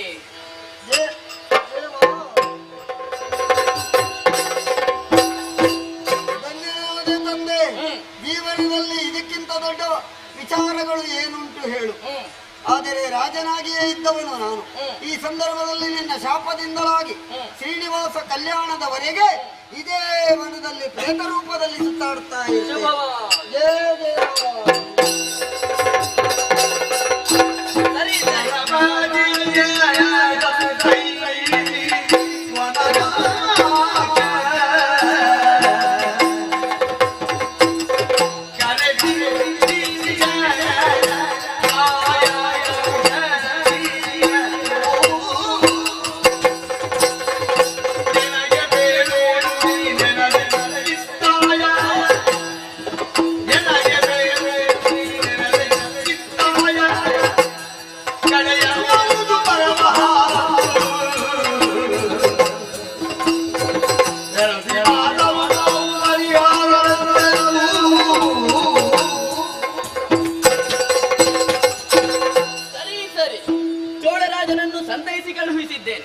ಮಾತ್ರವಲ್ಲ, ನನ್ನ ಹಣೆಗೆ ಆದಂತಹ ಗಾಯಕ್ಕೆ ಪರಿಹಾರ ಏನು ಎನ್ನುವ ಹಾಗೆ ಯೋಚಿಸಿದಾಗ ಬೃಹಸ್ಪತಿಗಳೇ ಬಂದು ಪರಿಹಾರವನ್ನನ್ನು ನೀಡಿದ್ದಾರಲ್ವಾ. ನೆಕ್ಕಿಲಾಯ ಎಲೆಯನ್ನು ಔದುಂಬರದ ಹಾಲಿನೊಂದಿಗೆ ಬೆರೆಸಿ ಹಚ್ಚಿದಾಗ ನನ್ನದಾದಂತಹ ಗಾಯಕ್ಕೆ ಉಪಶಮನ ಆಗುವುದು ಎನ್ನುವ ಹಾಗೆ ಹೇಳಿದ್ದಾರೆ. ಹಾಗಾಗಿ ಔಷಧಿ ಇರುವಂತಹ ಸಸ್ಯಗಳನ್ನು, ಔಷಧಿಯ ಬೇರನ್ನು ಹುಡುಕುತ್ತಾ ವೃಷಭಾಚಲಕ್ಕೆ ತೆರಳಿದ್ದೇನಂತೆ.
ಆತ್ಮೀಯ ಮಿತ್ರರು ಮತ್ತೆ ನಮ್ಮ ಇಬ್ಬರ ಒಳಗೆ ಮೈತ್ರಿ.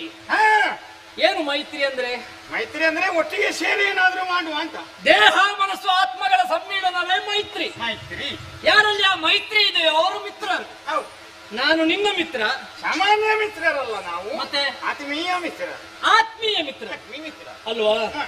ಆಟದಲ್ಲಿ, ಊಟದಲ್ಲಿ, ಓಟದಲ್ಲಿ, ಕೂಟದಲ್ಲಿ, ಮಲಗುವಾಗ, ಏಳುವಾಗ, ಹೋಗುವಾಗ, ಬರುವಾಗ ಹೇಳುವಾಗ ಒಮ್ಮೊಮ್ಮೆ ನೀನು ಸುದ್ದಿ ಹೇಳದೆ ಹೋಗ್ತೀನಿ. ಹೌದು, ಮತ್ತೆ ನಾನು ನಿನ್ನಲ್ಲಿ ಹೇಳಿ ಹೋದ್ರೆ ನೀನು ನನ್ನ ಹಿಂದೆ ಬಂದ್ರೆ ನನ್ನ ಕೆಲಸ ಆಗ್ತದ? ಹಾಗೆ ಆತ್ಮೀಯ ಮಿತ್ರ. ಬಾ ನನ್ನ ಹತ್ರ. ಬಂದೆ. ನನ್ನನ್ನು ನೋಡು. ನೋಡಿದೆ. ನಾನು ಯಾರು ಹೇಳು? ಒಮ್ಮೆ ಸುಮ್ಮನಿರು ಮರೆ. ಈಗ ನಾನು ಯಾರು ಅಂತ ಗೊತ್ತಿದ್ರಲ್ವಾ, ನೀನು ಯಾರು ಅಂತ ಹೇಳು. ನಾನು ಅದಷ್ಟೇ. ನನ್ನನ್ನು ತಾನು ಅರಿಯದವ ಪರರ ಮತ್ತೊಬ್ಬರನ್ನು ಅರಿವನೇ ತಿಳಿಯುವನೇ. ತಿಳಿಯುವನೇ. ಮೊದಲು ನಾವು ಯಾರು ಅಂತ ನಮಗೆ ಗೊತ್ತಾಗಬೇಕು. ಮಿತ್ರ, ಇಷ್ಟು ದೊಡ್ಡವನಾಗಿದ್ದಿ, ಈಗ ನೀನು ಯಾರು ಅಂತ ಗೊತ್ತೇ ಆಗಿಲ್ಲ. ನನಗೆ ಒಮ್ಮೊಮ್ಮೆ ಅದು ಇದು ಅಂತ ಕಾಣುದು ಮಾರ್ಯ, ಮತ್ತೊಮ್ಮೊಮ್ಮೆ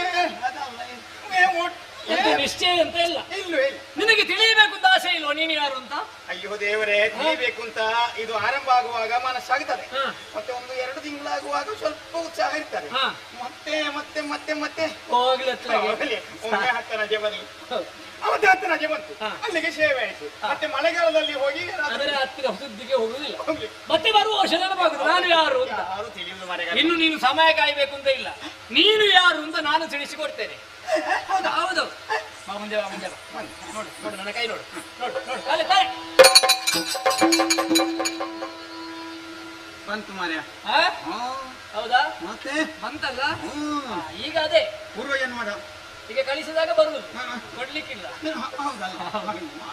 ಅಯ್ಯೋ ಮಾರಾಯ, ಅದು ಏನು ನನ್ನ ತಲೆ ಮೇಲೆ ಕೈ ಇಟ್ಟ ಕೂಡಲೇ ನನಗೆ ಬಂತು. ನನ್ನ ಕರವನ್ನು ನಿನ್ನ ಶಿರದ ಮೇಲೆ ಇಟ್ಟು. ಅದು ನಿನ್ನ ಕೈಯ? ಮತ್ತೆ ಕಾಲ ಅದು ನಿನ್ನದು ಹಸ್ತ, ಅಮೃತ ಹಸ್ತ, ಅಮೃತ ಹಸ್ತ. ಯಾಕೆ ಈಗ ಹಸ್ತ ನಮ್ಮದಲ್ವಾ? ನಮ್ಮ ಕೈಯನ್ನು ಇನ್ನೊಬ್ಬರ ತಲೆ ಮೇಲೆ ಇಟ್ಟರೆ ಅವರಿಗೆ ಬರ್ತದ? ಬರುವುದಿಲ್ಲ. ನಿನ್ನದೇ ಯಾಕೆ ಬರ್ತದೆ? ಯಾಕೆ? ನೀನು ಅಮಾವಾಸ್ಯೆಗೆ ಹುಟ್ಟಿದ ಅಮಾನುಷ ಪುರುಷ, ಮತ್ತೆ ಅಮಾನುಷ ವ್ಯಕ್ತಿ. ಬಂತು ನನಗೆ. ಬಂತ? ನೀನು ಯಾರಂತ ಗೊತ್ತಾಯ್ತಾ? ನಾವು ಹಿಂದಿನ ಜನ್ಮದಲ್ಲಿ ದ್ವಾಪರ ಯುಗದಲ್ಲಿ ನೀನು ಯಾರು? ನಾನು ವಿಜಯ. ನಾನು ಯಾರು? ನೀನು ಕೃಷ್ಣಯ್ಯ. ಯಾವಾಗಲೂ ಹೋಗುವಾಗ ನನ್ನನ್ನು ಕರೆಯುತ್ತಿದ್ದದ್ದು ಹೇಗೆ? ಹಾಡಿನ ಮೂಲಕ.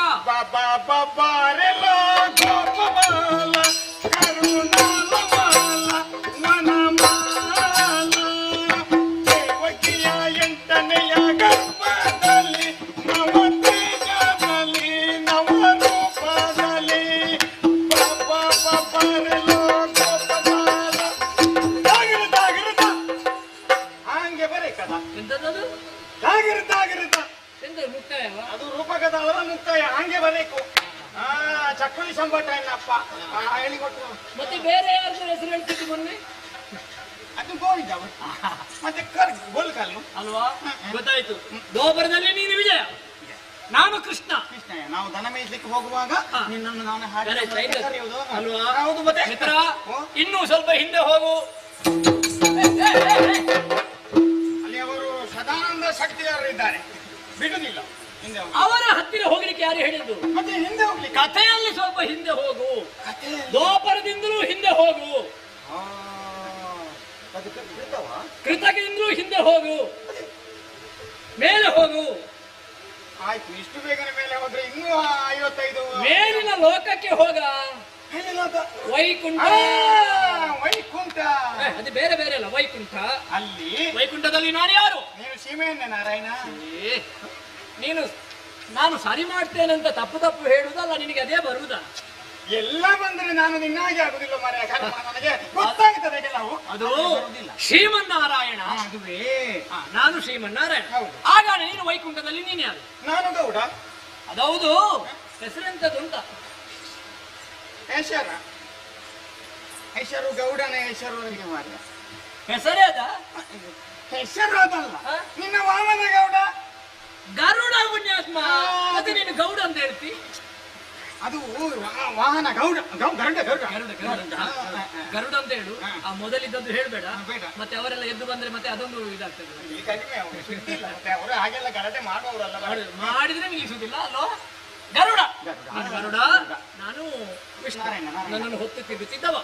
ಅಂತಹ ನಾನು ವೈಕುಂಠವಾಸಿಯಾದ ನಾನು, ದ್ವಾಪರದಲ್ಲಿ ಕೃಷ್ಣನಾದವ ನಾನು, ಈಗ ಶ್ರೀನಿವಾಸನಾಗಿ ಬಂದದ್ದು.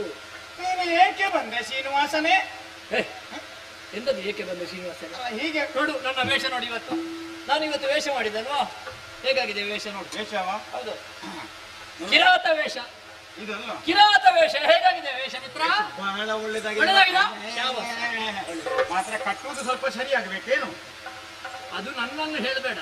ಅವ ಒಬ್ಬ ಇದನ್ನ ಕಟ್ಲಿಕ್ಕೆ ನನಗೆ ಅವರಲ್ಲಿ ಕೇಳಬೇಕು. ನೀವು ಅವನ ಉಪ್ಪರಿಗೆ ಎಲ್ಲ ಕರೆಕ್ಟ್ ಇದೆ, ನಿನಗೆ ಶೋಯ ಉಂಟಾ? ಎಂತದಕ್ಕ ತಪ್ಪಿದ್ರೆ ನೀನು ಸರಿ ಕಂಟಿನ್ಯೂಗೊಳ್ಬೇಕು. ಈಗ ಕಟ್ಟಿದ್ದು ಸರಿಯಾಗ್ಲಿಲ್ವಾ? ವೇಷಭೂಷಣ ಕಟ್ಟಿದ್ದು ಸರಿಯಾಗ್ಲಿಲ್ಲ. ಅದೆಲ್ಲ ಸರಿಯಲ್ಲ. ನಾಲ್ಕು ಹೆಜ್ಜೆ ನಡಿ ನೋಡೋಣ. ಈಗ ನೋಡು, ಹೆಜ್ಜೆಗಾರಿಕೆ ಸ್ವಲ್ಪ ಸರಿ ಮಾಡ್ಬೇಕಾಯ್ತಾ?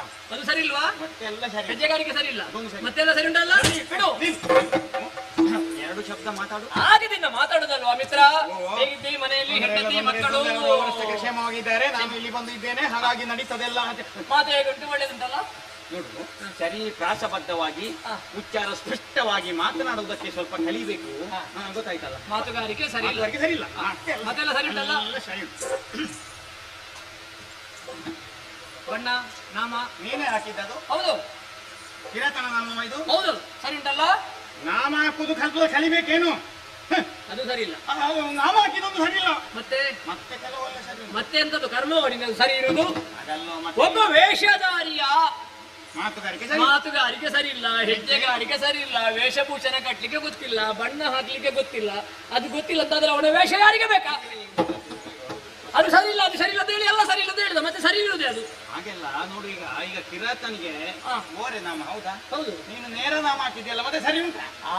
ಕಿರಾತರಿಗಿರಬೇಕಾದ ನಡೆ ಮತ್ತೆ ನೋಡಿ, ವೇಷಭೂಷಣ ನಾಮಗಳು ಸರಿ ಇಲ್ಲ. ಕಿರಾತನ ವೇಷ ಅಂತ ಹೇಳ್ತಿ ಮಾರೇ, ನೀನು ಮಾಡುದು ಒಂದು ಸರಿ ಇಲ್ಲ. ಸೊಪ್ಪು ಬೇಕಿತ್ತು, ಅದಿಲ್ಲ.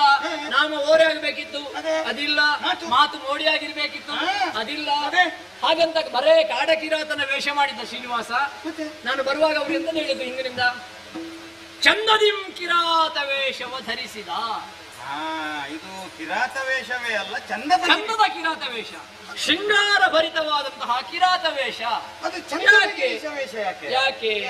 ನಿನಗೆ ಕತೆ ಗೊತ್ತಿಲ್ವಾ? ಮೊದಲು ನಡೆದ ಕತೆ ಗೊತ್ತಿಲ್ವಾ? ಗೊತ್ತಾಗುದ್ರೆ ಮೊದಲು ಮುಗಿದಿದ? ಇಲ್ಲಲ್ಲ, ಗೊತ್ತಾಗಿದೆ ಅಲ್ಲ. ಭೃಗುಲಾಂಛನ. ಓ, ಭೃಗುಲಾಂಛನ. ತ್ರಿಮೂರ್ತಿಗಳಲ್ಲಿ ಯಜ್ಞ ಪುರುಷ ಯಾರು, ಮೂರು ಮೂರ್ತಿಗಳಲ್ಲಿ ಯಾರು ಶ್ರೇಷ್ಠ ಅನ್ನೋದನ್ನು ತಿಳಿಯುವುದಕ್ಕೆ ಹೊರಟ ಭೃಗು ಮಹರ್ಷಿಗಳು ಎರಡು ಲೋಕಕ್ಕೆ ಹೋಗಿ ಅವರಿಗೆ ಶಾಪವನ್ನು ಕೊಟ್ಟು ವೈಕುಂಠ ಲೋಕಕ್ಕೆ ಬಂದಾಗ ನಾನು ಲಕ್ಷ್ಮಿಯ ಜಂಗೆಯಲ್ಲಿ ತಲೆಯನ್ನಿಟ್ಟು ಮಲಗಿದೆ. ಅವರಿಗೆ ನಾನು ಮಾನಿಸಲಿಲ್ಲ ಎಂಬ ಕಾರಣಕ್ಕೆ ನನ್ನ ಎದೆಗೆ ತುಳಿದದ್ದು. ನಾನು ಅವರನ್ನು ಸಮಾಧಾನ ಮಾಡಿ ಕಳುಹಿಸಿಕೊಟ್ಟದ್ದು. ಆಗ ನನ್ನ ಹೆಂಡತಿ ಲಕ್ಷ್ಮಿಗೂ ಕೋಪ ಬಂದದ್ದು. ನಾನಿರಬೇಕಾದ ಎದೆಗೆ ಆ ಮುನಿ ತುಳಿದ ಕಾರಣ ಅದು ಅಪವಿತ್ರವಾಯಿತು, ನಾನು ನಿಮ್ಮನ್ನು ಬಿಟ್ಟು ಹೋಗುತ್ತೇನೆ ಎಂಬ ಹಾಗೆ ಪ್ರೇಮ ಕಲಹವಾಗಿ ನನ್ನನ್ನು ಬಿಟ್ಟು ಹೋಗಿದ್ದಾಳೆ ಲಕ್ಷ್ಮಿ. ಮಿತ್ರ, ಮನೆಯಲ್ಲಿ ಹೆಂಡತಿ ಗಂಡನನ್ನು ಬಿಟ್ಟು ಹೋದ ಮೇಲೆ ಗಂಡನಿಗೆ ಸುಖ ಸಿಗ್ತದ ಪುಣ್ಯಾತ್ಮ? ನನಗೆ ಅನುಭವ ಇಲ್ಲ ಮಾರಾಯ, ಆದ್ರೂ ನಮ್ಮ ಸುತ್ತಮುತ್ತಲಿನವರೆಲ್ಲ ಹೇಳ್ತಾರೆ ಅಲ್ವಾ? ಹೆಂಡತಿಯೊಬ್ಬಳು ಮನೆಯೊಳಗಿದ್ದರೆ ನಾನು ಒಬ್ಬ ಸಿಪಾಯಿ, ಜೊತೆಯಲ್ಲಿ ಹೆಂಡತಿಯೊಬ್ಬಳು ನನ್ನೊಳಗಿದ್ದರೆ ನಾನು ಅಲ್ವಾ? ಹೇಳಿ ಪ್ರಯೋಜನ? ಬೇಕಾದಷ್ಟು ಸಿಗ್ತದೆ, ಅವಳೇ ಇಲ್ಲ ಅಂತಾದ್ರೆ ಬೇಸರ ಬರ್ತದೆ. ಏನಿಲ್ಲ, ಪ್ರಕೃತಿಯು ಜೊತೆಯಲ್ಲಿ ಬೇಕು, ಪುರುಷನ ಜೊತೆಯಲ್ಲಿ ಬೇಕು. ಆ ಪ್ರಕೃತಿಯೇ ಹೋದ ಮೇಲೆ ಪುರುಷನಿಗೆ ಜಾಡ್ಯ ಅಲ್ವೇ? ಹಾಗಾಗಿ ಲಕ್ಷ್ಮಿ ಹೋದ ಮೇಲೆ ವೈಕುಂಠವೇ ನನಗೆ ಶೂನ್ಯವಾಯಿತು, ನೀರಸವಾಯಿತು. ಅವಳನ್ನು ಒಲಿಸಿಕೊಳ್ಳಬೇಕು, ಸಮಾಧಾನ ಪಡಿಸಬೇಕು, ಮತ್ತೊಮ್ಮೆ ನನ್ನ ಜೊತೆಯಲ್ಲಿ ಕರೆದುಕೊಂಡು ಬರಬೇಕು. ಅದಕ್ಕಾಗಿ ವೈಕುಂಠ ಧಾಮವನ್ನು ಉಳಿದು ಮನುಜ ರೂಪದಲ್ಲಿ ನಾನು ಬಂದದ್ದು. ಹಾಗೆ ಹೌದು. ಅಲ್ಲಿಂದ ಹೊರಟಂತಹ ನನ್ನ ಹೆಂಡತಿ ಎಲ್ಲಿದ್ದಾಳೆ ಅಂತ ಗೊತ್ತಾಗಿದೆ. ಕರವೀರಪುರದಲ್ಲಿದ್ದಾಳೆ. ಅದು ಕಾರವಾರಕ್ಕೆ ಯಾವ್ದ್ರಲ್ಲಿ ಹೋದ್ರು ಅಷ್ಟು ಬೇಗ? ಸುಗಮದಲ್ಲಿ. ಸುಗಮ ನಿನ್ನ ಕರ್ಮ. ಕರವೀರಪುರವು ಕರವೀರ ಕರವೀರ ಅಲ್ಲಿದ್ದಾಳೆ. ಹಾಗಂತ ನಾನು ಶ್ರೀನಿವಾಸನಾಗಿಯೇ ಹೋಗಿ ಬಾ ಅಂತ ಹೇಳಿದ್ರೆ ನೋಡಿದವರು ಎಂತದ್ದು ಹೇಳ್ತಾರೆ? ಹೆಂಡತಿ ಅಂತ. ಇವನೊಬ್ಬ ಹೆಂಡತಿ ಗಂಡನ, ಇವ ಅಮ್ಮವರ ಗಂಡ ಅಲ್ವಾ? ಅಮ್ಮವರ ಗಂಡ. ಅಪಮಾನ. ಹಾಗಾಗಿ ಕಾಣುವವರ ಕಣ್ಣಿಗೆ ಹಾಗಾಗಬಾರದು. ಮೃಗಬೇಟೆ, ಅದಕ್ಕಾಗಿ ಈ ವೇಷ. ಕಾಣುವವರ ಕಣ್ಣಿಗೆ ಮೃಗಬೇಟೆ, ನಿಜವಾಗಿಯೂ ಮೃಗಾಕ್ಷಿಯಾದಂತಹ ನನ್ನ ಹೆಂಡತಿಯನ್ನು ಒಲಿಸುವುದಕ್ಕಾಗಿ ಈ ರೂಪ.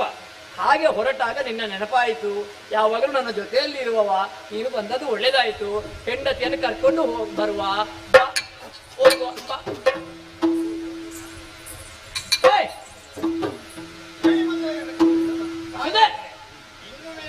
ಇವನ ಒಟ್ಟಿಗೆ ನನಗೆ ವೇಷ ಬರೆದು ಹಾಕಬಾರದು. ಬಾ, ಇಲ್ಲಿ ಬಾ, ಇಲ್ಲಿ ಬಾ, ಇಲ್ಲಿ ಬಾ. ಎಂತದ್ದು ಹೇಳಿದ್ದು ಅವರಲ್ಲಿ? ನನಗೆ ಅವನಿಗೆ ಇನ್ನು ಜೊತೆ ಮಾಡಬೇಡಿ. ನೀನು ಎಂತದ್ದು ಹೇಳಿದ್ರು ಈ ಸಲ ಮಾತ್ರ ನನ್ನೊಟ್ಟಿಗೆ ನೀನು ಬರುವ ವರ್ಷ ಬೇಕಾದ್ರೆ ಹೇಳು. ಬೇಡ, ಬರುವ ವರ್ಷ ಇದರಲ್ಲೇ ನಿವೃತ್ತಿ. ಈಗ ನೀನು ಕೋಪ ಎಂತದ್ದು ನಿನಗೆ ನನ್ನೊಟ್ಟಿಗೆ ಬರ್ಲಿಕ್ಕೆ? ಈಗ ಒಂದು ನನ್ನ ಹೆಂಡತಿನ ಕರ್ಕೊಂಡು ಬರುವ ಒಂದು ಒಟ್ಟಿಗೆ ಬಾ. ನೀನು ಸಕ ಅಲ್ವಾ? ಹಾಗೆ ನನ್ನೊಂದು ಮೈತ್ರಿ ಉಂಟಲ್ಲ.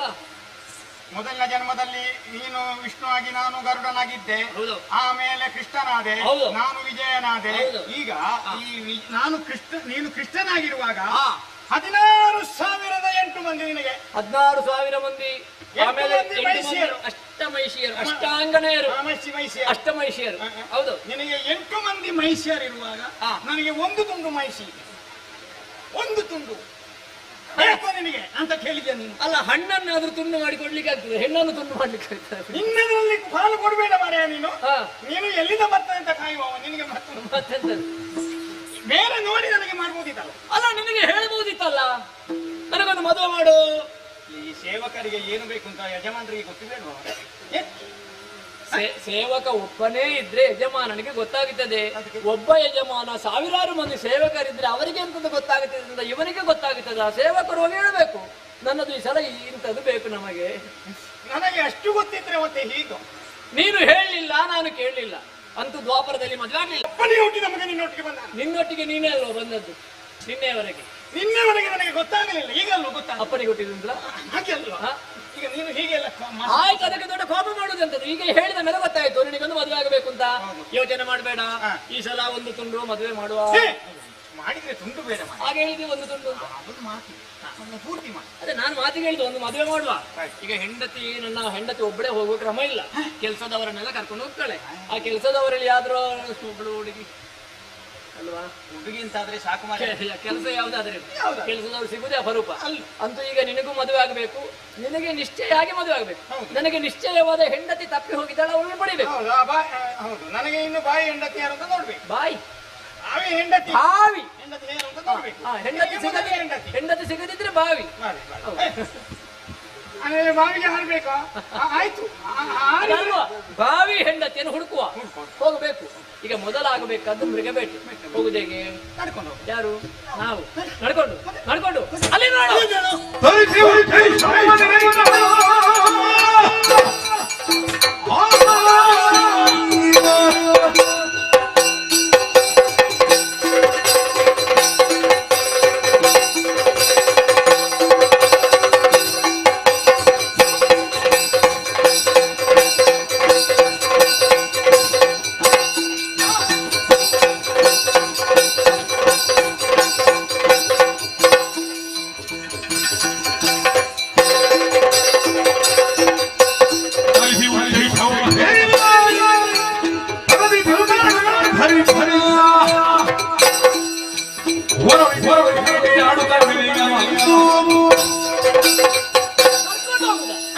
ನಮ್ಮಂತಹ ದೊಡ್ಡವರು ನಡ್ಕೊಂಡು ಹೋಗುದ ಬೇಟೆಗೆ? ಹೌದು ಮರೆ, ಮನೆಗೆ ನೋಡಲ್ಲಿ ನನಗಾಗಿ ಬಂದಂತಹ ಬಿಳಿಯ ಕುದುರೆ. ಅದು ಬಿಳಿ ಕುದುರೆ ಮರೆ? ಹೌದು ಹೌದು. ಏನು ಆಶ್ಚರ್ಯದಲ್ಲಿ ನೋಡುದು ನೀನು? ಕುದುರೆಗಳಲ್ಲಿ ಬಿಳಿ ಕುದುರೆ ಉಂಟ ಮರೆ? ಮತ್ತೆ ನೀನ್ ಯಾವ್ದು ನೋಡಿದೆ? ಅಯ್ಯೋ ದೇವರೇ, ಸಾವಿರಾರು ಕುದುರೆ ನೋಡಿದ್ದೇನೆ, ಎಲ್ಲ ಕಪ್ಪು ಕುದುರೆಗಳನ್ನೇ ನೋಡಿದ್ದಾನೆ. ಇನ್ನ ಜೀವಮಾನ ಇಲ್ಲಿ ಕಪ್ಪು ಕುದುರೆ ನೋಡುದ್ರಲ್ಲೇ ಮುಗಿಯಿತಲ್ಲ ಪುಣ್ಯಾತ್ಮ. ಮತ್ತೆ ಕಾಣ್ಲಿಕ್ಕೆ ಸಿಗದಿದ್ರೆ ಏನು ಸಾಯುದು ಮಾರ್ಯ? ಬಿಳಿ ಬಿಳಿ ನಮಗೆ ಕಾಣುದೇ ಇಲ್ಲ. ಅದು ನಮ್ಮ ಊರಿನದಲ್ವೋ, ವಿದೇಶದಿಂದ ಬಂದದ್ದು. ದೇವೇಂದ್ರ ನನಗಾಗಿ ಕಳುಹಿಸಿಕೊಟ್ಟ ಉಚ್ಚೈಷವಸು. ಯಾರಷ್ಟು ಬೇಗ ಉಚ್ಚವಿತು? ಉಚ್ಚೈಷವಸು ದೇವೇಂದ್ರ ಕಳುಹಿಸಿದ್ದು, ಬೇರೆ ದೇಶದ್ದು. ಹೌದಾ ಮಾರ್ಯ? ನಿಮಗೆ ದೊಡ್ಡವರೆಲ್ಲ ಪುಣ್ಯವೇ ಮಾರ್ಯ. ನೀವೆಲ್ಲ ಹುಟ್ಟುವಾಗಲೇ ಚಿನ್ನದ ಚಮಚ ಕಚ್ಚಿಕೊಂಡು. ಯಾಕೆ? ನಿಮಗೆಲ್ಲ ಎಲ್ಲಿಗೆ ಹೊರಡೋದು ಅಂತಾದ್ರೆ ಸಂಕಲ್ಪ ಮಾಡಿದರೆ ಸಾಕು, ಹೊರದೇಶದವರು ಕಳಿಸಿಕೊಡ್ತಾರಲ್ಲ, ವಾಹನ ಕಳಿಸಿಕೊಡ್ತಾರೆ. ನಾವೆಲ್ಲ ಅಯ್ಯೋ ರಾತ್ರಿ ಮಧ್ಯರಾತ್ರಿ ಕಾಲದಲ್ಲಿ ದಾರಿಯಲ್ಲಿ ಬಿಟ್ಟು ಸಾವಿರ ಸಲ ಕೈ ತೋರಿಸಿದ್ರು ಸಹ ಹೋಗುದೇ ನೇರ ನಾವು ಎಲ್ಲೇ ಬಿಟ್ಟು ಸಾಯ್ಬೇಕು. ಅದೊಂದು ಮಾತುಂಟಲ್ಲ ಮಿತ್ರ, ನಾವು ಒಳ್ಳೆಯದ, ಲೋಕವೇ ಒಳ್ಳೆಯದು. ನನಗೆ ಒಂದು ಇದರಲ್ಲಿ ಒಳ್ಳೇದಾಗ್ಲಿಕ್ಕೆ ಬರಲೇ ಇಲ್ಲ ಮನುಷ್ಯ. ಅಂತೂ ಈಗ ನನಗೆ ವಾಹನ ಸಿಗುವಾಗ ನಿನಗೆ ಬೇರೆ ಬೇಕು ಅಂತ ಉಂಟಾ? ಅದಷ್ಟೇ. ನಮಗೆ ನಾನು ಹೋಗುವಾಗ ಇಬ್ಬರು ಒಂದೇ ವಾಹನದಲ್ಲಿ ಹೋಗಬಾರದಾ?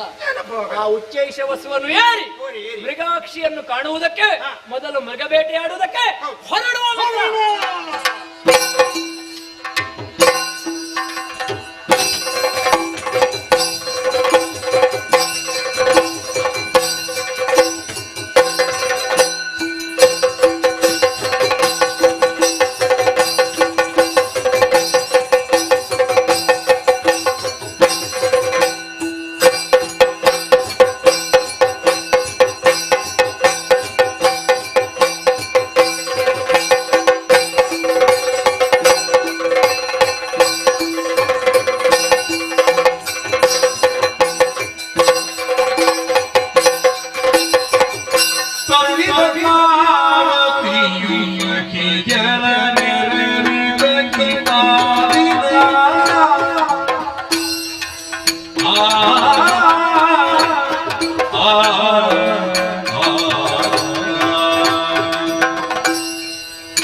ನನ್ನ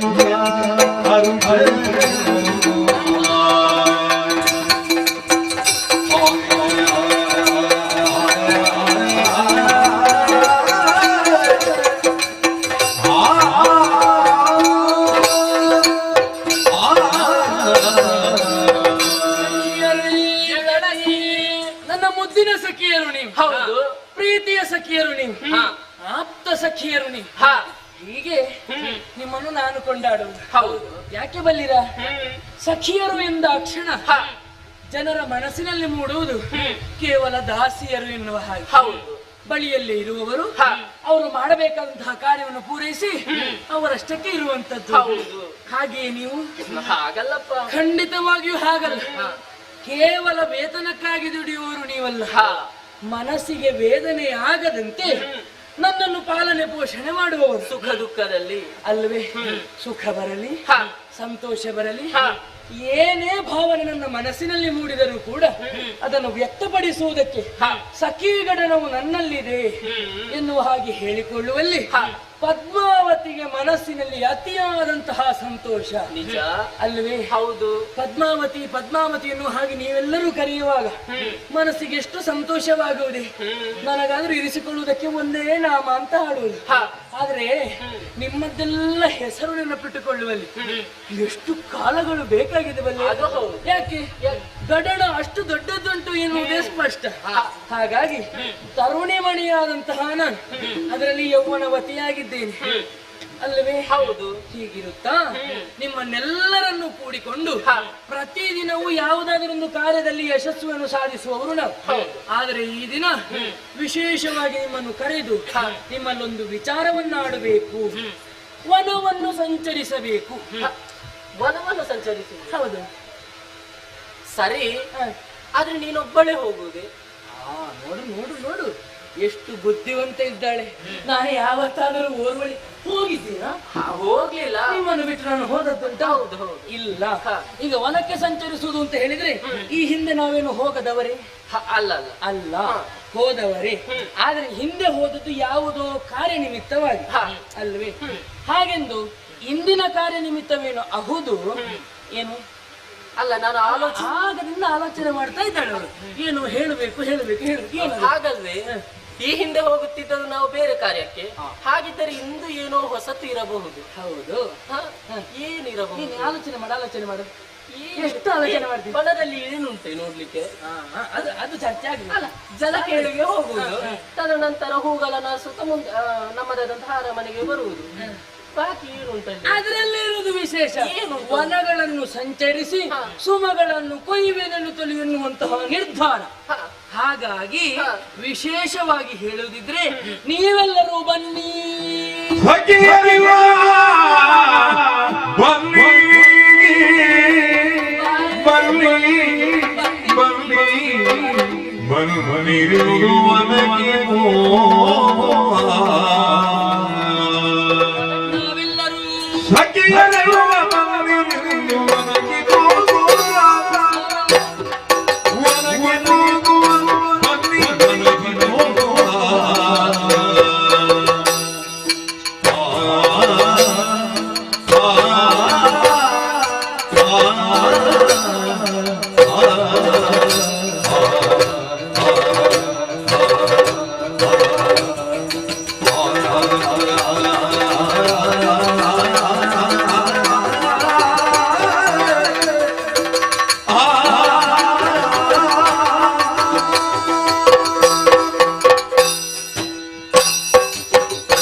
ನಾವು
ಓರ್ವಳೆ ಹೋಗುವುದೇ ಮತ್ತೆ ಓರ್ವಳೆ ಹೋಗುವುದಕ್ಕುಂಟೆ ನಾನು ಮತ್ತೆ ಎಲ್ಲಿಯಾದ್ರೂ ನಾನು ಓರ್ವಳೆ ಹೋದದುಂಟೆ ಅದ ಅರ್ಥ ಏನು ಭಯ ಅಂತಲ್ಲ ಮತ್ತೆ ರಾಜಕುವರಿ ಇದ್ದೇನೆ ರಾಜಕುವರಿಯಿಂದಾದ ಬಳಿಕ ಸಖೀಗಣನವನ್ನು ಹೊಂದಿಕೊಂಡಿರುತ್ತಾಳೆ ಅವರೊಂದಿಗೆ ವಿಶೇಷವಾದಂತಹ ಸಲ್ಲಾಪವನ್ನು ಮಾಡಬೇಕು ಅಂತ ಆದ್ರೆ ಆ ಸಲ್ಲಾಪಗಳಿಗೆ ಅರ್ಥ ಬರಬೇಕು ಅಂತ ಆದ್ರೆ ಸಖಿಯರು ಕಾರಣವಾಗ್ತಾರೆ. ಹೌದು ನೋಡು, ಒಮ್ಮೆ ಪದ್ಮಾವತಿ ಸಖಿ ಇಲ್ಲದೆ ಹೋಗ್ಲಿ ಅಂತೆ? ಖಂಡಿತವಾಗಿಯೂ ಇಲ್ಲ. ಸಖಿ ಇಲ್ಲದೆ ಬರ್ಲಿ ಅಂತೆ? ಸಖಿ ಇಲ್ಲದೆ ಪದ್ಮಾವತಿಯರಿಲ್ಲ, ಪದ್ಮಾವತಿಯರಿಲ್ಲದೆ ಸಖಿಯರಿಲ್ಲ. ಹೌದು, ಹಾಗೆಂದು ನಿಮಗೂ ಬೆಲೆ ಬರಬೇಕು ಅಂತಂದ್ರೆ ಪದ್ಮಾವತಿಯು ಜೊತೆಯಾಗಿ ಬರಬೇಕು. ಇಲ್ಲದಿದ್ರೆ ವನಕ್ಕೆ ಹೋಗುವಾಗ ನಿಮ್ಮನ್ನು ಯಾರಾದ್ರೂ ಕಳುಹಿಸಿಕೊಟ್ಟಾರ? ಇಲ್ಲ. ಸುಮಾ ಕೋಮಳೆಯರು ನೀವು, ನಿಮ್ಮ ಜೊತೆ ನಾನೂ ಬಂದ್ರೆ ಈ ಮಾಲೆಯಲ್ಲಿ ಪದಕ ಹೇಗೆ ಶೋಭಿಸ್ತದೆ ನೋಡು. ಪದಕ ಇಲ್ಲದೆ ಮಾಲೆ ಉಂಟಾ? ಇಲ್ಲ. ಇಲ್ಲ. ಮಾಲೆ ರಂಜಿಸಬೇಕಾದ್ರೆ ಪದಕ ಬೇಕು. ಹೀಗೆ ಹೀಗೆ ನಾನಾ ವಿಧವಾದಂತಹ ಆಲೋಚನೆಗಳನ್ನಿರಿಸಿಕೊಂಡೆ ನಿಮ್ಮನ್ನೆಲ್ಲರನ್ನು ಬನ್ನಿ ಬನ್ನಿ ಬನ್ನಿ ಬನ್ನಿ ಬನ್ನಿ, ಕೇವಲ ಇಲ್ಲಿರುವವರಿಗೆ ಮಾತ್ರ ಬನ್ನಿ ಅಂತಲ್ಲ, ಮತ್ತೆ ನಮ್ಮಲ್ಲಿ ಎಷ್ಟು ಮಂದಿ ಇದ್ದಾರೆ? ಎಷ್ಟೋ ಮಂದಿ ಇದ್ದಾರೆ. ಆಗ ಬಂದವರು ನಾವಿಬ್ಬರಲ್ವಾ? ಅದು ಇಲ್ಲಿಗೆ ಬಂದದ್ದು ಯಾಕೆ? ಯಾಕೆ ಯಾಕೆ ಬಂದದ್ದು? ಸಾಂಕೇತಿಕ ಅಂತ. ಅದ್ರ ಅರ್ಥ ಹಾಗೆ, ಆತ್ಮೀಯರು ನಾವು. ಹಾಗೆಂತೇಳಿ ಅವರಲ್ಲಿ ಆತ್ಮೀಯತೆ ಇಲ್ಲ ಅಂತಲ್ಲ, ಕರೆದಾಗ ಓಡಾಡಿಕೊಂಡು ನಾ ಹೇಳಿದಂತಹ ಮಾತನ್ನು ಎಲ್ಲರಿಗೆ ಇಕೋ ಜಲಜಾಕ್ಷಿ ನೀನು ಬಾ ಎಲ್ಲವರಿಗೆ ಹೇಳ್ತಾ ಹೋದ್ರೆ ಹೊತ್ತು ಎಷ್ಟು ಇವತ್ತು ಹೊತ್ತುಂಟು, ಎಲ್ಲರಿಗೆ ಹೇಳುವಷ್ಟು ಹೊತ್ತುಂಟು. ಹಾಗಾಗಿ ಎಲ್ಲರನ್ನು ಕರೀತಾ ಇದ್ದೇನೆ, ಬನ್ನಿ ಬನ್ನಿ ಬನ್ನಿ. ವನಕ್ಕೆ ಹೋಗಬೇಕು. ಯಾಕೆ? ಯಾಕೆ? ನೀನು ಆಡಿದಂತಹ ಮಾತು ಏನು? ಸುಮಗಳನ್ನು ನೋಡಬೇಕು, ಜಲ ಕೇಳಿಯನ್ನಾಡಬೇಕು, ಸುಮಗಳನ್ನು ಕೊಯ್ಯುವುದು ಎನ್ನುವ ಹಾಗೆ ಮೊದಲನೇ ಸಾಮಾನ್ಯವಾಗಿ ಸಾಮಾನ್ಯ. ಹಾಗೆಂದು ಇದುವರೆಗೂ ಆಡಿದಂತಹ ಆಟದಲ್ಲಿ ಒಂದು ವ್ಯತಿರಿಕ್ತ ಭಾವ ಬೇಡುವೇನೆ? ಹಾಗಿದ್ದರೆ ಬದಲಾವಣೆ. ಸ್ಪರ್ಧೆಯಲ್ಲಿ ಸ್ಪರ್ಧೆ ಮಾಡುವುದು ಅಂತ ಸ್ಪರ್ಧೆಯನ್ನು ಏರ್ಪಡಿಸಿದ್ದೇನೆ ನಾನು. ಈಗ ಸ್ಪರ್ಧೆಯನ್ನು ಯಾವುದೆಲ್ಲ ಸ್ಪರ್ಧೆ ಇರಬಹುದು? ನೀನೊಂದು ಆಲೋಚನೆ ಮಾಡಿ ಹೇಳು. ಸ್ಪರ್ಧೆ ಯಾವುದೆಲ್ಲ ಇರಬಹುದು? ನೀರಲ್ಲಿ ಈಜುವುದು ಮಾತ್ರ, ಬೇರೆ ಎಂತ ಉಂಟದು? ಅಷ್ಟೇ ಮತ್ತೆ ವನದಲ್ಲಿ ಅಷ್ಟೇ ಇರುವುದಾ? ನೋಡು, ಆ ನೀರಲ್ಲಿ ಈಜಬಹುದು, ಆದ್ರೆ ಆಳ ಎಷ್ಟು ಉಂಟು ಅಂತ ಗೊತ್ತುಂಟ ನಿನಗೆ? ಅದು ಕೂಡ ಇಲ್ಲ. ಹಾಗಾಗಿ ಅಲ್ಲಿ ನಾವು ಸ್ಪರ್ಧೆ ಏರ್ಪಡಿಸಿದ್ರೆ ನಮ್ಮ ಸ್ಪರ್ಧೆ ಎಲ್ಲ ವಿಫಲವಾದೀತು. ಆಮೇಲೆ ನಿರ್ಣಾಯಕ ಸ್ಥಿತಿಗೆ ಬರುವುದಕ್ಕಾಗುವುದಿಲ್ಲ. ಹಾಗಾಗಿ ಕುಸುಮ ಪ್ರಿಯರೆನಿಸಿಕೊಂಡಂತಹ ಸ್ತ್ರೀಯರಾದಂತಹ ನಾವುಗಳು ಸುಮಗಳನ್ನೇ ಯಾರ ಸುತ್ತ ಕೊಯ್ಯುವುದು. ಈಗ ಸುಮಗಳು ಎಷ್ಟುಂಟು ಹೇಳು? ಎಷ್ಟೋ ಬಗೆಯದುಂಟು, ಬಗೆ ಬಗೆಯ ರೀತಿ, ಒಂದೊಂದು ಲಕ್ಷಣ ರೀತಿಯಾಗಿ ಬಗೆ ಬಗೆಯ ಲಕ್ಷಣ ಉಂಟು ಅಂತಾದ್ರೆ ನಾವಿಲ್ಲಿ ತಂದು ನೆಟ್ಟದಲ್ಲಿ ಸ್ವಲ್ಪ ಅಧಿಕ ಇಲ್ಲ, ಸ್ವಲ್ಪ ಕಮ್ಮಿಯೇ ಉಂಟು. ಹಾಗಾಗಿ ಅಲ್ಲಿರುವಂತಹ ಸಕಲ ಸುಮಗಳನ್ನು ಆರಿಸುತ್ತಾ ಮತ್ತೆ ಓರ್ವರು ಒಂದೇ ಕಡೆಗೆ ಹೋಗುವುದಕ್ಕಿಲ್ಲ, ಒಬ್ಬೊಬ್ಬರೊಂದೊಂದು ದಿಕ್ಕಿಗೆ ಹೋಗಬೇಕು. ಒಂದೊಂದು ದಿಕ್ಕಿನಲ್ಲಿ ಯಾವ ಯಾವ ಹೂಗಳುಂಟು, ಅದರ ವಿಶೇಷತೆಗಳೇನು, ಅದರ ಬಣ್ಣ ಏನು. ಈಗ ಮೊದಲು ರಾಶಿ ಹಾಕುವುದು ಯಾರು ಅಂತ ನೋಡಬೇಕು ನನಗೆ, ಹೂಗಳನ್ನು. ನೋಡು ಈಗ ಎಲ್ಲರಲ್ಲಿ ಎಷ್ಟು ರಾಶಿ ಹಾಕ್ತಾರೆ, ರಾಶಿ ಹಾಕಿದ್ರಲ್ಲಿ ಎಷ್ಟು ಕಟ್ಟುತ್ತಾರೆ, ಕಟ್ಟಿದ್ರಲ್ಲಿ ಎಷ್ಟು ಉದ್ದ ಉಂಟು, ಯಾರ ತಲೆಗೆ ಎಷ್ಟು ಮುಡಿದ್ರೆ ಎಷ್ಟು ಬರುತ್ತದೆ, ಇವುಗಳೆಲ್ಲವನ್ನು ಪ್ರಶಂಸಿಸಿ ಮತ್ತೆ ಅವಲೋಕಿಸಿ ಮತ್ತೆ ನಿಮಗೆಲ್ಲರಿಗೂ ಸೂಕ್ತವಾದಂತಹ ಬಹುಮಾನಗಳನ್ನು ಕೊಡಲಾಗುವುದು. ಈಗ ಸ್ಪರ್ಧೆ ಅಂತ ಹೇಳಿದ್ದು ಹೂವನ್ನು ಕಟ್ಟುವುದು. ಹೌದು, ಹೂ ಕಟ್ಟುವುದು ವಿಶೇಷ ಆಕರ್ಷಣೆಯೇ ಅದು. ನಮ್ಮಲ್ಲಿ ಯಾರು ಅದಿದ್ದಾರೆ ಅಂತ ಹೇಗೆ ಹೇಳತ್ತಿ? ನೀನು ಆಲೋಚನೆಯಲ್ಲೇ ಕುಳಿತುಕೊಂಡ್ರೆ ಆಗುವುದಿಲ್ಲ ಸಖಿ. ಹಾಗಾಗಿ ಈಗ ಹೊತ್ತು ಕಳೆಯುವುದಲ್ಲ, ತಡ ಮಾಡದೆ ವನದತ್ತ ತೆರಳೋಣ.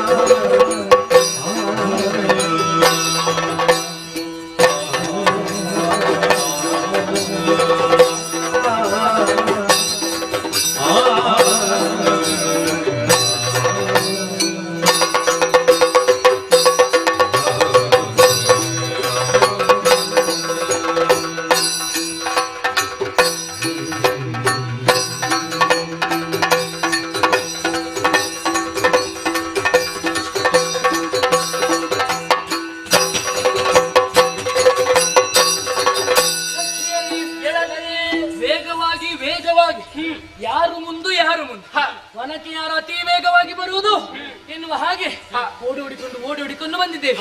ಹಾಗೆಂದು ಇಲ್ಲಿಯೂ ಸ್ವಲ್ಪ ಸ್ಪರ್ಧೆ ನಮ್ಮವರಲ್ಲಿ ಏರ್ಪಟ್ಟಿತ್ತು. ಆದ್ರೆ ನಮ್ಮದು ಸ್ಪರ್ಧೆ ಇದರಲ್ಲ, ಇರುವುದು ಮತ್ತೊಂದರಲ್ಲಿ ಎನ್ನುವ ಕಾರಣದಿಂದಲಾಗಿ ಎಲ್ಲರೂ ಜೊತೆಯಾಗಿ ಬರುತ್ತಾ ಬಂದಿದ್ದೇವೆ ವನಗಡೆಗಾಗಿ. ಹೇಗಾಯ್ತೆ ವನವನ್ನೊಮ್ಮೆ ಎಲ್ಲರೂ ನೋಡಿದ್ರೆ ಹೇಗುಂಟೆ ವನ?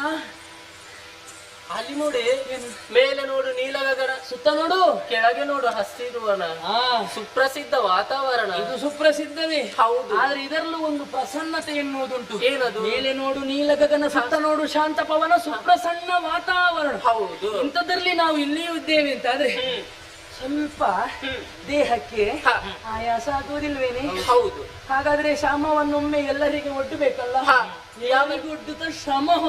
ಹಾಗಾದ್ರೆ ಮಾತ್ರ ಆಗುವುದಕ್ಕೆ ಸಾಧ್ಯ ಉಂಟುಂಟಾದ್ರೆ ನೋಡಿ ಮಾರುತನನ್ನೊಮ್ಮೆ ನೋಡೆ ಹೇಗಿದ್ದಾನೆ.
ಯಾವುದು ಮತ್ತೆ ಇವತ್ತಿಗೆ ಸಾಕಾಯ್ತಾ? ಏನು ಅಂತ ಮಾಡಿದ್ದೀರಿ ನೀವು ಸಾಕಾಗಲಿಕ್ಕೆ? ಆಡ್ತದೆ ನೋಡು. ನಾವು ಕುಣಿಯುವುದನ್ನು ಗಮನಿಸಿ ನೋಡು, ಆ ವೃಕ್ಷದಲ್ಲೊಂದು ಮಂಗ ಕುಣಿಯುವುದು ನೋಡಂತೆ. ಆ ಮಂಗವು ಕುಣಿತದೆ ಅಂತ ಆದ್ರೆ ನಾವೆಷ್ಟು ಉಲ್ಲಾಸ ಅದಕ್ಕೆ ಅದು ಕುಣಿಯುವುದು ಅಂದ್ರೆ ಇವಳನ್ನು ಮಂಗ ಅಂತ ಹೇಳುದ? ಏನು ಅವನು ಆ ಮಂಗನ ಶಿಷ್ಯನ ಇದು? ಹಾಗೆ ಭಾವಿಸುದ ನೀನು? ಹಾಗೆಲ್ಲ ಹೇಳಬಾರ್ದು. ಮತ್ತೆ ಅವಳಿಗೆ ಹೇಗೆ ವ್ಯಕ್ತಪಡಿಸಬೇಕು ಎನ್ನುವುದು ಗೊತ್ತಾಗುತ್ತಾ ಇಲ್ಲ. ಎಲ್ಲವನ್ನು ಆಸ್ವಾದಿಸುವುದಕ್ಕೆ ಮುಂದಾಗಿದ್ದಾಳೆ. ಕೆಲವು ರಸಗಳನ್ನು ಆಸ್ವಾದಿಸುವಾಗ ನಿಮ್ಮ ಭಾವನೆ ಎನ್ನುವುದು ಬತ್ತಿಯೇ ಹೋಗುತ್ತದೆ. ಯಾಕೆ? ಹೌದು, ಅದು ಮನಸ್ಸಿನಲ್ಲಿ ಅಚ್ಚಳಿಯಾಗಿ ಮೂಡಬೇಕು ಅಂತಾದ್ರೆ ಒಂದೊಮ್ಮೆಗೆ ಮೌನವನ್ನು ತಾಳಬೇಕು. ನಿಜ.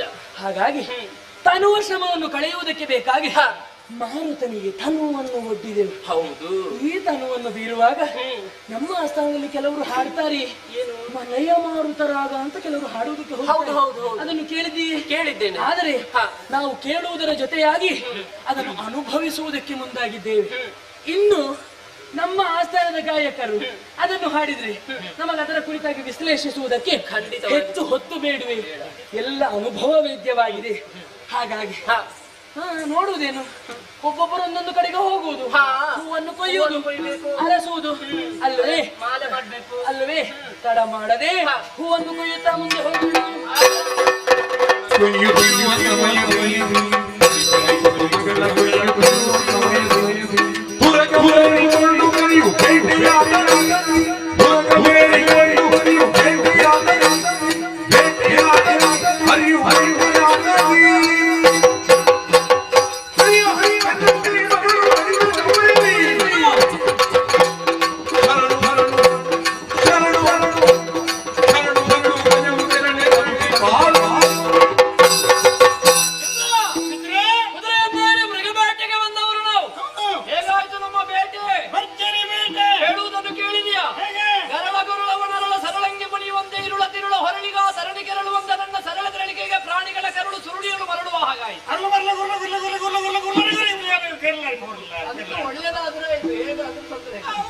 ಮಿತ್ರ,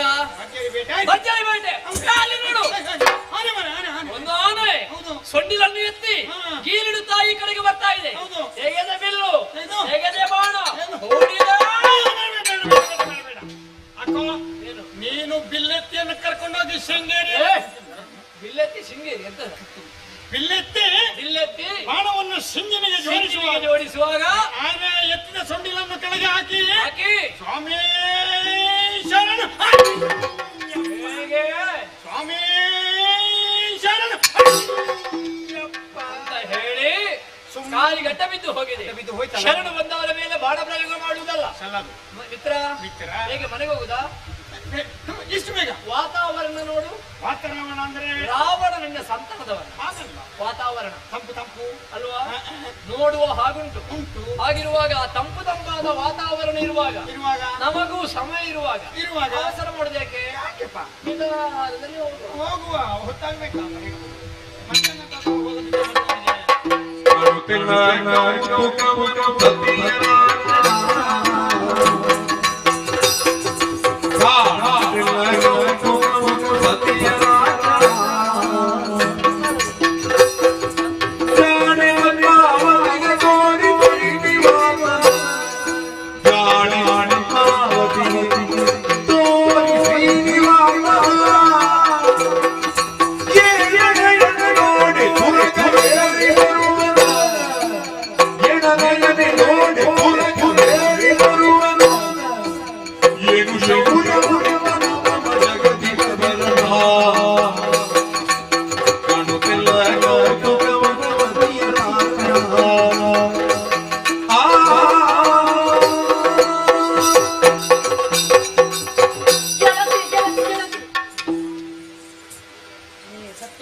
ಹೆದರಿಸುವುದಕ್ಕೆ ಬರುವುದು ನಾನೇ ಹೆದರಿ ಓಡಿಕೊಂಡು ಈಗೆಲ್ಲ ಮಾಡಿದ್ರೆ ಜಾಗ್ರತೆ. ಫಲಿತಾಂಶ ಕೊಡುವುದಕ್ಕೆ ನಿನ್ನ ಜೊತೆಯಲ್ಲಿ ಒಬ್ಬಳಿದ್ದಾಳೆ, ಆದ್ರೆ ನಾನೊಬ್ಬಳೆ ಹೋದದ್ದು ಆ ಕಡೆ. ಅದು ಒಬ್ಬಳೆ ಅಂತ ಹೇಳಿದ್ರೆ ಹೂವನ ಅರಸುತ್ತ ಹೋದದ್ದು. ಏನು ಒಬ್ಬಳೆ ಬಿಟ್ಟು ಹೋದದ್ದು? ಹೂವನ್ನ ಅರಸುವುದಕ್ಕಾಗಿ ನಮ್ಮ ಆದಂತಹ ಉಪವನ ಗಡಿಗೆ ಹೋದವಳು ನಾನು. ಎದೆಗೆ ಹೋದ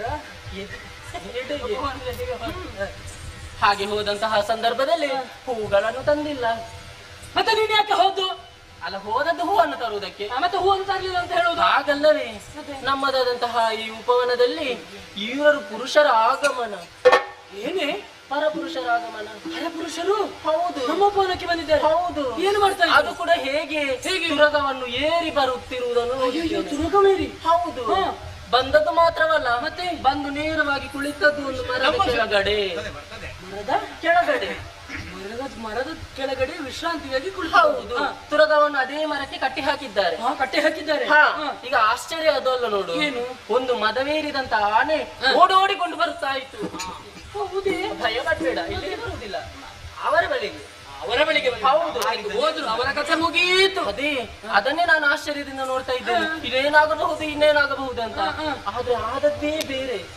ಅಂದ್ರೆ ಹೇಳಿದ್ರೆ ಮದವೇರಿದಂತ ಆನೆಯು ಅವರ ಬಳಿಗೆ ಬಂದು ಇನ್ನೇನು ಅವರ ಕೈಯಲ್ಲಿದ್ದಂತಹ ಶರವನ್ನು ಇನ್ನೇನು ಪ್ರಯೋಗಿಸಬೇಕು ಎಂಬಂತಹ ಹೊತ್ತಿನಲ್ಲಿ ಆ ಮದವೇರಿದಂತಹ ಆನೆ ಅವರಿಗೆ 3 ಸುತ್ತು ಬಂದು ಅದು ಅದರ ಪಾಡಿಗೆ ಹೊರಟು ಹೋಯಿತು.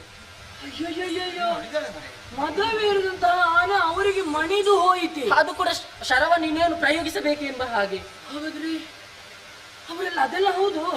ಈಗ ಅವರು ಅಂತಹ ವ್ಯಕ್ತಿತ್ವ ಉಂಟು ಅಂತ ಆದ್ರೆ ಎಂತಹ ನೋಡುವುದಕ್ಕೆಲ್ಲ ಹೇಗಿದ್ದಾರೆ? ನೋಡುವುದಕ್ಕೆ ಒಬ್ಬನನ್ನು ನೋಡಬೇಕು.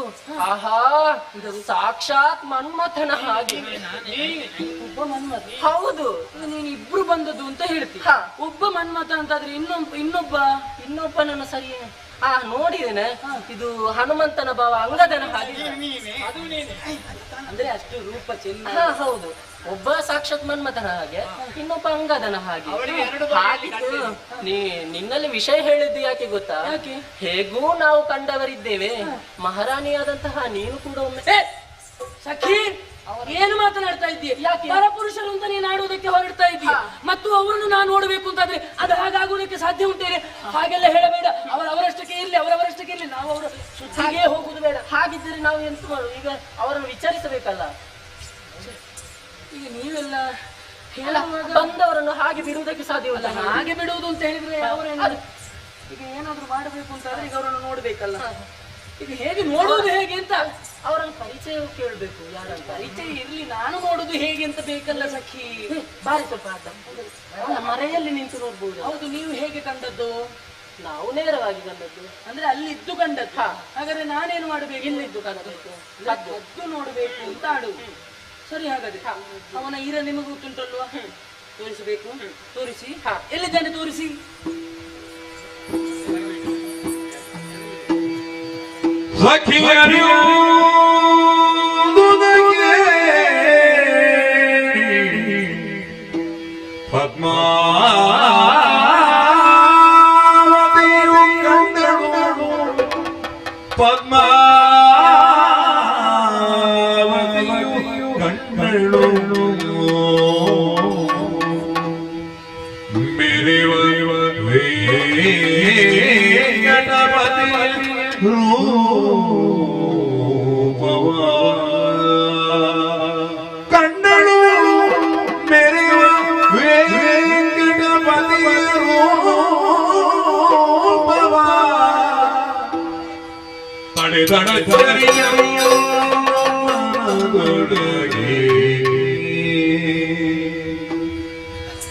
ಪದ್ಮಾವತಿಯು ಕಂಡಳು ಮೆರೆಯುವ ವೆಂಕಟಪತಿಯ ರೂಪವ ಹಳೆದಳದೊಳಗೆ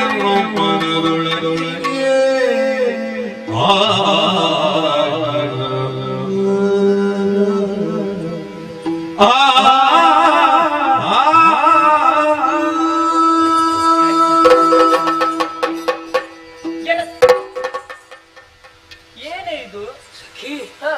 ಏನಾದ್ರೂ ಹೋಯಿತೆ? ಯಾಕೆ? ನೀ ಹೇಳಿದ್ದು ದಿಟ್ಟ. ನೋಡುವುದಕ್ಕೆ ಸಾಕ್ಷಾತ್ ಮನ್ಮಥನೇ ಹೌದು. ಹೌದು, ಅವನನ್ನು ಕಂಡು ಒಮ್ಮೆಗೆ ದಿಗ್ಭ್ರಮೆಗೊಳಗಾದೆ. ನಾ ದಿಗ್ಭ್ರಮೆಗೊಳಗಾಗುವುದೇ? ಮತ್ತೆ ಅಲ್ಲದು, ಮಹಾರಾಣಿ ಇಲ್ಲಿಗೆ ಬಂದಿದ್ದಾರೆ ಎಂದಾದ ಬಳಿಕ ಯಾರೋ ಆಗಿರಬೇಕು. ಅಂತವರನ್ನು ನಾನು ಕೂಡ ಈ ರೀತಿಯಾಗಿ ಕಂಡ್ರೆ ಇದು ನಮಗೆ ನಾವು ಅಪಮಾನ ಮಾಡಿಕೊಂಡಂತೆ. ಹೌದು, ಹೇಗಿದ್ದರೂ ಬಂದಿದ್ದಾರಲ್ಲ. ರಾಜಕುವರಿಯಾದಂತಹ ನನಗೂ ಒಂದು ಹೊಣೆಗಾರಿಕೆ ಉಂಟು.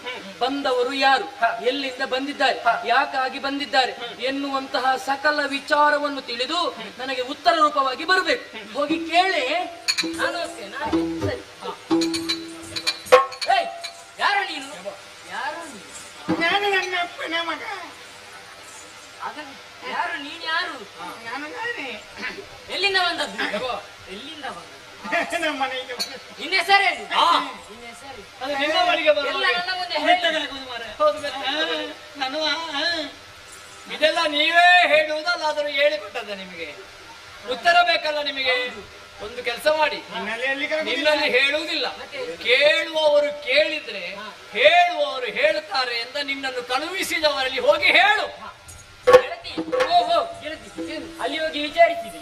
ಆಗ ಅವರು ಹೇಳಿದ್ರು ಕೇಳುವವರು ಕೇಳಿದ್ರೆ ಹೇಳುವವರು ಹೇಳ್ತಾರೆ. ಓಹೋ ಅಷ್ಟು ಸೊಕ್ಕೆ ಅಷ್ಟು ದರ್ಪವೇ? ನಾನೇ ವಿಚಾರಿಸಿದೆ.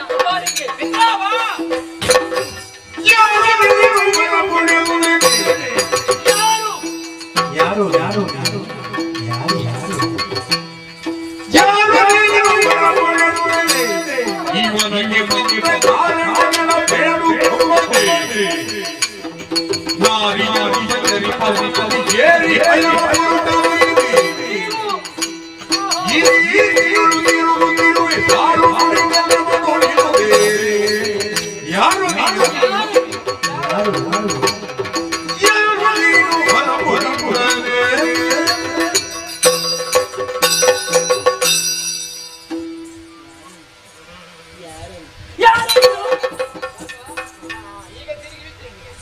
ಸುತ್ತಿಲ್ಲದೆ ಸಿಡಿಲು ಬರುವುದು.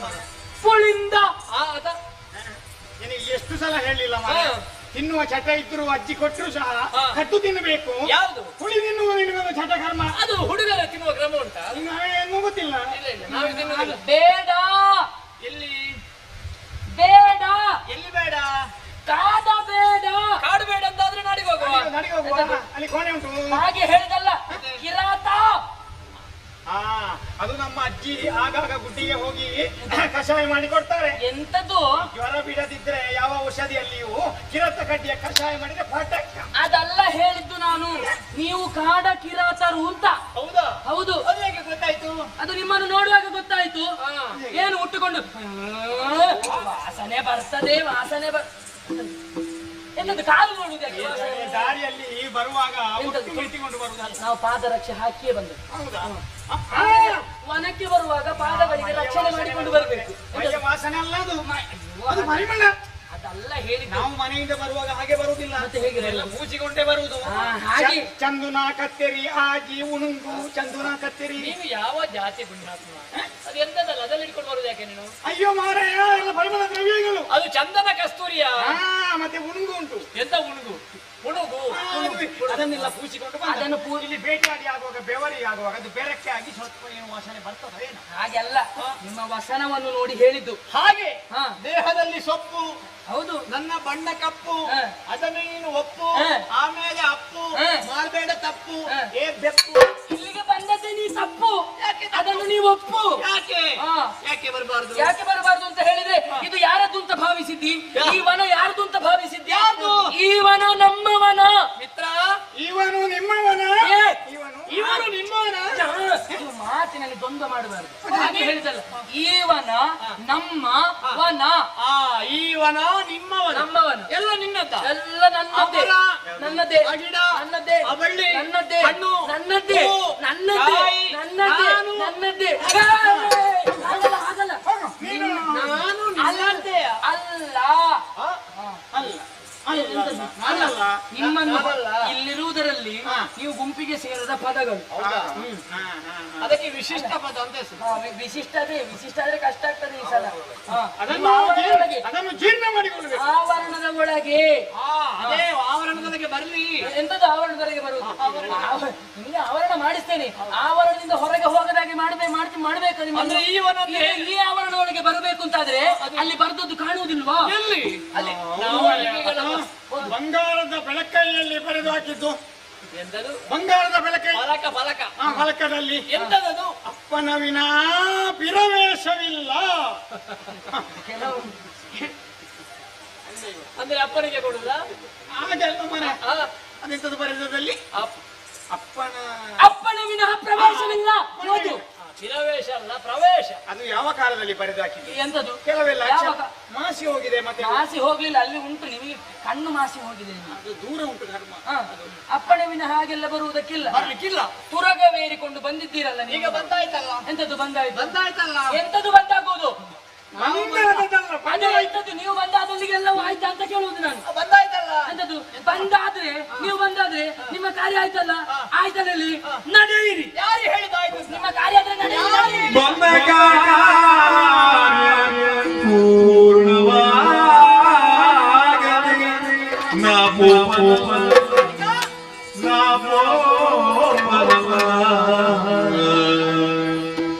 ಬಂದ ಕಾರ್ಯ ಪೂರ್ಣವಾಗದೆ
ಬಂದ ಕಾರ್ಯ ಪೂರ್ಣವಾಗದೆ ನಾ ಪೂವಪ್ಪನಲ್ಲ ಪೂವಪ್ಪನಲ್ಲ ಪೂವಪ್ಪನಲ್ಲ. ಗೊತ್ತಾಯ್ತಾ? ಮಾವನ ಕಡಪ ಪೂವಪ್ಪ ಬಡಕಾಯಿ ಹೋಗಿದ್ದಾನೆ. ಅದಲ್ಲ, ಮತ್ತೆ ಎಂತದ್ದು ಅದೇ ನನಗೆ ಅರ್ಥ ಆಗಲಿಲ್ಲ. ಅವಳಿಗೆ ಆ ಹೆಸರು ಹೇಳಿದ್ರೆ ಗೊತ್ತಾಗುತ್ತದೆ, ಅದು ಮೊನ್ನೆ ಹುಟ್ಟಿತ್ತು. ನಿಮಗೆ ಅರ್ಥ ಆಗುವಾಗ ನಮಗೆ ಅದಲ್ಲ ಗೊತ್ತಾಗ್ತದೆ ಕರ್ಮ. ಎಂತದ್ದು ನಾವು ಹೋಗ್ಬೇಕಾ?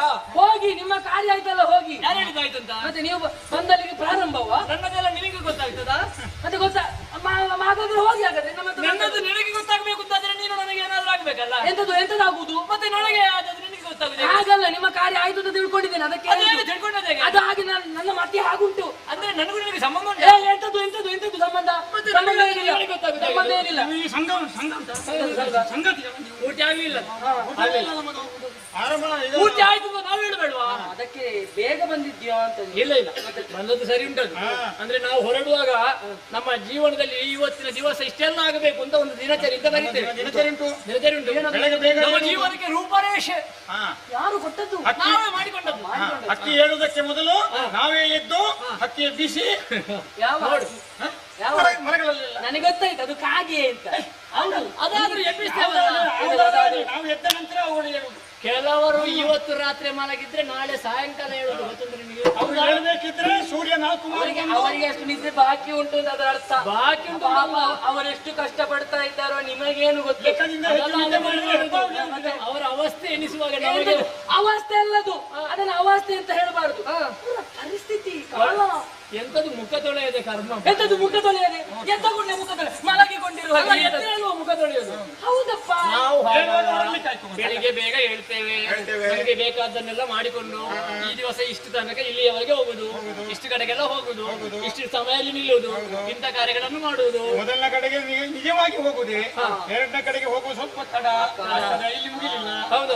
ಮತ್ತೆ ಮೂರನೇ ಕಡೆಗೆ ಹೋಗ್ಲಿಕ್ಕೂ ಇಲ್ಲ. ಅದೇ ಹೇಳಿದ್ದು, ಮೂರು ಕಡೆ ಒಪ್ಪಿಕೊಂಡ್ರೆ ಹೀಗೆ ನೋಡ.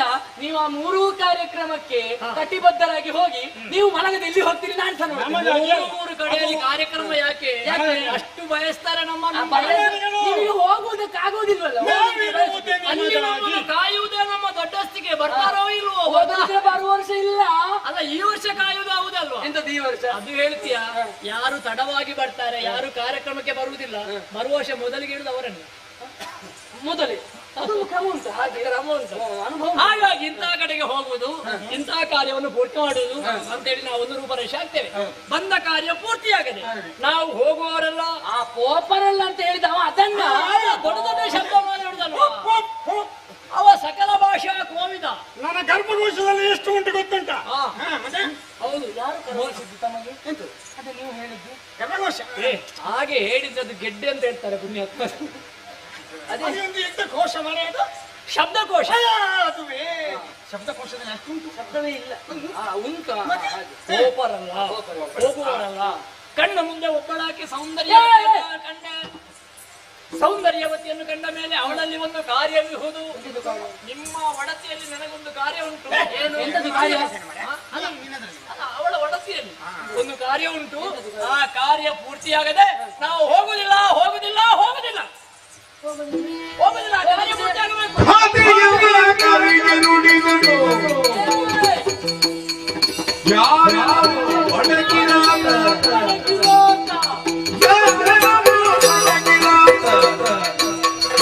ಮನಗೆ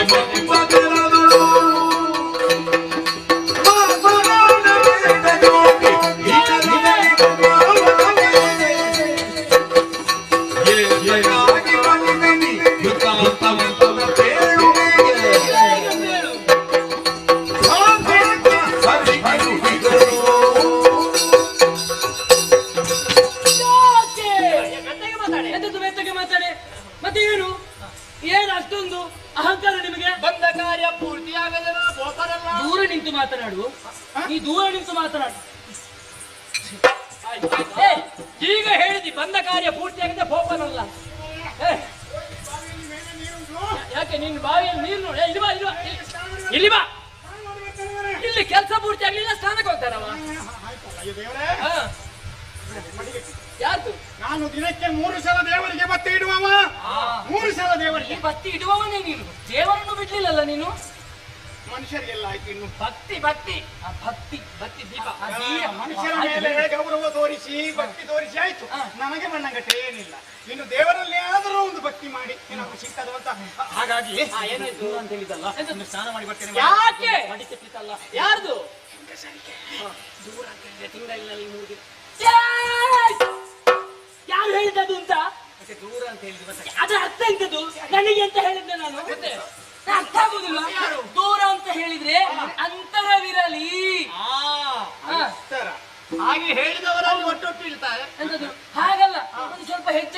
ದೂರ ನಿಲ್ಬೇಕು. ದೂರ ದೂರ ದೂರ ಎಷ್ಟು ದೂರ ನಿಲ್ಬೇಕು? ಒಂದು 7 ಹೆಜ್ಜೆ ಹಿಂದೆ ಹೋಗಬೇಕು. 7 ಹೆಜ್ಜೆ ಸಪ್ತಪದಿ. ಅರ್ಥ ಆಗೋದಿಲ್ಲ. ಸಪ್ತಪದಿ ಇದು ಸಪ್ತಪದಿ 7 ಜನ್ಮಗಳ ಸಂಬಂಧ 7 ಜನ್ಮಗಳ ಅನುಬಂಧ ಸಪ್ತಪದಿ ಇದು ಸಪ್ತಪದಿ. ನೀನೇ ಚಪ್ಪಳೆ ಹೊಡಿಬೇಕಷ್ಟೇ. ನನಗೆ ಈಗ ಅರ್ಥ ಆಯ್ತು. ಆಗ ಹೇಳಿದ ಈಗ ಸಾಮ್ಯತೆ ಕಾಗೆಯನ್ನು ಎಬ್ಬಿಸುವುದು ಅಂತ ಹೇಳಿದ್ದೀರಿ. ಹೀಗೆ ಹಾಡಿ ಎಬ್ಬಿಸುವುದು. ಅದು ಮೇಲೆ ಹೋಗುದಿಲ್ಲ ಅಷ್ಟೇ. ನನ್ನದು ಯಾವಾಗಲೂ ಕೆಂಪು 3 ಕೆಂಪಲ್ಲಿ ಈ ಸಲ 3 ಅಲ್ವಾ? ಕಳೆದ ಸಲ 2 ಇತ್ತಲ್ಲ. ವರ್ಷ ಹೆಚ್ಚಾಗ್ತದಲ್ಲ. ಇರ್ತದೆ ಅಭ್ಯಾಸ ಆಗಿ. ವರ್ಷ ಹಳದಿಗೆ ಇರಲಿಕ್ಕಿಲ್ಲ ಅಲ್ಲಿ. ಹಳದಿ ಹಳದಿ ಹಾಕಿದ್ದೇನೆ ಅಂತ. ದೂರ ದೂರ 7 ಹೆಜ್ಜೆ ಮುಂದೆ ಹಿಂದೆ ಹೋಗಿ. ಮಿತ್ರ ಅವರಿಗೆ ಬೇಸರ ಆಗುದು ಬೇಡ. 7 ಹೆಜ್ಜೆ ಹಿಂದೆ, ನಾನು ಹಿಂದೆ ಹೋಗ್ತೇನೆ. ನೀನು ಲೆಕ್ಕ ಮಾಡು. 1 2 3 ಇನ್ನು 3 ಬಾಕಿ ಉಂಟು. ಎಂತದು? ಹಾಗೆ ಹೇಳಿದಲ್ಲ. 7 ಹೆಜ್ಜೆ ಹಿಂದೆ, 7 ಹೆಜ್ಜೆ ಮುಂದೆ ಹೋಗಿ. ಹಿಂದೆ ಅಲ್ವಾ ಮುಂದೆ? ಲೆಕ್ಕ ಮಾಡು. 1 2 3 ಇನ್ನು 4 ಮೇಲಿಗೆ ಬೀಳುವುದೇನು? ಇನ್ನು 7 ಸಪ್ತಪದಿ ಹಾಗೆ ಹೇಳಿದಲ್ಲ. 7 ಗಜ ಅಂತರವಿರಲಿ. ಈಗ ಈಗ ಇದೆಲ್ಲ ಮಾಡ್ತೀರಿ. ಈ ಇಷ್ಟೆಲ್ಲ ಆದ ಮತ್ತೆ ನೀವು ಯಾರು, ಎಲ್ಲಿಂದ ಬಂದದ್ದು, ಯಾಕಾಗಿ ಬಂದದ್ದು, ನಿನ್ನ ಅಮ್ಮ ಯಾರು, ನಿನ್ನ ಅಪ್ಪ ಯಾರು, ಎಲ್ಲವನ್ನೂ ಹೇಳು. ನಾನು ಬೇಕಾ? ನೀನು ಬೇಕು ಅಂತ ನಿನ್ನ ವಿಳಾಸ ಬೇಕಾದ ಪರಿಚಯ ಬೇಕು. ಪರಿಚಯ ಬೇಕು. ವಿಳಾಸ ಇಲ್ಲಿಂದ ಹೇಳುದಲ್ವಾ? ಹೌದು. ಹೇಗೆ ಹೇಳುದಂತ ಆಲೋಚನೆ ಅದು ನಿಮ್ಮ ಪರಿಚಯ ನೀವೇ ಹೇಳಬೇಕು. ಎಲ್ಲಿಂದ ಪ್ರಾರಂಭ ಮಾಡುವ? ಹೆಚ್ಚಿನವರೆಲ್ಲ ವಿಳಾಸ ಹೇಳುವುದು ಅವರ ಅಪ್ಪನಿಂದ. ಹೌದು. ನಾವು ಆಗಲ್ಲ. ಮಾತೃದೇವೋ ಭವ, ಪಿತೃದೇವೋ ಭವ, ಮತ್ತೆ ಆಚಾರ್ಯ ದೇವೋ ಭವ. ಮತ್ತೆ ಅಲ್ವಾ? ಉಪ್ಪಿಗಿಂತ ದೇವರಿಲ್ಲ, ತಾಯಿಗಿಂತ ರುಚಿ ಇಲ್ಲ. ಇಂದು ಹಾಕಿದ್ದೆಲ್ಲ ಪುಣ್ಯಾತ್ಮ. ಪಲ್ಲೇರು ಹೇಳಿದ್ದು ಪಲ್ಲೇರು. ಅವರು ಹೇಳುವಾಗ ಸರಿ ಇತ್ತು, ನಿನಗೆ ಹೇಳಿದ್ರಲ್ಲ ಅದು ಅವರದ್ದು ತಪ್ಪು. ಯಾವಾಗ ಹೇಳಿದ್ಯಾ? ತಾಯಿಗೆ ಯಾವಾಗ ಹೇಳಿದ್ರು? ಕಳೆದ ವರ್ಷ. ಕಳೆದ ವರ್ಷ. ಈ ವರ್ಷ ಎಲ್ಲಿಗೆ ಹೋಗಿದ್ದಾರೆ? ಅದು 2ಕ್ಕೆ ಅವರನ್ನು ಕರ್ಕೊಂಡು ಬಂದು ಅದು ತಾಯಿಗಿಂತ ರುಚಿ ಇಲ್ಲ ಅಲ್ಲ, ತಾಯಿಗಿಂತ ಬಂಧು ಇಲ್ಲ, ಉಪ್ಪಿಗಿಂತ ರುಚಿ ಇಲ್ಲ. ಅಕ್ಷರಧ್ವಂಸ. ತಾಯಿಗಿಂತ ರುಚಿ ಇಲ್ಲ ಅಂತ ಹೇಳಿ ತಾಯಿಯನ್ನು ತಿಂತೇನೆ ನೀನು? ಹೌದು. ಆಚೀಚೆ ಆಯ್ತಾ ಮಾರ್ರೆ? ಮತ್ತೆ ತುಂಬಾ ಆಚೆ ಅದು ಹೇಳಿಕೊಡುವ ನೆನಪಿಟ್ಟು ಇಲ್ಲಿ ನಾವು ತಾಯಿಯಿಂದ ಪ್ರಾರಂಭ ಮಾಡ್ತೇವೆ. ಎಲ್ಲಿಂದಾದ್ರೆ ಆಗೋದು ಪ್ರಾರಂಭಿಸಿ. ಯಾರು?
ನೀನು ಹೋದ ಕಾರಣ ನಾನು ಹೇಳ್ಕೊಂಡು ಹೋದವ. ಕೇಳು ಪ್ರಶ್ನೆಗಳು ನನಗೂ ಬಾರಿಸು. ಯಾರು ಸಿಕ್ಕಿಸಿದ್ದು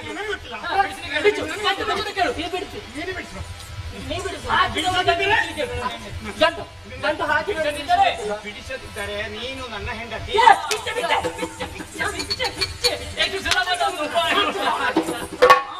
ಗಂಟು ಹಾಕಿ ನಾನು ಶಿಕ್ಷೆ ಕೊಟ್ಟ ಅವ ಕೊಡ್ತಾ ನೀ ತಕೊಡ್ತಾ ಅಂತ ಹೀಗೆಲ್ಲ ಬೀಳ್ತಾವ. ಗರ್ಭದೋಷದಲ್ಲಿ ಅಷ್ಟು ನನ್ನದು ದೇವರಿಗೆ ಏನು ಹೇಳ್ತಾರೆ? ಅವ ಕೊಡ್ತಾ ನೀ ತಕೊಂಡೆ. ಸೃಷ್ಟಿಕರ್ತ ಬ್ರಹ್ಮ ಕಮಲಾಸ ಕಮಲಾಸ ಪುಳಿ ಮುಂಚಿ ವೀರಂಚಿ ಪರಮೇಶ್ವರಿ ಪರಮೇಶ್ವರಿ ಅವನೇ ಅಲ್ಲಿ ಗಂಟು ಹಾಕಿದ್ದು. ಎಲ್ಲಿ ಗಂಟು ಹಾಕಿದ್ದು ಇಲ್ಲೇ ನೀನು ಅಲ್ಲ ಮೊದಲು ಇವಳು ಮತ್ತೆ ನಾನು ಗಂಡ ಹಿಂಡುತ್ತಿ. ಇಲ್ಲದಿದ್ರೆ ಅವಳನ್ನು ಯಾಕೆ ಗಂಟು ಹಾಕ್ಬೇಕು? ಅವಳನ್ನು ಹಾಕಬಹುದಿತ್ತಲ್ಲ. ಅದು ಹಾಗಲ್ಲ, ಅದು ನಿಮ್ಮ ದೊಡ್ಡದು ಕಿತಾಪತಿ.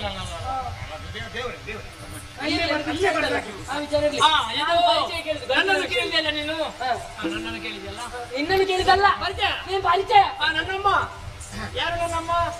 ಇವನಿಗೆ ಗೊತ್ತೇ ಇಲ್ಲ ಯಾರು ಅಂತ ಕೇಳುತ್ತದೆ. ಹೇಳುದು ಕೇಳು.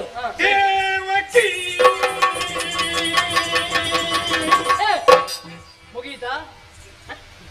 ಅಲ್ಲಿಗೆ ಹೋಗೋ ಮುಗೀತಾ? ನಮ್ಮ ಅಮ್ಮನ ಮೇಲೆ ನಮಗೆ ಅಷ್ಟು ಭಕ್ತಿ. ನಿಮ್ಮ ಅಮ್ಮ ಅಂತ ಹೇಳಿದ್ರೆ ಇಬ್ಬರಿಗೆ ಒಬ್ಬರೇ ಅಮ್ಮ. ಹೌದು, ಅವನು ಅಮ್ಮ ಅಂತ ಹೇಳಿದ್ರು. ಈಗ ಹೆತ್ತ ಕೂಡಲೇ ಅಮ್ಮ. ಹಾಗಲ್ಲ, ಸಣ್ಣ ಪ್ರಾಯದ ಹುಡುಗಿಯನ್ನು ಅಮ್ಮ ಅಂತ ಕರಿತೇವೆ. ಹೌದು, ಅದೆಲ್ಲ ಹೌದು. ನಿನ್ನ ಅಮ್ಮ ಹೆತ್ತ ತಾಯಿ ಯಾರು ಅಂತ ಕೇಳಿದ್ದು? ದೇವಕಿ. ನನ್ನಮ್ಮ ದೇವಕಿ. ಅದಂತದ ಅಷ್ಟು ಉದ್ದ ಇದ್ದಾರಾ? ಅಮ್ಮ ಅಲ್ವಾ? ಉದ್ದ. ಅಪ್ಪ ಅಪ್ಪ ಜನಕನು ಶೌರಿ. ಚೌರಿ ಅದು ನಂಗೆ ಬೇಕು. ಚೌರಿ ಇದ್ರೆ ನಂಗೆ ಬೇಕು. ನನ್ನ ಅಜ್ಜಿಗೆ ಕೂದಲಿಲ್ಲ. ಅಷ್ಟು ಇನ್ನು ಆ ಮುದುಕಿಗೆ ಇನ್ನೂ ಸಹ ಸೀರಿಯಸ್ ಮಾಡುವ ಚಟವ. ಯಾಕೆ? ಅಲ್ಲ, ಮುದುಕಿಗೆ ಸೀರಿಯಸ್ ಇರ್ತಕ್ಕೆ. ಮತ್ತೆ ಇವಳು ಹೇಳ್ತಾಳೆ ಅವಳು ಸ್ತ್ರೀಯೇ. ವೇಷ ಎಂತದ್ದು ವೇಷ? ಮತ್ತೆ ಯಾಕೆ ಶೌರಿ ಯಾಕೆ? ಯಾಕೆ ಕೂದಲಿಲ್ಲ ಅಂತ? ಕೂದಲಿಲ್ಲ ಜಡೆ ಎಣ್ಣೆ ಶೌರ್ಯ. ಹೌದು, ಅದನ್ನು ಕೇಳಿದ್ರೆ ಅದಕ್ಕೆ ಇದಾಗುತ್ತೆ, ಸುಮ್ಮನೆ ಬರುದಿಲ್ಲ. ಒಂದಿನಕ್ಕೆ ಕೊಟ್ಟೆವು, ಮತ್ತೆ ಮರುದಿವಸ ಹಾಗಿದ್ರೆ ನಿನ್ನ ಹತ್ರ ಉಂಟು ಚೌರಿ? ಅದಲ್ಲ, ಮತ್ತೆ ಇವರು ಹೇಳಿದ್ದು ನನ್ನ ಅಪ್ಪನ ಹೆಸರು ಶೌರಿ. ಅವರ ಪ್ರೀತಿಯ ಮಗ ನಾನು. ನನಗೆ ಹಲವು ಹೆಸರುಗಳು. ಎಂಟುವರೆ ಇವನೇ ವೆಂಕಟರಮಣ, ಅಚ್ಯುತ, ಅನಂತ, ಕೇಶವ, ಮಾಧವ, ದಾಮೋದರ, ಮಧುಸೂದನ, ಆಮೇಲೆ ಶ್ರೀನಿವಾಸ, ಬಾಲಾಜಿ, ವೆಂಕಟರಮಣ ಅಂತ ಕೆಲವೆಲ್ಲ ಹೆಸರುಗಳು. ಅದರಲ್ಲಿ ಅತಿ ಪ್ರಿಯವಾದಂತಹ ಹೆಸರೊಂದುಂಟು. ನನ್ನೆಲ್ಲ ಕರೆಯುವುದು ಹೇಗೆ? ನಾನು ವಾಸುದೇವ. ಇವನು ವಾಸುದೇವ, ನಾನು ಯೇಸುದೇವ. ಹೋಗಿ ಯಾಕೆ? ಏನಾದ್ರೂ ಇದ್ರೆ ತಕೊಂಡು ಬಾ, ಹೊಡೆಯುವ ಅಲ್ಲಿಗೆ. ಯಾಕೆ? ಅಲ್ಲ, ಅವ ಹೀಗೆ ನಿಂತಿದ್ದಾನೆ. ಅವ ಹೇಳ್ತಾ ಇರೋದು ಯಾಕೆ ಅಂತ. ಪ್ರತಿಯೊಬ್ಬರು ಇವನನ್ನು ಕರೆಯುವುದು ವಾಸುದೇವ, ನನ್ನನ್ನು ಯೇಸುದೇವ. ಅದೆಂತದ್ದು? ನನ್ನ ಹೆಸರು ಸುದೇವ ಅಂತ. ಅದಕ್ಕೆ ಏನ್ ಸೇರಿಸುತ್ತೆ ಮತ್ತೆ? ಒಂದು ಗಳಿಗೆ ನಾವು ಇವನ ಕಣ್ಣು ತಪ್ಪಿದ್ರೆ ಯೇಸುದೇವ, ಇವನು ಕರೆಯುವುದು ನನ್ನನ್ನು ಯೇಸುದೇವ. ಅದಕ್ಕೆ ಹೀಗೆ ಮಾಡುದು ಯಾಕೆ ಅಂತ ಹೇಳಿದ್ರೆ ಅವಳದ್ದು ಬಿಚ್ಚಿದ ಹೃದಯ. ಯಾವಾಗ? ಒಳಗೊಂದು ಹೊರಗೊಂದು ಇಲ್ಲ, ಎಲ್ಲ ಒಂದೇ. ನಿನಗೆ ಅಷ್ಟು ಹೆಸರು ಬರುವುದಕ್ಕೆ ಈಗ ನನಗೆ ಅರ್ಥವಾಯ್ತು. ಹೋದಲ್ಲೆಲ್ಲ ಒಂದೊಂದು ಕೆಟ್ಟ ವಿಚಾರಗಳು ಮಾಡಿ ಒಂದೊಂದು ಕಡೆ ಒಂದೊಂದು ಹೆಸರಿಟ್ಟುಕೊಂಡು ಬರುವುದು. ಹೆಸರು ಬರುವುದೆಲ್ಲ ಕೆಟ್ಟ ಕೆಲಸ ಮಾಡಿಯಾ? ಅಲ್ಲ, ಒಳ್ಳೆ ಕೆಲಸ ಬದಲು ಮಾಡಿದ್ದು ಅಂತ ನೀನು. ಅಷ್ಟು ಹಲವಾರು ಹೆಸರುಗಳಿದೆ. ಹಾಗೆ ನನ್ನನ್ನು ಕರೀತಾರೆ, ಗೊತ್ತಾಯ್ತಲ್ಲ? ಇದು ನನ್ನ ಪರಿಚಯ. ಈಗ ನಾನು ಹೇಳಿದೆ, ನೀನ್ ಯಾರು, ನಿನ್ನ ಅಪ್ಪ ಯಾರು, ನಿನ್ನ ಅಮ್ಮ ಯಾರು, ಊರು ಯಾವುದು, ನಿನ್ನ ಅಕ್ಕ ತಂಗಿ ತಮ್ಮ ಎಲ್ಲ ಇದ್ದಾರಾ? ಅಲ್ಲ, ವಿಳಾಸ. ಹಾಗಾಗಿ ನಿನ್ನ ಸಮಸ್ತ ವಿಷಯವನ್ನು ತಿಳಿಸು. ಈಗ ನನ್ನ ಸಂತಾನ ನಕ್ಷೆ ಕೊಡ್ಬೇಕು. ಹೌದೌದು. ನಾನು ಇಲ್ಲಿಂದ ಪ್ರಾರಂಭಿಸುವುದು ಗೊತ್ತುಂಟ? ಜನಕನಿಂದ.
ಸ್ಮರಣ ಸೈತೆ ಸ್ಮರಣ ಹೆಣ್ಣುಗಳನ್ನು ಕಂಡಾಗ ಎಲ್ಲ ಹತ್ತಿರ ಹೋಗಿ ಬೀಳ್ಬಾರ್ದು, ದೂರ ನಿಲ್ಬೇಕು. ಹೋಗಿ ದೂರ ನಿಲ್ಲಿ, ಅದು ದೂರವಾ? ಇಲ್ಲಿ ಬಾರ. ಎಳೆಯುವುದು ಮಾರಾಯ. ನೀನ್ ಯಾಕೆ ಮತ್ತೆ ಎಳೆಯುವುದು? ನಾನು ಎಳೆಯುವುದಿಲ್ಲ. ನಿನ್ನ ಪರಿಚಯ ಬಂದಿದೆ. ನೀವು ಹೇಳಿದಾಗೆ ನೇರ ಪರಿಚಯ ಹೇಳುವವರಲ್ಲ ನಾವು. ನೇರ ಪರಿಚಯ ಹೇಳುವವರಲ್ಲ ಅಂತ ಎಲ್ಲವನ್ನು ನಿಮಗೊಂದೀಗ ಪರೀಕ್ಷೆ ಮಾಡಬೇಕು. ಪರೀಕ್ಷೆಯ ನಮಗೆ ಅದು ಎಷ್ಟನೇ ಪರೀಕ್ಷೆ ಅಂದ್ರೆ ನಂಗೆ ಅರ್ಥ ಆಗಿಲ್ಲ. ಹೆಚ್ಚಾಗಿ 3 ಸಲ ಆಗ್ತದೆ. ಯಾವುದು? 3ನೇ ತಿಂಗಳಿಗೊಮ್ಮೆ, 6 ತಿಂಗಳಿಗೊಮ್ಮೆ, ಮತ್ತೆ 9 ತಿಂಗಳಿಗೊಮ್ಮೆ. 9 ತಿಂಗಳಿನ ಪರೀಕ್ಷೆ ಆಗಿ 9ನೇ ದಿನಕ್ಕೆ ಕೂಡಲೇ ನಿನ್ನನ್ನು ಹೂತಾಗ್ತೇನೆ ಈಗ. ಫಲಿತಾಂಶ ಬಂದೇ ಆಯ್ತು. ಕೆಟ್ಟವನೇ, ಎಂತದ್ದು ನಾನು ಹಾಗೆ ಹೇಳಿದ್ದಲ್ಲ, ಪರೀಕ್ಷಾ ರೂಪವಾಗಿ. ಈಗ ಯಾವಾಗ ಪರೀಕ್ಷೆ ಅಂತಲೇ ಗೊತ್ತಾಗುದಿಲ್ಲ, ಪರೀಕ್ಷೆ ಅರ್ಧದಲ್ಲಿ ನಿಲ್ಲಿಸ್ತಾರೆ. ಪರೀಕ್ಷೆ ಅಂತ ಘೋಷಣೆ ಮಾಡ್ತಾರೆ, ಪ್ರಾರಂಭ ಮಾಡಿ ನಾನು ಮತ್ತೆ ನಿಲ್ಲಿಸುವುದಿಲ್ಲ. ನನ್ನದು ಪ್ರಾರಂಭದಿಂದಲೇ ಪ್ರಾರಂಭ ಆಗುವುದು. ಸಂಜೆಯ ಮೂಲಕ ತೋರಿಸ್ತೇನೆ, ಅದನ್ನು ನೀವು ಅರ್ಥ ಮಾಡಿಕೊಳ್ಳತಕ್ಕದ್ದು. ಸರಿ ಸರಿ. ಆ ಬಳಿಕ ಉತ್ತರ ಹೇಳತಕ್ಕದ್ದು. ಜಿರಳ ಜಾತಿಗಳು ಬೆರಳು ತೋರಿಸಿದ್ರೆ ಕೈ ನುಂಗುವವರು. ನಮಗೆ ಮೀಸೆ ಒಕ್ಕರೆ ಸಾಕು, ಮತ್ತೆ ನಾವು ಎಲ್ಲ ಹೋಗ್ತೇವೆ. ನಿಮಗೆ ಎಷ್ಟು ಸಾಮರ್ಥ್ಯ ಉಂಟು?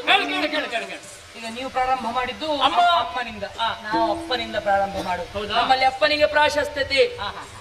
ನನ್ನಪ್ಪ ಅಪ್ಪ ಅಪ್ಪ ಓ ಅಪ್ಪ.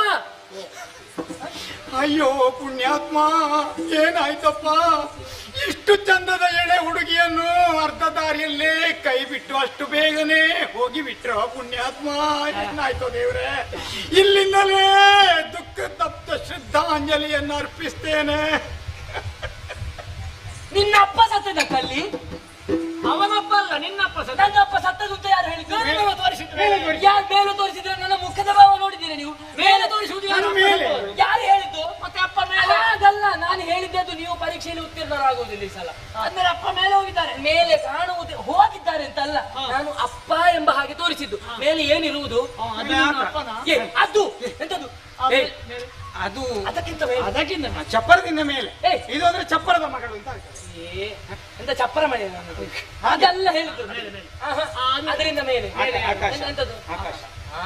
ಅದಕ್ಕೊಂದು ರಾಯ ಸೇರಿಸಿ.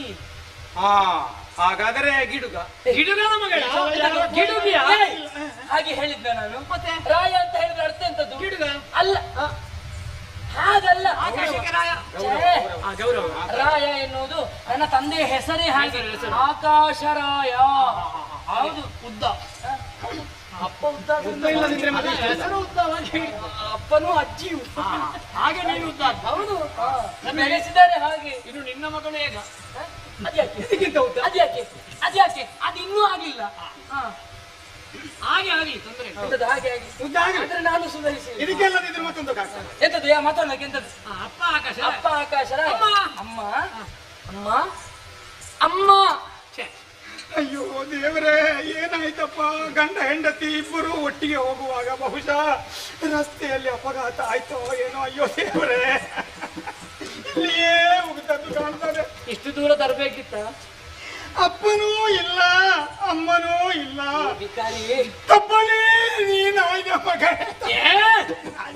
ನಿನಗೆ ಹೊಡೆಯದ ಕೈ ಹಾಕಿ ಕೆಟ್ಟವನೇ. ಅಲ್ಲಿ ನೀವು ನೀನಾದ ಮಗಳೇ ಅಂತ ಅಲ್ಲಿ ಅರ್ಪಿಸಿದ ಶ್ರದ್ಧಾಂಜಲಿಯನ್ನು ಅಲ್ಲಿಗೆ ಬೇಡದ ಕಾರಣ ಅಲ್ಲಿಂದ ತೆಗೆದು ಇಲ್ಲಿಗೆ. ಹೌದು, ಇಲ್ಲಿ ನಿನ್ನ ಕುಟುಂಬದವರಿಗೆ ನಷ್ಟ ಆಗಬಾರ್ದು. ಎಂತದ್ದು ನಷ್ಟ ಆಗುವುದು? ಏನು ಅಂತ ಭಾವಿಸಿದ್ದಿ? ಸತ್ತದ್ದು ಅಂತ ಯಾರು ಹೇಳಿದ್ದು ನಿನಗೆ? ಮತ್ತೆ ಇಲ್ಲೇ ಉಗ್ದದ್ದು, ಇಲ್ಲೇ ಉಗ್ದದ್ದು ಅಂತ ಹೇಳಿದ್ನ? ಅಮ್ಮ ಅಂತ ಆಡಿದ್ದು. ನಾನು ಮೇಲೆ ತೋರಿಸುವಾಗ ಏನು ಭಾವನೆ ಇತ್ತು, ಅದೇ ಭಾವನೆ ಇಲ್ಲಿ. ಅಮ್ಮ. ಅದೇನು ನಿನ್ನ ಅಪ್ಪ ಅಮ್ಮ ಮೇಲೆ ಕೆಳಗೆಲ್ಲ? ಅದೆಂತದ್ದು ಹಾಗೆ? ಅಪ್ಪ ಮೇಲೆ ಅದು ಹಾಗೆ. ಯಾರು ಹೇಳಿ ಬರ್ತೇನೆ ನಿನಗೆ. ಏನಕ್ಕೆ ಮಾತನಾಡಿದ್ರೆ ಆಗುತ್ತೆ.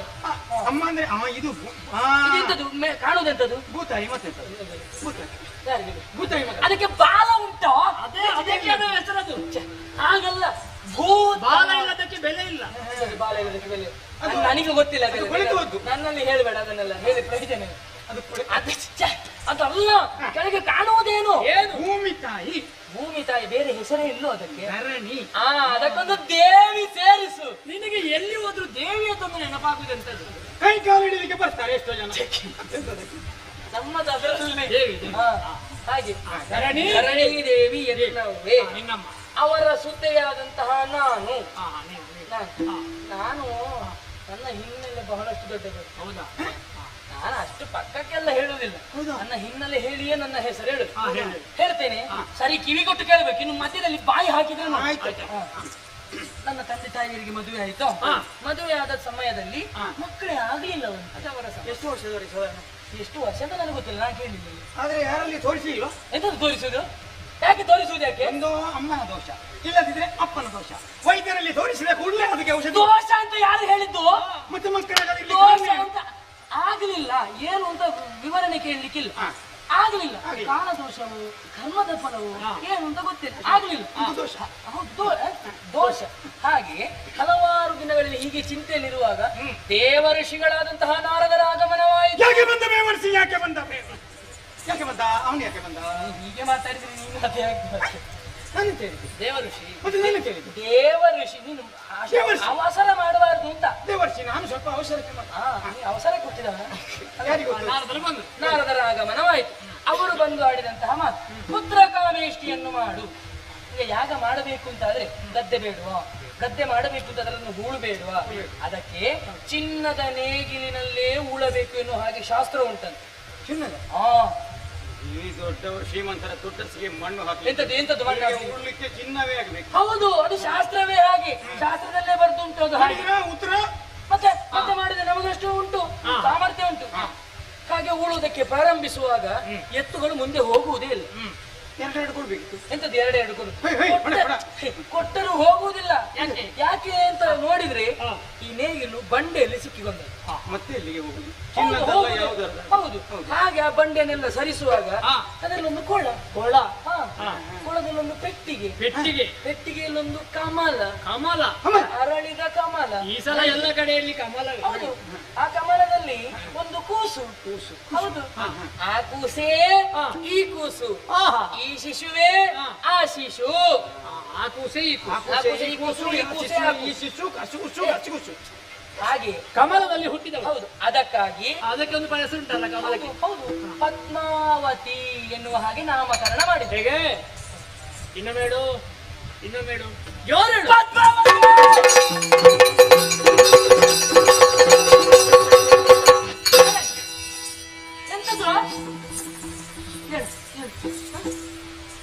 ಸ್ವಾಮಿ ಧೂಮಾವತಿ, ನಾನೇನು ಸಾಯ್ಬೇಕು?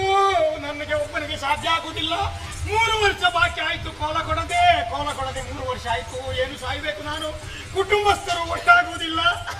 ಈ ಸಲ 10 ರಾಜ್ಯ ಕಳೆದ ಕೂಡಲೇ ದಣಿಗಳಲ್ಲಿ ಸ್ವಲ್ಪ ಸಾಲ ತೆಕ್ಕೊಂಡು ಊರು ಹೋಗಿ ಒಂತಿಗೆ ಮಾಡಿ ಎಂತ ಮಾಡ್ತೀವಿ? ಕಳೆದ ವರ್ಷ ಈ ವರ್ಷ ಕೇಳುವುದು ಸ್ವಲ್ಪ ಸೇರಿಸಿ ಕೊಡಿ ಅಂತ ಸಾಲವೇ ಇಲ್ಲ. ಊರು ಹೋಗಿ ಒಂತಿಗೆ ಮಾಡಿ ಆದರೂ 3 ವರ್ಷ ವಂತಿಗೆ ಮಾಡ್ತೇನೆ. ಒಂತಿಗೆ ಮಾಡಿ ಆದರೂ 3 ವರ್ಷ ಬಾಕಿ ಆದ ಕೋಲವನ್ನು ಒಂದೇ ಸಲ ಕೊಟ್ಟು ಬಿಡ್ತೇನೆ. ಬಂದ ಹಾಗೆ ಹೋಗಿ ಬಿಡು ಧೂಮಾವತಿ. ನಿನಗೆ ಬಡಿತೇನೆ ನಾನು, ಸಿಕ್ಕಿದ್ರಲ್ಲಿ ಹೊಡಿತಾನೆ. ನನಗೆ ಸಣ್ಣ ಮಕ್ಕಳು ನೀನು ಯಾಕೆ ಹೀಗಾಡಿದ್ದು? ಯಾರು ಹೇಳಿದ್ದು? ಪದ್ಮಾವತಿ ಅಂತ ಹೇಳಿದ್ದು ನಾನು. ನಿನಗೆ ಕಿವಿ ಸರಿ ಇಲ್ವಾ? ನಿನಗೆ ಧೂಮಾವತಿ ಯಾಕೆ ಕಾಣ್ತದೆ? ಹೌದು, ಬಾರಿಸೇನು ಏನೆಲ್ಲ ಹೇಳಿದ್ರೆ ಇಲ್ಲಿ ಬಾ. ಸತ್ಯ ಹೇಳು, ನೀವು ಹೋಗದೆ ಎಷ್ಟು ವರ್ಷ ಆಯ್ತು? ಕೊಡದೆ ಎಷ್ಟು ವರ್ಷ ಆಯ್ತು? ನಾಳೆ ಹೋಗಿ ಕುಟುಂಬದಲ್ಲಿ ಕೊಡುವುದನ್ನೆಲ್ಲ ಕೊಟ್ಟು ಬಾ. ಅವರು ಕೊಡುವುದು ಇಲ್ಲದಿದ್ರೆ ಹೀಗಾಗುವುದು. ಕೆಟ್ಟವನೇ ಪದ್ಮಾವತಿ. ನೀವು ಬರುವಾಗ ಅಲ್ಲಿ ಒಂದು ಭಜನೆ ಕೇಳ್ತಾ ಇತ್ತಲ್ಲ, ನಿನಗೆ ಬೇರೆ ಹೆಸರುಂಟಾ? ಹೌದು, ಎಂತದು? ಅಲವೇಲು ಮಂಗಮ್ಮ, ಅಲವೇಲು ಮಂಗಮ್ಮ, ಅಲವೇಲು ಮಂಗಮ್ಮ. ಹೌದು, ನಾಳೆ. ಹಾಗಾಗಿ ಇದು ದೇಶ ಯಾವುದು ಅಂತ ಗೊತ್ತುಂಟಲ್ಲ? ಯಾವುದು? ಅವರಿಗೆ ಗೊತ್ತಿಲ್ಲ. ಹೇಳಬೇಡಿ, ಹೇಳಬೇಡಿ. ಏನಾದ್ರು ಗೊತ್ತಿಲ್ಲ. ತೋಂಡ ಅಂತ ಹೇಳಲೇ ಅಕ್ಕ. ತೋಂಡ ಆಯ್ತು, ಇರಲಿ. ಯಾಕೆ ಇಷ್ಟು ಹಾಗಲ್ಲ ಹೇಳಿದ್ದು. ಅವನು ಹೇಳಿದಲ್ವಾ, ಮದುವೆ ಆಗಿ 3 ವರ್ಷ ಮಕ್ಕಳಾಯಿತು. ಅಕ್ಷರವನ್ನು ತೋಂಡ ದೇಶಾಧಿಕಾರಿ ಭಕ್ತರು ಹೆಚ್ಚಿನ ಸಂಖ್ಯೆಯಲ್ಲಿರುವಂತಹ ಕಾರಣಕ್ಕಾಗಿ ತೋಂಡ ಎನ್ನುವ ಹಾಗೆ ಇದು ಇಲ್ಲಿಗೆ ಬಂದದ್ದು. ನಾವು ಜಲಕ್ರಿಗಾಗಿ ಬಂದಿದ್ದೇವೆ. ಅದು ಕೇಳುವುದು ಯಾಕೆ? ಎಂತದ್ದು ಕೇಳಿ ಅಂತ ಹಾಗಲ್ಲ, ಜಲ ಕೇಳಿ ಒಂದೇ ಶಬ್ದ, ಅದನ್ನು ಬೇರೆ ಬೇರೆ ಮಾಡಬೇಡಿ. ಹಾಗಾಗಿ ನಾವು ಹೀಗೆ ವನವಿಹಾರಾರ್ಥವಾಗಿ ಬಂದಿದ್ದೇವೆ. ನಮ್ಮ ಕೆಲಸವಾಯ್ತು, ನಿಮ್ಮ ಕೆಲಸವಾಯ್ತಲ್ಲ, ಹಾಗೆ ಮಾಡಬೇಡಿ.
ಯಾರು ಹೇಳಿದ್ದು ಯಾರಿಲ್ಲ ಅಂತ? ಈಗ ಅವಳಿಗೆ ನಾನಿದ್ದೇನೆ. ನೀವು ನೀವು 3 ಮಂದಿ, ನಾವು 2. ನಿನಗೆ ಆಯ್ತು, ನಮಗೆ ಆಗಿದೆ. ಇಲ್ಲಿಗೊಬ್ಬರಿಗೆ ಆಗಿಂದ ನೋಡ್ತೇನೆ, ಮುಖ ಬಾಡಿಸಿಕೊಂಡು ಸುಮ್ಮನೆ ನಿಂತಿದ್ದಾನೆ. ಹೌದು, ಎಂತದ್ದು ಮಾಡಬೇಡ. ನಮ್ಮ ಆಳ್ವರು ಹೇಳ್ತಿದ್ರು, ಯಾರು ಆಳ್ವರು? ದೇವಿಪ್ರಸಾದ್ ಆಳ್ವರು. ಮನೆಗೊಂದು ಜನ ಬೇಕು, ಒಂದು ಹೆಂಗಸಿದ್ರೆ ಹೇಳು ಅಂತ. ಎಲ್ಲಿಯವರು? ಕಲ್ಪಾಡಿ ಗುಲ್ಪಾಡಿ. ಅವರಿಗೆ ಹೇಳ್ತೇನೆ ಮನೆ ಕೆಲಸಕ್ಕೆ. ಹೌದಾ? ಎಂತದ್ದು ಮನೆ ಕೆಲಸ ಮಾಡುವುದಕ್ಕಿರುವವಳು ಅವಳು? ಏನಂತ ಭಾವಿಸಿದ್ದೀನಿ ನೀವು? ಇಲ್ಲಿ ಅದೇ ಮಾಡುದು. ಎಂತದ್ದು ಅವಳು ಮನೆ ಕೆಲಸ ಮಾಡುದಲ್ಲ, ನನ್ನ ಕೆಲಸ ಮಾಡುದು. ಅಂತವರಿಗೆ ಕೋಪ ಆಗಿದೆ. ಕೋಪಿಸಬೇಡ. ಕೋಪ ಬರಿದೆ, ಕೋಪಿಸದಿರ ಬರಿದೆ. ಬರಿದಲ್ಲ, ಇದ್ದು ನಿನ್ನನ್ನು ಕಂಡ ಕ್ಷಣ, ನಿನ್ನ ಮುಖವನ್ನು ನೋಡಿದ ಕ್ಷಣ ಅದಕ್ಕೆ ಅವೈತನಲ್ಲೊಬ್ಬ ಪಾಪಿ, ಅನ್ಯಾಯಗಾರ, ಪಾಪಿಷ್ಟ, ದುರ್ಮಾರ್ಗಿ, ವಂಚಕ, ಕಾಮುಕ. ಬಂತು ನೋಡು. ಸಾಮುಕ ಅಲ್ಲ ಮರ, ಈಗ ಒಬ್ಬ ಮಾತ್ರ ಸಾಮುಕ. ಯಾರ? ಅದ ನೀನು ಹೋಗ್ತೀಯ? ಕಾಮುಕ. ನಿಮ್ಮ ಪಂಗಡದಲ್ಲಿ ಯಾರಾದ್ರೂ ಇದ್ದಾರ? ಇರ್ಬೇಕಾದ್ರೆ ನಿನ್ನನ್ನು ಹೇಳಿದಲ್ಲ, ನಿನಗೆ ದೇಹ ಇಲ್ವಾ, ಅಂಗ ಇಲ್ವಾ? ಅಂಗ ಇಲ್ಲದ ಒಬ್ಬ ಇದ್ದಾನಲ್ಲ, ಯಾರು? ಅನಂಗ. ಅನಂಗ, ಮನ್ಮಥ, ಕಾಮ. ಅವನ ಕೈಯಲ್ಲಿ ಕಬ್ಬಿನ ಬಿಲ್ಲು, ಸಿಂಜಿಗೆ ದುಂಬಿಗಳ ಹಿಂಡು, ಬತ್ತಲಿಕೆಯಲ್ಲಿ ಅಶೋಕ, ನೀಲ, ಚಿಲೋತ್ಪಲ, ಅರವಿಂದ, ಅಶೋಕ, ಚ್ಯೂತ, ನೀಲೋತ್ಪಲ, ನವಮಲ್ಲಿಕ ಎಂಬ ಪಂಚಶರವನ್ನು ತೆಗೆದಚ್ಚ.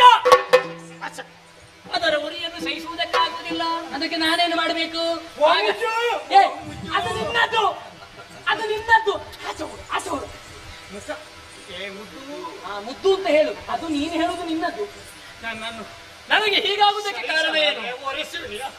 ಹೀಗಾಗುವುದಕ್ಕೆ ಕಾರಣ ಒಂದೇ, ಏನು? ಪ್ರಾಯದೋಷ. ನಾನು ಹುಟ್ಟಿದೆ, ಬೆಳೆದೆ, ಯುವಕನಾದೆ. ಅದು ಹೇಗೆ ಯುವಕನಾದದ್ದು ಗೊತ್ತಾದದ್ದು ಹೇಗೆ? ಹೇಗದು ಮೂಗಿಂದ ಕೆಳಗೆ ಎಂದದ್ದು? ಹುಟ್ಟಿಯಿಂದ ಮೇಲೆ ಮೀಸೆ ಬಂದರೆ ಗಂಡೆಂಬರ್, ಎದೆಯಲ್ಲಿ ಉಬ್ಬು ಬಂದರೆ ಹೆಣ್ಣೆಂಬರ್, 9ಕ್ಕೆ ನವೆಂಬರ್, 10ಕ್ಕೆ ದಶಂಬರ್. 9ಕ್ಕೆ ನವೆಂಬರ್, 10ಕ್ಕೆ ದಶೆಂಬರ್. ಹಾಗಾಗಿ ಪ್ರಾಯ ಸಮರ್ಥನ ಅಂತ ನನಗೆ ಹುಡುಗಿ ಬೇಕಲ್ಲ. ಹಾಗಾಗಿ ಹುಡುಗಿ ಇಲ್ಲಿದ್ದಾಳೆ ಅಂತ ನೋಡಿದ್ರೆ ನೀನೇ ಎಂತದ್ದು ನೀನನ್ನು ಕಂಡಾಗ ಮನ್ಮಥ ಶರವನ್ನು ಪ್ರಯೋಗ ಮಾಡಿದ್ದಾನೆ. ಅದಕ್ಕೆ ಅದರ ಉರಿ ಶಮನವಾಗಬೇಕು ಅಂತಾದ್ರೆ ನೀನು ನನ್ನನ್ನು ಮದುವೆ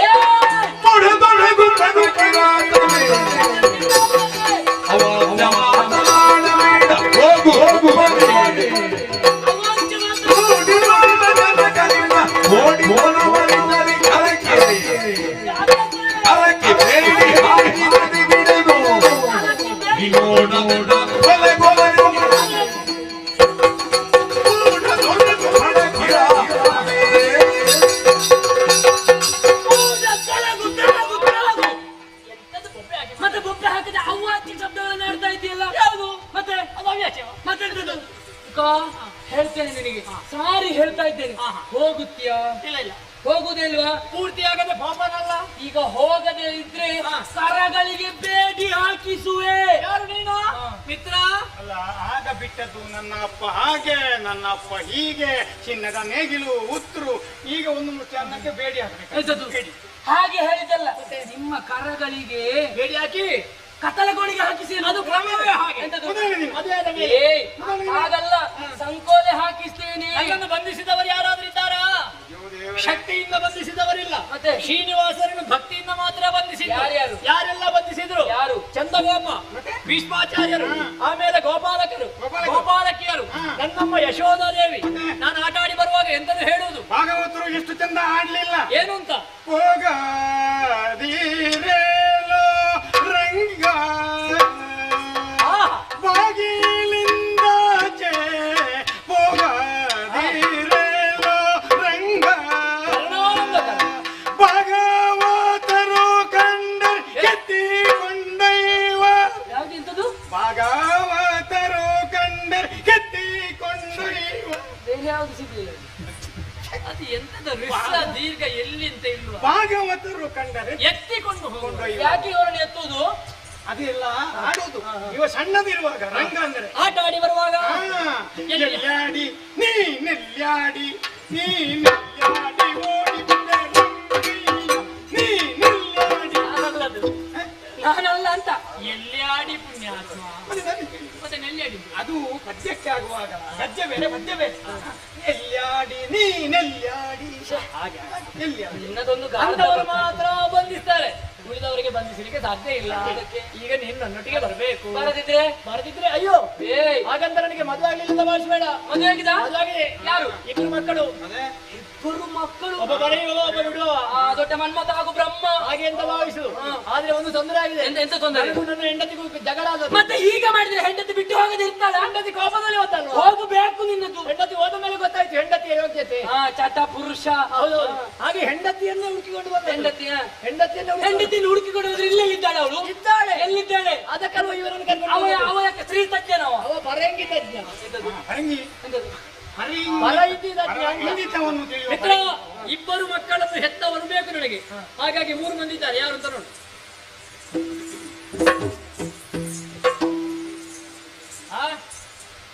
ಕಡಿಮೆ ಅಂದ್ರೆ 4 ವರ್ಷ ಆದ್ರೂ ಹೋಗ್ಬೇಕು. ಇರ್ಲಿಕ್ಕೆ ಅದು ಬೇಡ, ಅದು ಬೇಡ. ಅದು ಈಚೆದ್ದು ಈಚೆದ್ದು 2-3 ಆಗಿದೆ. ಅವಳನ್ನೇ ಮದುವೆ ಆಗುದಾ? ಲಾಭ ಆಯ್ತಲ್ಲ. 3 ಮಂದಿ ಮಕ್ಕಳು ನೀಡುವ ಧರ್ಮ ಸಾಕುದು ಯಾರು ಮಾರೆ? ಖರ್ಚಿಗೆ ನೀನು ಕೊಡುದು. ಅದು ಬೇಡ, ಅದು ಬೇಡ, ಅದು ಬೇಡ. ನನಗೆ 2 ಮಕ್ಕಳಿದ್ದಾಯ್ತು. ಕುಟ್ಟಿ ಪತನೆ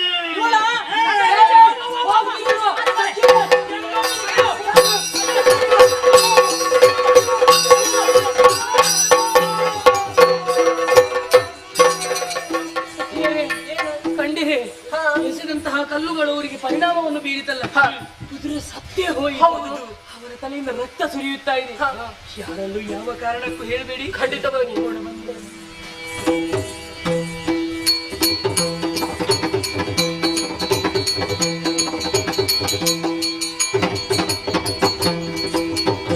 ಹರಿಯುವ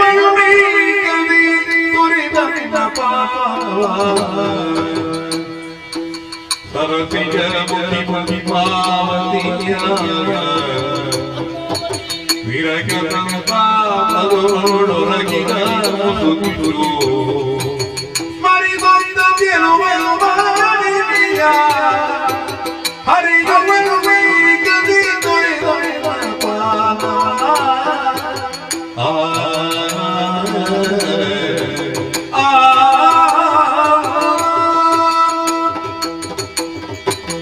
ಮನೆಗೆ ಬಂದರೂ ಕೂಡ ಕಾಡಿನಲ್ಲಿ ಕಂಡಂತಹ ಪದ್ಮಾವತಿ ರೂಪವೇ ಕಣ್ಣ ಮುಂದೆ ತೇಲಿ ಬರುತ್ತಿದೆ. ಆಹಾರ ರುಚಿಸುವುದಿಲ್ಲ, ಕಣ್ಣಿಗೆ ನಿದ್ರೆ ಹತ್ತುವುದಿಲ್ಲ. ಅಮ್ಮನಲ್ಲಿ ಹೇಳುವುದಕ್ಕೆ ಹೆದರಿಕೆ. ಅಮ್ಮನಿಗೆ ಗೊತ್ತಾಗಬೇಕು ಅಂತಾದ್ರೆ ಯಾರಲ್ಲಿಯೂ ಮಾತಾಡದೆ ಮುಸುಗಿಟ್ಟು ಮಲಗಿಸುತ್ತೇನೆ. ದೇವನಾರೋ ಗಣಿಗೆಡುತ್ತ ಮುದತಿ ಬಕುಳಾವತಿ ಭಕ್ಷ್ಯಮೂರ್ತಿಗಳ ಭಾವಶುದ್ಧಿಯೋ ಎಸೆಯ ಗುಣವೀರದ ಶ್ರೀವರನಿಡೆಯಾಗಿ ಬಂದು ಶ್ರೀವರನಿಡೆಯಾಗಿ ಬಂದು ಮಲಗಿಯ ವೇಗವನಗಿಯರು ತಲೆ ಕೌತುಕವಾಗಿ ಕಣೆಗೂ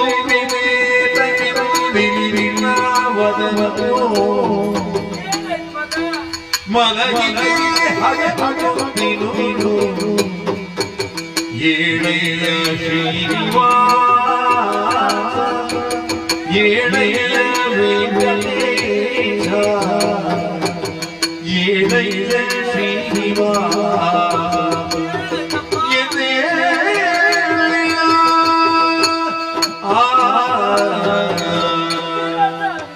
ಮಗ ಯಾಕೆ ಮಗ ನೀ ಮಲ್ಕೊಂಡಿದ್ದಿ?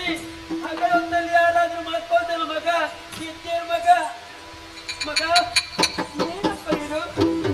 ಯಾರನ್ನು ಮಾತಾಡುವುದಿಲ್ಲ, ಏನು ಕುಡಿಯುವುದಿಲ್ಲ, ಸುಮ್ಮನೆ ಮಲಗಿಕೊಂಡಿದ್ದೀಯಲ್ಲ ಮಗನೇ. ಹಾಲು ಪಾಯಸ ಮಾಡಿದ್ದೇನೆ, ನಿನಗೆ ಬೇಕಾದ ಹಣ್ಣೊಬ್ಬದನ್ನ ಇಟ್ಟಿದ್ದೇನೆ, ತಿನ್ನು ಮಗನೇ. ಯಾಕೆ ನೀನು ಮೌನವಾಗಿದ್ದಿ? ಮಾತಾಡುತ್ತೇನು ಅಂತ ಏನು ಹೇಳಮ್ಮ?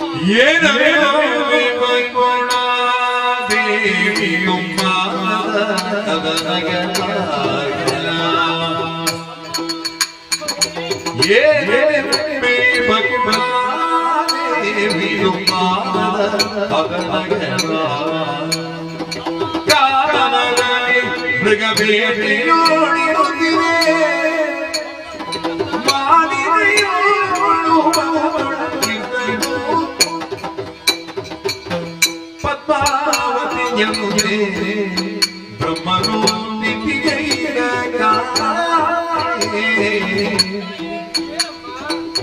ಮುದ್ದು ಮೊಗಲ ತಿರುವಿಯ ಕಂಡಾಗ ಮುದ್ದು ಮೊಗಲ ಚೆಲುವಿಯ ಕಂಡಾಗ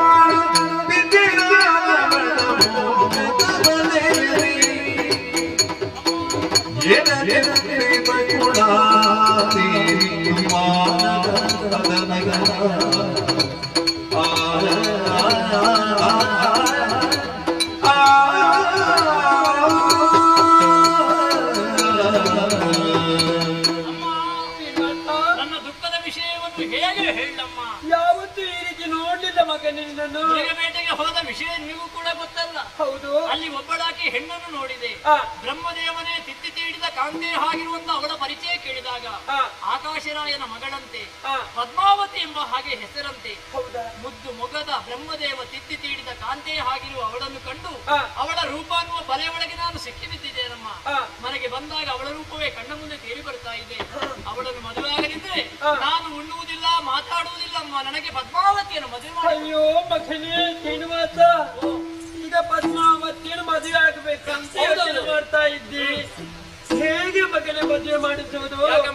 ನಾವು ಬಡವರು, ಅವಳು ಶ್ರೀಮಂತ. ನಾವು ಹೋಗಿ ಕೇಳಿದ್ರೆ ಹೆಣ್ಣು ಕೊಡ್ಲಿಕ್ಕುಂಟ ಮಗ.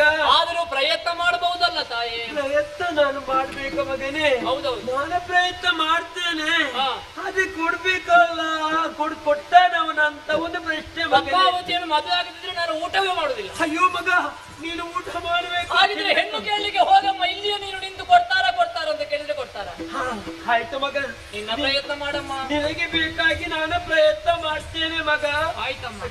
ಹಾಲು ಪಾಯಸ ಮಾಡಿ ಬೇಗ ಬಾ. ತಿನ್ನು, ಹಾಗೆ ಇಟ್ಕೊಳ್ಬೇಡ. ಅಮ್ಮನ ಪ್ರಯತ್ನವೇ ಸಾಕಾಗುವುದಿಲ್ಲ, ಆಕಾಶರಾಯನ ಮನ ಪರಿವರ್ತನೆಯಾಗಬೇಕು. ಹಾಗಾಗಿ ನಾನೇ ಕೊರವಂಜಿ ರೂಪವನ್ನು ತಾಳಿ ಆ ಕಡೆಗೆ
ಹೌದು, ಮುಖ ನೋಡಿ ಲಕ್ಷಣ ಹೇಳ್ತೇನೆ. ಇಂಥ ಹುಡುಗಿಗೆ ಇಂಥ ಕಡೆದ ಗಂಡು ಬರ್ತದೆ ಹೇಳ್ತೇನೆ. ಗಂಡಿಗೆ ಯಾವ ಕಡೆದ ಹುಡುಗಿ ಬರ್ತದೆ ಹೇಳ್ತೇನೆ. ಕೈ ನೋಡಿ ಲಕ್ಷಣ ಹೇಳುವೇನಮ್ಮ. ಗುಣಿಸಿ ಗುಡಿ ಎಣಿಸಿ ಎಲ್ಲವನ್ನೂ ಹೇಳಬಲ್ಲೆ. ಇದ್ದುದನ್ನು ಇದ್ದಂತೆ ಹೇಳ. ಯಾವಾಗಲೂ ಸುಳ್ಳನ್ನೇ ಆಡಲಾರೆ, ಸತ್ಯವನ್ನೇ ಆಡುವೆ. ಆದುದನ್ನು ನನ್ನನ್ನೇ ಕಾಯುತ್ತಾ ಇದ್ದಾರಲ್ಲ. ನಾನು ಲಕ್ಷಣ ಹೇಳ್ತೇನೆ, ಹೇಳ್ತೇನೆ. ಮುಖ ನೋಡಿ ಲಕ್ಷಣ ಹೇಳಿದೆ. ಹೌದಪ್ಪ, ನೀವೊಬ್ಬ ಭಾಗವತರು. ಹೌದಪ್ಪ, ಬರೇ ಸಾಮಾನ್ಯ ಭಾಗವತರು. ನಿಮ್ಮ ಹೆಸರು 4 ಕಡೆ ಪ್ರಕಟಿಸಿ ಹೋಗಿದೆ. ಹೌದು ಹೌದು, ಎಲ್ಲ ಕಡೆ ಹೌದು. ನೋಡಿ, ಇದು ಎಲ್ಲ ನಾಗಪ್ಪ ಬೇಕಾಗ್ತದೆ, ಕೆಲ ಮಕ್ಕಳ ಹೆಸರು ಬೇಕಾಗ್ತದೆ. ಆದ್ರಿಂದ ನಾನು ಸಾಮಾನ್ಯ ಕಿರತ ಇದಲ್ಲ, ನಾನು ಕಿರತ ಹುಡುಗನಲ್ಲ, ವೆಂಕಟ ರಮಣ. ಹೌದಪ್ಪ, ಸಂಕಟ ಹರಣ. ನನಗೆ ಪದ್ಮಾವತಿಯನ್ನು ಮದುವೆ ಆಗಬೇಕು ಇಷ್ಟಪಟ್ಟಿದ್ದೇನೆ. ಆದುದರಿಂದ ನಾನು ಈ ರೂಪವು ಧರಿಸಿದ್ದೇನೆ. ಇರುವುದು ಸರಿಯಲ್ಲ, ನನ್ನ ಕರ್ತವ್ಯವನ್ನು ಮಾಡ್ತೇನಲ್ಲ. ಓಹೋ, ಓಜ್ಜೆ, ಓ ಅಣ್ಣ, ಓಕ, ಓಮ ನಾರಾಯಣ ಧರ್ಮ ಕೊಲ್ಲಮ್ಮ. ಎಂಕ ನಾರಾಯಣ ಕುಟ್ಟಿಗಳು ಕಣ್ಣಡಿ ಗಟ್ಟಗಳ ಹೋಗ್ತಾರೆ. ನುಪ್ಪು ಕಟ್ಬಿಡ ಕಚ್ಚಿ ಹೆಚ್ಚಿ ಈಗ ಲೆಕ್ಕದ ನಾರಾಯಣ ಕೊನ್ನ ಕೊಡೋದು ಜೋಕ್ಲೆಗೆ ಬಂಜಾರು ಹೊಡೆಸ್ಕೊಳ್ಪಮ್ಮ ಕೊರ್ಪಾರ ನಾನೆಲ್ಲ ಓಕೆ ಯಾಕೆ ಮೊಳೆ ಮಳೆ ಕೊಪ್ಪಾರ ಅರಿ ಕೊರ್ಪಾರ ಅಷ್ಟು ಅರಿ ಕೊಡು. ಹೌದಯ್ಯ, ನಾನು ಇಲ್ಲೇ ಇರುವುದಲ್ಲ, ನಾನು ಹೋಗ್ಬೇಕಲ್ಲ. ದೇವರು ಒಳ್ಳೆದ ಮಗ, 4 ಜನ ಒಳ್ಳೆಯದು ಅಂತ ಹೇಳಿದ್ರೆ ಅದೇ ಒಳ್ಳೆಯ ಆನರಂಡಾದ ಒಳ್ಳೆ ಮನಸ್ಸಲ್ಲ. ಆನರಂಡಾದ ಅಡಿ ಊರೆಲ್ಲ ಊರು ಸುತ್ತಿ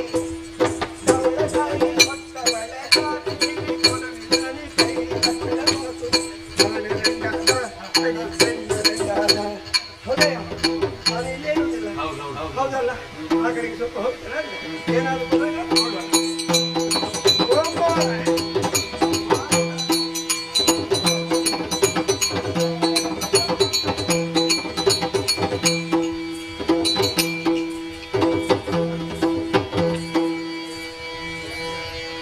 ಪದ್ಮಾವತಿಯು ಶ್ರೀ ಪುರುಷೋತ್ತಮನ ತನ್ನಯವಯವನ್ನು ವಿರಗಾತ್ರಿಯರಿ ತೊಳ್ಳನುತ್ತ ನಿರತ ಪದ್ಮಾವತಿಯ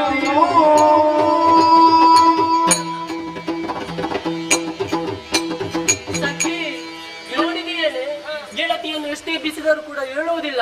ಹಾಗಿದ್ದರೆ ನಾವು ಮಾತನಾಡಿಕೊಳ್ಳುವುದಲ್ಲ, ಮಹಾರಾಣಿಯನ್ನು ಕರೆಯಬೇಕು. ಹೌದು. ಅಮ್ಮ ಮಹಾರಾಣಿ, ಅಮ್ಮ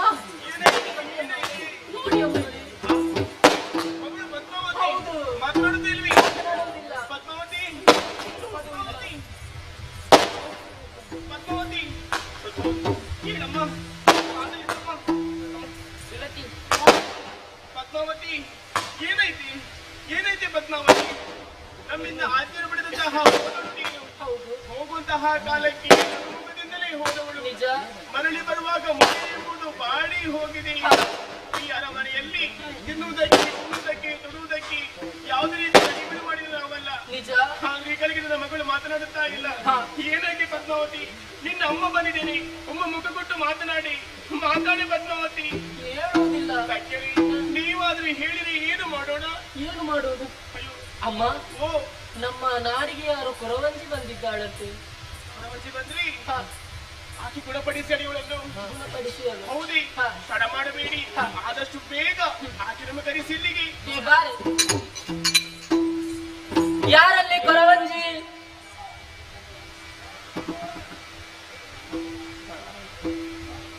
ಇಲ್ಲಿಗೆ ಬರಬೇಕಂತೆ ಮಹಾರಾಣಿಯ ಆಜ್ಞೆಯಾಗಿದೆ.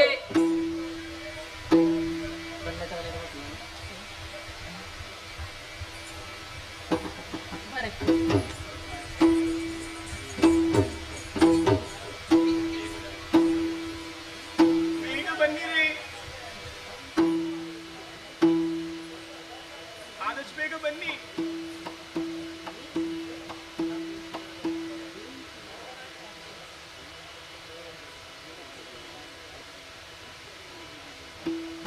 ಒಮ್ಮೆ ಬರೆಸಿ.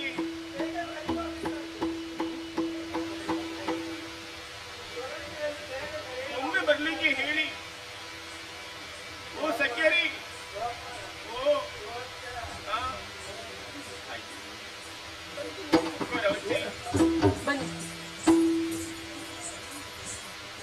ಏನಮ್ಮ?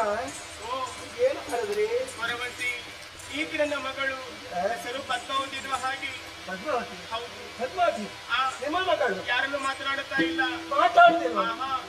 ಮೌನ ವ್ರತವ ಏನು? ಮೌನ ವ್ರತವಲ್ಲ, ಯಾರಲ್ಲೂ ಮಾತನಾಡ್ತಾ ಇಲ್ಲ. ಎಷ್ಟು ಕರೆದ್ರು ಈಕೆ ಗಮನವನ್ನೇ ಕೊಡ್ತಾ ಇಲ್ಲ ಈಗ. ಹೌದಾ? ಹೌದು. ಹೌದಾ? ಈಕೆ ಗುಣಪಡಿಸಬೇಕು. ನಿಮ್ಮ ಮಗನಿಗೆ ಸುಖಮಿಲ್ಲ? ನನ್ನ ಮಗಳಿಗೆ ಸುಖ ಇಲ್ಲ. ನಾನು ಗುಣ ಮಾಡ್ತೇನೆ. ಗುಣ ಮಾಡಬೇಕು. ಯುದ್ಧದಲ್ಲಿ ಇದ್ದಂತೆ ಹೇಳ್ತೇನೆ. ಅಷ್ಟಿದ್ರೆ ಸಾಕಲ್ಲ? ಕೈ ನೋಡಿ ಲಕ್ಷಣ ಹೇಳ್ತಾನೆ. ಕೈ ನೋಡಿ ಲಕ್ಷಣ ಹೇಳಿಕೆ ಎಲ್ಲವನ್ನೂ ಹೇಳಬಲ್ಲ. ಅದು ನನ್ನ ಅಭ್ಯಾಸವೇ ಹಾಕಿ. ಪದ್ಮಾವತಿ ಪದ್ಮಾವತಿ, ಅಮ್ಮ, ಅಮ್ಮ ಪದ್ಮಾವತಿ. ಓ, ಇಷ್ಟು ಮುದ್ದು ಮುದ್ದಾದ ಮುಖ.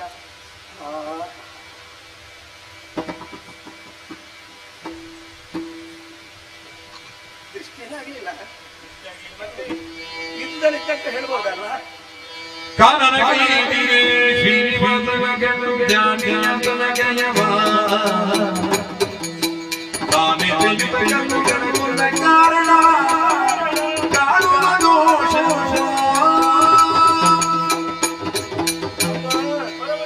ಏನು ಬೇಸರ ಮಾಡಬೇಡಿ, ನಿಮ್ಮ ಮಗಳಿಗೆ ಗುಣವಾಗ್ತದೆ.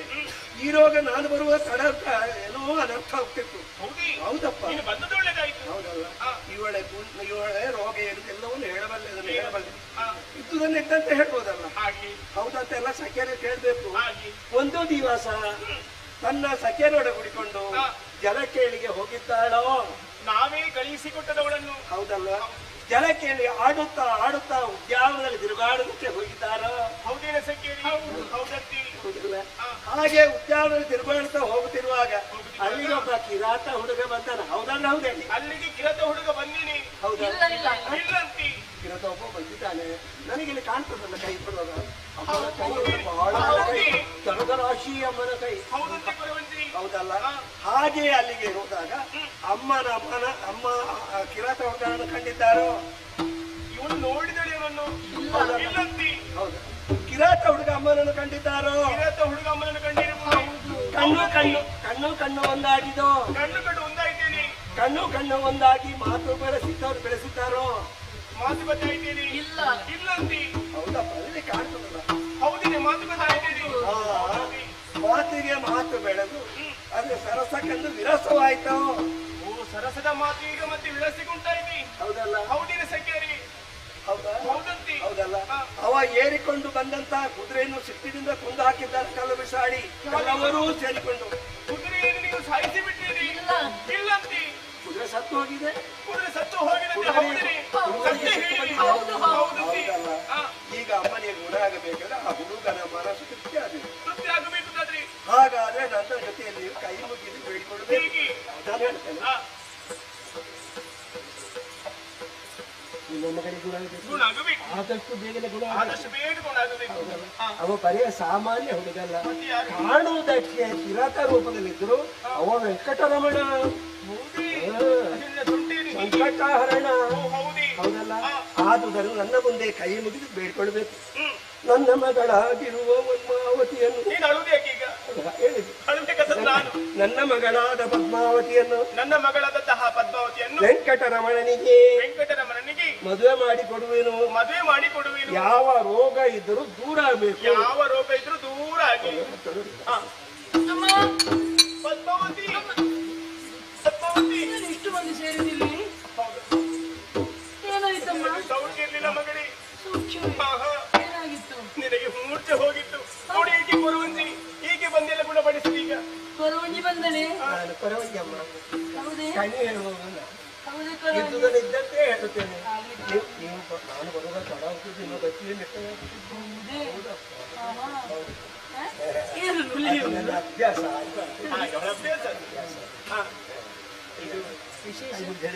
ಮಗಳಿಗೆ ಮದುವೆ. ಯಾರಿಗೆ? ನಿನಗೆ ಮಧ್ಯಾಹ್ನಿಗೆ. ಕೊರವಂಜಿ ನನಗೆ ಮದುವೆ ಅಂತೆ. ನೀ ಬರಬೇಕು ಕೊರವಂಜಿ. ಅಮ್ಮ ನಾನು ಬರುವುದಕ್ಕೆ ನಾನು ಮದುವೆ ಆದ ತನಕ ಇಲ್ಲಿಯೇ ಹೌದಲ್ಲ? ಹೌದಲ್ಲ? ಇರ್ತೇನೆ. ಮದುವೆ ಆದ ಮೇಲೆ ಹೋಗುದು. ನಿನಗೆ ಬೇಕಾದಂತಹ ವ್ಯವಸ್ಥೆ ಒಳಗೆ ಆದಿತ್ತಮ್ಮ. ನನಗೆ ಏನು ವ್ಯವಸ್ಥೆ ಬೇಕಂತಿಲ್ಲಪ್ಪ. ನಾನು ಹೋದಲ್ಲಿ ವ್ಯವಸ್ಥೆ ಕೊಡ್ಬೇಕು. ಧರ್ಮ ಹೌದು ತಾನೆ? ಹೌದಾ? ಹೌದು. ಅಮ್ಮ ಬರಬೇಕು. ಅಮ್ಮ ಬರಬೇಕು ಕೊರವಂಜಿ.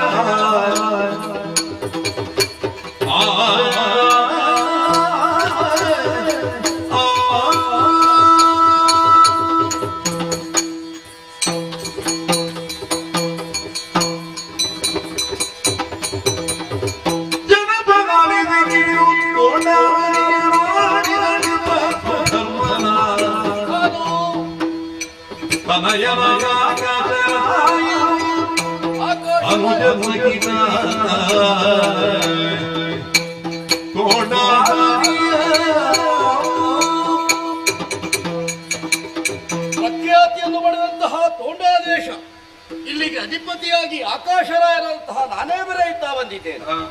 ರಾಜನಾದವ ಕೇವಲ ರಾಜತ್ವಕ್ಕಾಗಿ ಮೆರೆಯುವುದಲ್ಲ, ಪ್ರಜೆಗಳ ಹಿತಾಸಕ್ತಿಯನ್ನು ಸಾಧಿಸಬೇಕಾದವರು ರಾಜನಾದವನ ಕರ್ತವ್ಯ. ಆ ನೆಲೆಯಲ್ಲೇ ಪ್ರಜೆಗಳನ್ನೆಲ್ಲ ಮಕ್ಕಳ ಹಾಗೆ ನಾ ಕಂಡುಕೊಂಡವನಿದ್ದೇನೆ. ರಾಜ ಪ್ರತ್ಯಕ್ಷ ದೇವತೆ ಎನ್ನುವ ಹಾಗೆ ಪ್ರಜೆಗಳು ಕೂಡ ನನ್ನದಾದಂತಹ ಆಳ್ವಿಕೆಯನ್ನು ಒಪ್ಪಿಕೊಂಡಿದ್ದಾರೆ. ರಾಜಕೀಯ ವಿಚಾರದಲ್ಲಿ ನನ್ನದಾದಂತಹ ಶ್ರೇಷ್ಠತೆಯನ್ನು ಕಾಣಿಸಿಕೊಂಡಿದ್ದೇನೆ. ಹಾಗೆಯೇ ದಾಂಪತ್ಯ ಜೀವನವು ನನಗೆ ಬಹಳ ಸುಖೀಕರವಾಗಿದೆ. ಧರಣಿ ದೇವಿಯನ್ನು ಅವಳು ನನಗೆ ಮಡದಿಯಾಗಿ ನನ್ನದಾದಂತಹ ಪ್ರೀತಿಪೂರ್ವಕಳಾಗಿ ಕಾಣಿಸಿಕೊಂಡವಳಿದ್ದಾರೆ. ಈ ಕಾಲಕ್ಕೆ ಯಾವುದೇ ರೀತಿಯಾದಂತಹ ತೊಂದರೆಗಳೇ ಇಲ್ಲ. ನಮಗೆ ನಗುವಿಗೆ ನಗುವಾಗಿ ಕಾಣಿಸಿಕೊಂಡವಳು ನನ್ನ ಮಗಳು ಪದ್ಮಾವತಿ. ಈ ಕಾಲಕ್ಕೆ ಅವಳದ್ದಾದಂತಹ ಮುಖದ ನಗುವನ್ನೇ ಕಂಡು ನಮ್ಮ ಜೀವನವನ್ನೇ ಸಾಗಿಸುತ್ತಾ ಇದ್ದೇವೆ. ಅವಳ ಹುಟ್ಟೇ ವಿಶೇಷ. ಕಮಲದಲ್ಲಿ ಸಿಕ್ಕಂತಹ ಮಗು, ಪದ್ಮದಲ್ಲಿ ಸಿಕ್ಕಂತಹ ಮಗುವಿಗೆ ಪದ್ಮಾವತಿ ಎನ್ನುವ ಹಾಗೆ ನಾಮವನ್ನಿರಿಸಿದ್ದೇನೆ. ಪ್ರಜೆಗಳ ಕ್ಷೇಮವನ್ನ ನೋಡಿಕೊಳ್ಳಬೇಕಾದ ನನ್ನ ಆದ್ಯ ಕರ್ತವ್ಯ. ಯಾರೋ ಕಾಣದಕ್ಕೆ ಬಂದಿದ್ದಾರಂತೆ, ಬರಲಿ.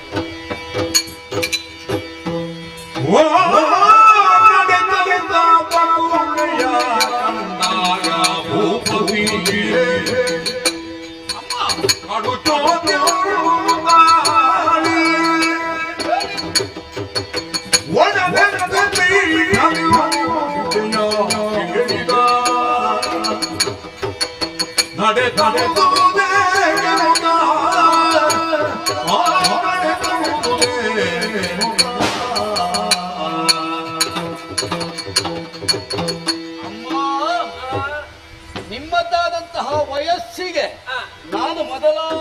ಆಗಿದ್ದೇನೆ. ಶುಭವಾಗಲಿ ಮಗ.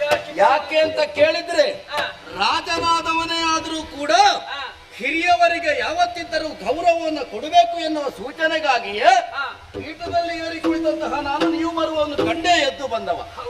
ಬಾಗಿದಂತಹ ಬೆನ್ನು ಆಧಾರಕ್ಕೆ ಊರು ಗೋಲು ನಿಮ್ಮದಾದಂತಹ ಆಯಾಕಾಯವನ್ನು ನೋಡುವಾಗ ಏನಮ್ಮ ಇದು, ಇಂಥದ್ದೊಂದು ಕಷ್ಟದಲ್ಲೂ ಇಲ್ಲಿಯವರೆಗೆ ಬರಬೇಕು ಅಂತಾದ್ರೆ ಏನಾದ್ರೂ ಕಾರ್ಯಕಾರಣ ಇರಬಹುದು. ಈಗ ನೀವು ಬಂದದ್ದು ಎಲ್ಲಿಗೆ? ಜನ ಯಾರಂತ ಗೊತ್ತಾಗಲಿಲ್ಲ. ಬೇರೆ ಯಾರು ಅಲ್ಲ, ಈ ತೋಂಡಾ ದೇಶದ ಅಧಿಪತಿಯಾದಂತ ಆಕಾಶರಾಯ. ಆಕಾಶರೇ ನೀನ? ನಾನೇ. ನಿನ್ನನ್ನೇ ಹುಡುಕಿಕೊಂಡು ಬಂದದ್ದು ಮಗ. ಓ, ಈಗ ನನ್ನನ್ನೇ ಕಾಣಬೇಕು ಅಂತ ಬಂದದ್ದು? ಹೌದು. ಹೌದಾ ಮಗ, ನನಗೊಬ್ಬ ಮಗನಿದ್ದಾನೆ, ಅವನಿಗೊಂದು ಮದುವೆ ಮಾಡಿಸ್ಬೇಕು ಅಂತ ಯೋಚನೆಯಲ್ಲಿ ಬಂದೆ. ಒಳ್ಳೇದಾಯ್ತು. ನಾನು ಈಗಾಗಲೇ ಓಲಗದಲ್ಲಿ ಹೇಳಿದ್ದು ಅಷ್ಟೇ, ಪ್ರಜೆಗಳಿಗೆ ಅಥವಾ ಯಾರಿಗೆ ಕಷ್ಟ ಬರ್ಲಿ ನಾನು ಸದಾ ಸಿದ್ಧನಿರ್ತೇನೆ ಅಂತ. ಚಿಂತೆ ಮಾಡಬೇಡಿ. ಈಗ ಮದುವೆ ಅಂತ ಹೇಳಿದ್ರೆ ಅಷ್ಟು ಸುಲಭ ಇಲ್ಲ. ಆ ಮದುವೆಯಲ್ಲಿ ನೀವು ಯಾಕೆ ಅರ್ಥ ಆಗದ ಹಾಗೆ ಮಾತಾಡ್ತೀರಿ ಅಂತ ಗೊತ್ತಾಗ್ಲಿಲ್ಲ. ಮಗ, ಏನು ಬೇರೆ ವಿಷಯ ಎಲ್ಲ. ನನ್ನ ಮಗ, ಅವನ ಹೆಸರು ಶ್ರೀನಿವಾಸ ಅಂತ. ಶ್ರೀನಿವಾಸ? ಹೌದು. ಒಳ್ಳೇದು. ನಿನ್ನ ಮಗಳಾದ ನನ್ನ ಮಗಳು ಪದ್ಮಾವತಿಯನ್ನು ನೋಡಿದ್ದಂತೆ. ನನ್ನ ಮಗಳನ್ನು ನೋಡಿದ್ದು? ಈಗ ಏನಾಯ್ತು ನೋಡಿ? ಅವರಿಬ್ಬರು ಮಾತುಕತೆ ಮಾಡಿದ್ರು. ಪರಸ್ಪರ ನಿನ್ನ ಮಗನನ್ನು ನೋಡಿ ನನ್ನ ಮಗನಿಗೆ ಪ್ರೀತಿ ಆಯ್ತಂತೆ. ಪ್ರೀತಿ? ಅದಕ್ಕೆ ಬೇರೆ ಏನು ಕೇಳುವುದಿಲ್ಲ ಮಗ. ಮತ್ತೆ ಬೇರೆ ನಿನ್ನ ಮಗಳಾದ ಪದ್ಮಾವತಿಯನ್ನು ನನ್ನ ಮಗನಾದ ಶ್ರೀನಿವಾಸನಿಗೆ ಕೊಟ್ಟು ಕನ್ಯಾದಾನ ಮಾಡ್ತೆ ಮಗ. ಇದಕ್ಕೆ ಹೇಳುದು ಯಾರನ್ನು ಎಲ್ಲಿ ಇಡಬೇಕು ಅಲ್ಲೇ ಇರಬೇಕು ಅಂತೇಳಿ. ಮತ್ತೆ ಸಿಕ್ಕವರಿಗೆ ಉಪಕಾರ ಮಾಡುವುದಕ್ಕೆ ಹೋದ್ರೆ ಇದೇ ಸ್ಥಿತಿ ಅಲ್ಲ. ಸಲುಗೆ ಕೊಟ್ಟಿದ್ದೇನೆ ಎನ್ನುವ ಹಾಗೆ ನೋಡಿದ್ರೆ ಈ ರೀತಿ ಮಾತಾಡುವುದ? ಒಂದು ಸಂಬಂಧ ಮಾಡಬೇಕು ಅಂದ್ರೆ ಸಮಾನತೆ ಬೇಕು ಅಂತ ಬೇಡವಾ? ನಿಮ್ಮದಾದಂತಹ ಗತಿಯಲ್ಲಿ ನಮ್ಮದಾದಂತಹ ಸ್ಥಿತಿಯಲ್ಲಿ ಕಾಡಿನಲ್ಲಿ ಇದ್ದುಕೊಂಡು ಆಜೀವನ ಸಾಗಿ 3 ಹೊತ್ತು ಉಂಡ್ರಾಯ್ತು ನೀವು. ಇಲ್ಲದಿದ್ರೆ ನಿಮಗೆ ತಣ್ಣೀರೇ ಗತಿ. ಹೋಗಿ ಹೋಗಿ ನನ್ನ ಮಗನು ನಿಮ್ಮ ಮಗನಿಗೆ ಒಳ್ಳೆ ಮಾತಿನಿಂದ ಇಲ್ಲಿಂದ ಹೋದ್ರೆ ಸರಿ. ಒಂದು ಗಳಿಗೆ ಇಲ್ಲಿ ನಿಂತ್ರೆ ಆಕಾರ ಶಾಳ ಏರುದು.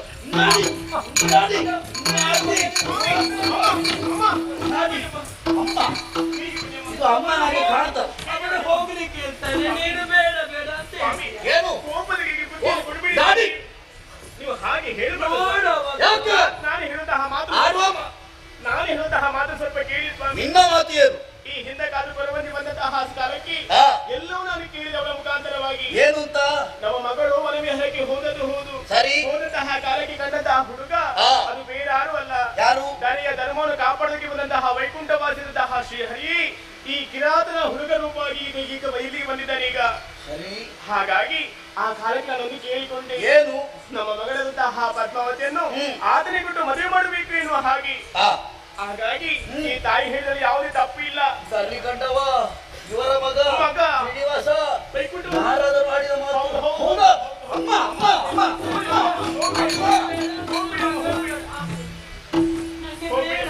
ಯಾವ ಬೇಡಮ್ಮ, ಈಗ ಏಕೆ ನಿಲ್ತಾ ಇದ್ದಿ? ನೀವು ಹೋಗಬೇಡಿ ಅಮ್ಮ. ಹೋಗುದು ಬೇಡ. ಅಮ್ಮ ನಿಮ್ಮ ಕಾಲು ಒಮ್ಮೆ ಬೇಡ ಮಗ, ಏನಾಯ್ತು? ತಪ್ಪಾಯ್ತು, ಅಪರಾಧವಾಯ್ತು.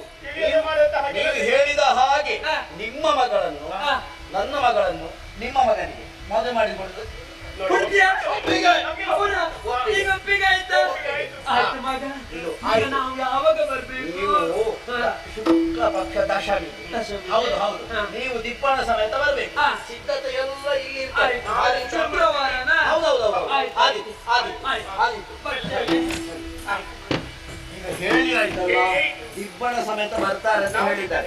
ಮುಹೂರ್ತಕ್ಕೆ ಸಿದ್ಧತೆ ಮಾಡಬೇಕು. ಇನ್ನು ಎಷ್ಟು ಕೆಲಸ ಉಂಟು. ಬಾ ಬಾ ಬಾ.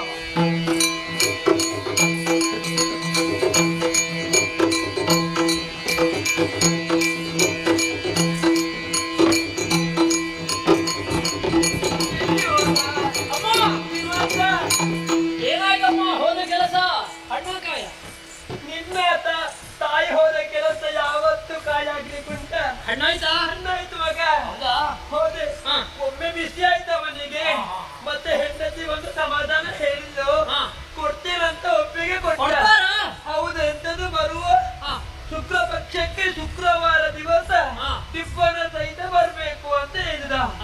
ಅದೆಲ್ಲ ಹೌದು ಮಗ.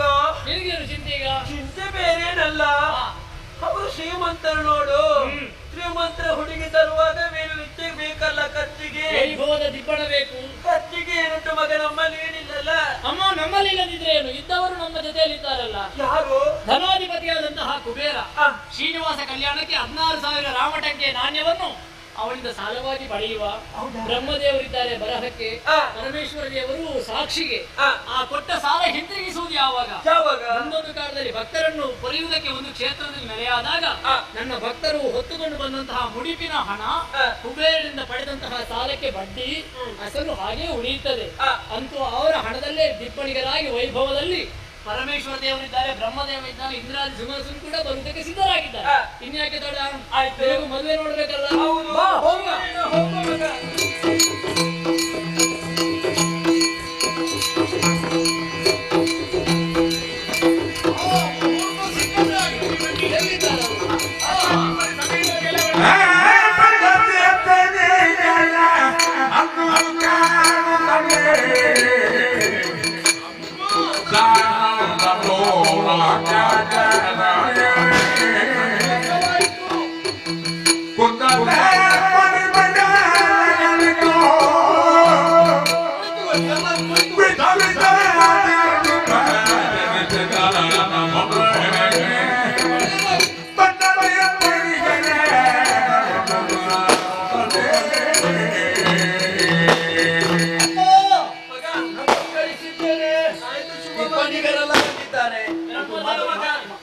ಬ್ರಹ್ಮದೇವರು ಮದುಮಗ ಹೀಗೆ ಬರಬೇಕು, ಹೀಗೆ ಬರಬೇಕು. ನಾವು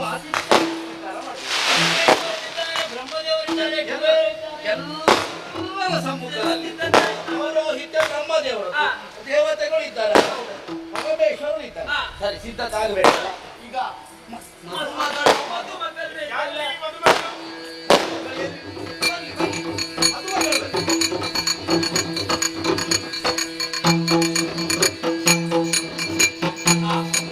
ಮದುಮಗಳು ಬಂದಾಯ್ತು. ಸರಿ, ಇನ್ನು ಮುಹೂರ್ತಕ್ಕೆ ಮದುವೆ ಆಗಬೇಕು. ಬರ್ಲಿ ಬರ್ಲಿ ಬರ್ಲಿ. ಅಮ್ಮ, ನೀವು ನಿಮ್ಮ ಮಗನ ಕರ್ತೇವೆ. ಈಗ ಮಗಳೇ, ಈಗ ಬದಲಾಯಿಸಿ ಹಾರ ಬದಲಾಯಿಸಿ.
ಶ್ರೀನಿವಾಸ ಕಲ್ಯಾಣ ಆಯ್ತು. ಈಗ ನಾನು ಉಡುಗೊರೆ ಕೊಡಬೇಕು.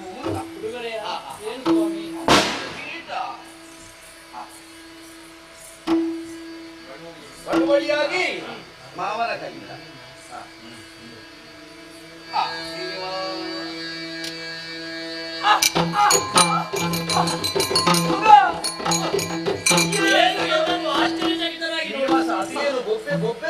ಅದೊಂದು ಪ್ರೇತ ಕಾಣಿಸಿಕೊಂಡು ಆಕಾಶದಲ್ಲಿ ಮರೆಯಾಯಿತಲ್ಲ. ಪ್ರೇತ? ಹೌದು. ಯಾರದು? ನನ್ನಿಂದ ಶಾಪಗೊಂಡಂತಹ ಚೋಳರಾಜ. ಹಿಂದಕ್ಕಾದ್ರೂ ನಾನು ಅವರಿಗೆ ಶಾಪ ಕೊಟ್ಟಿದ್ದೆ. ಹೇಗೆ? ನನಗೆ ಹಾನ ನೀಯುವಂತಹ ಹಸುವನ್ನು ಕೊಲ್ಲುವುದಕ್ಕೆ ಮುಂದಾದಾಗ ನಾನು ಬಂದು ಅವರಿಗೆ ಶಾಪವನ್ನು ಕೊಟ್ಟ ಕಾರಣ ಅವ ಪಿಶಾಚಿ ಜನ್ಮವನ್ನು ತಾಳಿದ್ದ. ಸರಿ. ಮತ್ತೆ ನಾನು ಯಾರು ಅಂತ ಗೊತ್ತಾಗಿ ಕಾಲಿಗೆರಗಿದಾಗ ಒಂದು ಮಾತು ಹೇಳಿದ್ದೇನೆ. ಹೇಗೆ? ಇನ್ನು ಮುಂದಕ್ಕೆ ಆಕಾಶರಾಯನ ಮಗಳಾದ ಪದ್ಮಾವತಿಯನ್ನು ನಾನು ಮದುವೆ ಆಗುವಾಗ ನನ್ನ ತಲೆಗೆ ಮುತ್ತಿನ ಕಿರೀಟವನ್ನು ಇಡ್ತಾರೆ.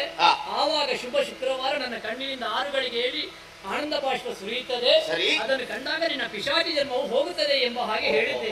ನೀವು ಕಿರೀಟವನ್ನು ಇಟ್ಟಾಗ ನನ್ನ ಆನಂದ ಬಾಷ್ಪವನ್ನು ನೋಡಿ ಅವ ಪಾಪವನ್ನು ಪರಿಹರಿಸಿಕೊಂಡು ಮೊದಲಿನ ಚೋಳರಾಜನಾಗಿ ಹೋಗಿದ್ದಾನೆ. ಅಂತೂ ಅವನ ಶಾಪ ವಿಮೋಚನೆ. ಅಮ್ಮ, ಆ ಕಾಲದಲ್ಲಿ ನನ್ನ ಮದುವೆ ಚಂದವನ್ನು ನೋಡುವುದಕ್ಕಾಗಲಿಲ್ಲ. ಹೌದು. ಈಗಲಾದ್ರೂ ನೋಡಿದೆಯಲ್ಲಮ್ಮ? ನೋಡಿದ ಮಗ ಕಣ್ತುಂಬಿಸಿಕೊಂಡೆ. ಶ್ರೀನಿವಾಸ ಕಲ್ಯಾಣ ನೋಡಿದೆ. ಶ್ರೀನಿವಾಸ ಕಲ್ಯಾಣ ನೋಡಿದೆ. ಇನ್ನೇನು ಆಸೆ? ಆದ್ರೂ ಒಂದು ಆಸೆ ಮಗನೇ. ಏನಮ್ಮ? ನಾನು ನಿನ್ನ ಜೊತೆಯಲ್ಲೇ ಇರ್ಬೇಕು ಎಂಬ ಆಸೆ ಮಗನೇ. ಇನ್ನೂ ಇದೇ ರೂಪದಲ್ಲಿ ಇರುವುದಕ್ಕೆ ಆಗುವುದಿಲ್ಲ. ಒಂದು ಕೆಲಸ ಮಾಡುವ, ಭಕ್ತರನ್ನು ಉದ್ಧರಿಸುವುದಕ್ಕೆ ನಾನು ಒಂದು ಕ್ಷೇತ್ರದಲ್ಲಿ ನೆಲೆಯಾಗಿದ್ದೇನೆ. ಆಗ ನನ್ನ ತಾಯಿಯಾದ ಬಕುಳಾದೇವಿ ನೀನು ಬಕುಳಾ ಮಾಲಿಕೆಯಾಗಿ ನನ್ನ ಕೊರಳಲ್ಲೇ ಇದ್ರೆ ನನ್ನಲ್ಲೇ ನೀನು ಇದ್ದ ಹಾಗಾಗುತ್ತದೆ.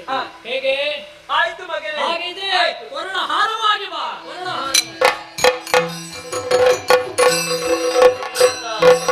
ಎಲ್ಲ ಒಳ್ಳೇದಾಯ್ತು. ಇನ್ನು ನನ್ನ ಮನದಾಸೆ ಒಂದು, ಏನು ಸ್ವಾಮಿ? ನೀವು ಸತಿಪತಿಯರು ಇಲ್ಲೇ ಇರ್ಬೇಕು. ಒಳ್ಳೆಯದು. ಹಾಗೆಂದು ನನ್ನದು ಒಂದು ಬಯಕೆ ಇದೆ. ಕೇವಲ ನಿಮ್ಮ ಮಗಳಾದ ಪದ್ಮಾವತಿಯನ್ನೇ ಮದುವೆ ಆಗುವುದಕ್ಕಾಗಿ ನಾನು ವೈಕುಂಠವನ್ನು ಬಿಟ್ಟು ಬಂದದ್ದಲ್ಲ. ಮತ್ತೆ ವೈಕುಂಠವಾಸಿಯಾದಂತಹ ನಾನು ಶ್ರೀನಿವಾಸನಾಗಿ ಇಳಿದದ್ದೇ ಸಕಲರ ಸಂಕಟವನ್ನು ಹೋಗಲಾಡಿಸುವುದಕ್ಕೆ. ಹಾಗಾಗಿ ಈ ಕಲಿಯುಗದಲ್ಲಿ ಇನ್ನು ಮುಂದಕ್ಕೆ ಭಕ್ತರನ್ನು ಉದ್ಧರಿಸುವುದಕ್ಕೆ ಒಂದು ಕ್ಷೇತ್ರದಲ್ಲಿ ನಾನು ನೆಲೆಯಾಗಬೇಕು. ಹಾಗಾಗಿ ಆ ಕಾರ್ಯದಲ್ಲಿ ನೀವು ಕೂಡ ಸಹಕಾರಿಯಾಗಬೇಕು. ಇನ್ನು ಮುಂದೆ 7 ಬೆಟ್ಟದ ಮೇಲಿರುವಂತಹ ತಿರುಪತಿ ಎನ್ನುವಂತಹ ಕ್ಷೇತ್ರದಲ್ಲಿ ನನಗೆ ನೆಲೆಯಾಗುವುದಕ್ಕಾಗಿ ಭವ್ಯ ದೇಗುಲವನ್ನು ನೀವು ಕಟ್ಟಿಕೊಡಬೇಕು. ಅಲ್ಲಿ ಶ್ರೀನಿವಾಸನಾಗಿ, ಬಾಲಾಜಿಯಾಗಿ, ವೆಂಕಟರಮಣನಾಗಿ ಭಕ್ತರನ್ನು ಸಲಹುವುದಕ್ಕಾಗಿ ನಾನು ನೆಲೆಯಾಗಿದ್ದೇನೆ. ಆ 7 ಬೆಟ್ಟಗಳು 7 ಹೆಸರುಗಳಿಂದ ಪ್ರಸಿದ್ಧವಾಗಬೇಕು. ಶೇಷನ ಆದಿಶೇಷನೇ ಅಲ್ಲಿ ಇದ್ದದ್ದರಿಂದ ಶೇಷಾಚಲವೆಂದು, ವೇದಗಳು ನೆಲೆಸಿದ್ದರಿಂದ ವೇದಾಚಲವೆಂದು, ಅಂಜನಾದೇವಿ ತಪಸ್ಸು ಮಾಡಿದ್ದರಿಂದ ಅಂಜನಾಚಲವೆಂದು, ವೃಷಭಾಸುರ ಮೋಕ್ಷ ಬಂದ ಕಾರಣವೇ ವೃಷಭಾಚಲವೆಂದು, ಆದಿಶೇಷನು ವಾಯುದೇವನು ಹೋರಾಟ ಮಾಡಿದ ಕಾರಣವೇ ಆನಂದಗಿರಿ ಎಂದು, ಗರುಡನು ಭೂಲೋಕಕ್ಕೆ ಪರ್ವತವನ್ನು ಬೇರಾಗಿದ್ದರಿಂದ ಗರುಡಾಚಲವೆಂದು, ಸಕಲರ ಸಂಕಟವನ್ನು ಹೋಗಲಾಡಿಸುವ ಕಾರಣವೇ ವೆಂಕಟಾಚಲವೆಂಬುದಾಗಿ ಆ 7 ಬೆಟ್ಟಗಳಿಗೆ ಹೆಸರಾಗಬೇಕು. 7 ಬೆಟ್ಟದ ಮೇಲೆ ನಾನು ಶ್ರೀನಿವಾಸನಾಗಿ ನೆಲೆಯಾಗುತ್ತೇನೆ. ಬೆಟ್ಟದ ಕೆಳಗೆ ವರಾಹ ಸ್ವಾಮಿಗೆ ಗುಡಿಯನ್ನು ನೀವು ನಿರ್ಮಿಸಬೇಕು. ಹಿಂದಕ್ಕಾದ್ರೂ ನನಗಿರುವುದಕ್ಕೆ 3 ಹೆಜ್ಜೆಯ ಜಾಗವನ್ನು ಕೊಟ್ಟವ. ನನ್ನನ್ನು ಕಾಣುವುದಕ್ಕೆ ಬರುವಂತಹ ಭಕ್ತರು ಬರಿ ಕೈಯಲ್ಲಿ ಬರುವುದಲ್ಲ, ಅವರ ಕಷ್ಟ ಪರಿಹಾರಕ್ಕಾಗಿ ಮುಡಿಪಿನ ಹಣವನ್ನು ಹೊತ್ತುಕೊಂಡು ತಿರುಪತಿಗೆ ಬರಬೇಕು. ಯಾರೆಲ್ಲ ಮುಡಿಪಿನ ಹಣವನ್ನು ಹೊತ್ತುಕೊಂಡು ಬರ್ತಾರೋ ಅಂತವರಿಗೆಲ್ಲ ಶ್ರೀನಿವಾಸ ಕಲ್ಯಾಣದಲ್ಲಿ ಭಾಗಿಯಾದಂತಹ ಫಲ ಬರ್ತದೆ. ಹಾಗೆ ತಿರುಪತಿಗೆ ಮುಡಿಪನ್ನು ಹೊತ್ತುಕೊಂಡು ಬಂದ ಭಕ್ತಾದಿಗಳು ಮೊದಲಾಗಿ ವರಾಹ ಗುಡಿಗೆ ಹೋಗಿ ಅವರಿಗೆ ಹಾಲಾಭಿಷೇಕವನ್ನು ಮಾಡಿ ಮತ್ತೆ ಬೆಟ್ಟ ಹತ್ತಿ ನನ್ನನ್ನು ಕಾಣಬೇಕು. ಯಾರು ವರಾಹ ಸ್ವಾಮಿಯ ಭೇಟಿಯಾಗದೆ ನೇರವಾಗಿ ನನ್ನ ಬಳಿಗೆ ಬರ್ತಾರೋ ಅವರ ಪೂಜೆಯನ್ನು ನಾನು ಸ್ವೀಕರಿಸುವುದಿಲ್ಲ. ಮಾತ್ರ ಅಲ್ಲ, 6 ತಿಂಗಳುಗಳ ಕಾಲ ನೂತನ ವಧುವರರು ಬೆಟ್ಟವನ್ನು ಹತ್ತಬಾರದು ಅಂತ ಶಾಸ್ತ್ರ. ಅಲ್ಲಿಯವರೆಗೆ ನಾನು ಮತ್ತು ಪದ್ಮಾವತಿಯು ಅಗಸ್ತ್ಯರ ಆಶ್ರಮದಲ್ಲಿ ಇಟ್ಟುಕೊಂಡು ಅವರ ವಚನಾಮೃತವನ್ನು ಕೇಳಿ 6 ತಿಂಗಳು ಕಳೆದ ಮೇಲೆ 7 ಬೆಟ್ಟದ ಮೇಲಿರುವಂತಹ ತಿರುಪತಿಯಲ್ಲಿ ನಾನು ಶ್ರೀನಿವಾಸನಾಗಿ ನೆಲೆಯಾಗುತ್ತೇನೆ. ಶ್ರೀನಿವಾಸ, ಶ್ರೀ ಅಂದ್ರೆ ಸಂಪತ್ತು, ನಿವಾಸ ಅಂದ್ರೆ ಮನೆ ಅಂತ ಅರ್ಥ. ಸಂಪತ್ತಿಗೆ ಒಡತಿಯಾದ ಲಕ್ಷ್ಮಿ ನನ್ನ ಹೃದಯದಲ್ಲಿ ನೆಲೆಯಾದ ಕಾರಣ ನನ್ನ ಹೃದಯ ಶ್ರೀಮಂತವಾಗಿದೆ. ಶ್ರೀನಿವಾಸ ಎಂಬ ಪದದ ಅರ್ಥ ಅದೇ ತಾನೆ. ಶ್ರೀಮಂತಿಕೆ ಅಂತ ಹೇಳಿದ್ರೆ ಕೇವಲ ಚಿನ್ನ, ಬೆಳ್ಳಿ, ವಜ್ರ, ವೈಡೂರ್ಯ ಮಾತ್ರ ಅಲ್ಲ, ಒಳ್ಳೆಯ ಗುಣ, ಸದ್ಗುಣಗಳು ಇದು ಕೂಡ ಶ್ರೀಮಂತವೇ. ಶ್ರೀಮಂತಿಕೆ ಯಾರೆಲ್ಲ ಹೃದಯ ಶ್ರೀಮಂತಿಕೆ ಉಂಟು, ಮತ್ತೊಬ್ಬರ ಕಷ್ಟವನ್ನು ಕಂಡು ಸಹಾಯ ಮಾಡುವುದು, ಆಪತ್ಕಾಲದಲ್ಲಿ ರಕ್ಷಣೆ ಮಾಡುವುದು, ಪರೋಪಕಾರ ಮಾಡುವುದು, ಇಂತಹ ಕಲೆ ಕಲಾವಿದರ ಜೀವನಕ್ಕೆ ಆಧಾರವಾಗುವುದು, ಇಂತಹ ಒಳ್ಳೆಯ ಗುಣವನ್ನು ಹೊಂದಿದವರೆಲ್ಲ ಹೃದಯ ಶ್ರೀಮಂತರು. ಅವರು ಶ್ರೀನಿವಾಸರಾಗಬೇಕು, ಅವರ ಹೃದಯ ಶ್ರೀಮಂತವಾಗಬೇಕು. ಲೋಕದಲ್ಲಿರುವಂತಹ ಪ್ರತಿಯೊಬ್ಬರು ಶ್ರೀನಿವಾಸರಾದ ಬದಲಾದಲ್ಲಿಗೆ ನಾನು ಶ್ರೀನಿವಾಸನಾಗಿ ಕೆಳಗೆ ಇಳಿದದ್ದಕ್ಕಾಗಿ ಸಾರ್ಥಕವಾಗುತ್ತದೆ. ಇನ್ನು ಮುಂದೆ ಕಲಿಯುಗದಲ್ಲಿ ವೈಕುಂಠ ಲೋಕಕ್ಕೆ ಇಳಿಯಾದಂತಹ ತಿರುಪತಿಯಲ್ಲಿ ಶ್ರೀನಿವಾಸನಾಗಿ, ವೆಂಕಟರಮಣನಾಗಿ, ಬಾಲಾಜಿಯಾಗಿ ಭಕ್ತರನ್ನು ಪಡೆಯುವುದಕ್ಕಾಗಿ ನೆಲೆಯಾಗುತ್ತೇನೆ ಎಂಬಲ್ಲಿಗೆ ಶ್ರೀನಿವಾಸ ಕಲ್ಯಾಣ ಅನ್ನುವಂತಹ ಆಖ್ಯಾನವನ್ನು ಈ ಜಾಗದಲ್ಲಿ ಯಾರು ಆಡಿಸಿದ್ರೋ, ಹಾಡಿದ್ರೋ, ನೋಡಿದ್ರೋ, ಕುಣಿದ್ರೋ ಅವರಿಗೆಲ್ಲ ಕಥಾಂತರ್ಗತವಾದಂತಹ ತತ್ವವೇ ಪ್ರಸಾದವೆನಿಸಿ ತಿರುಪತಿ ಮಹಾತ್ಮೆ ಅನ್ನುವಂತಹ ಈ ಕಥಾಮೃತವನ್ನು ಇನ್ನು ಮುಂದೆ ಯಾರೆಲ್ಲ ಆಡಿಸ್ತಾರೋ ಅವರೆಲ್ಲರಿಗೂ ಕೂಡ ಕಥಾಂತರ್ಗತವಾದಂತಹ ತತ್ವ ಪ್ರಸಾದವೆನಿಸಿ ಆರಾಧ್ಯ ಮೂರ್ತಿ ಮಹಾಗಣಪತಿ ಕಟೀಲು ದುರ್ಗಾ ಪರಮೇಶ್ವರಿ ಆ ತಿರುಪತಿ ಮಹಾಸ್ವಾಮಿ ಜೀವನದಲ್ಲಿ ಆಯುಷ್ಯ ಆರೋಗ್ಯ ಸಂಪತ್ತನ್ನು ಕೊಟ್ಟು ಕಾಪಾಡಲಿ ಎಂಬುದನ್ನು ಹೇಳಿಕೊಳ್ಳುತ್ತಾ ಪುಣ್ಯಪ್ರದವಾದಂತಹ ಕಥಾಭಾಗಕ್ಕೆ ಮಂಗಳ ಗೀತೆ ಹಾಡುವರೆ ಸಭ್ಯರಿಂದ ಅಪ್ಪಣೆಯನ್ನು ಯಾಚಿಸೋಣ. ಭದ್ರಂ ಶುಭಂ ಮಂಗಳಂ ಶ್ರೀ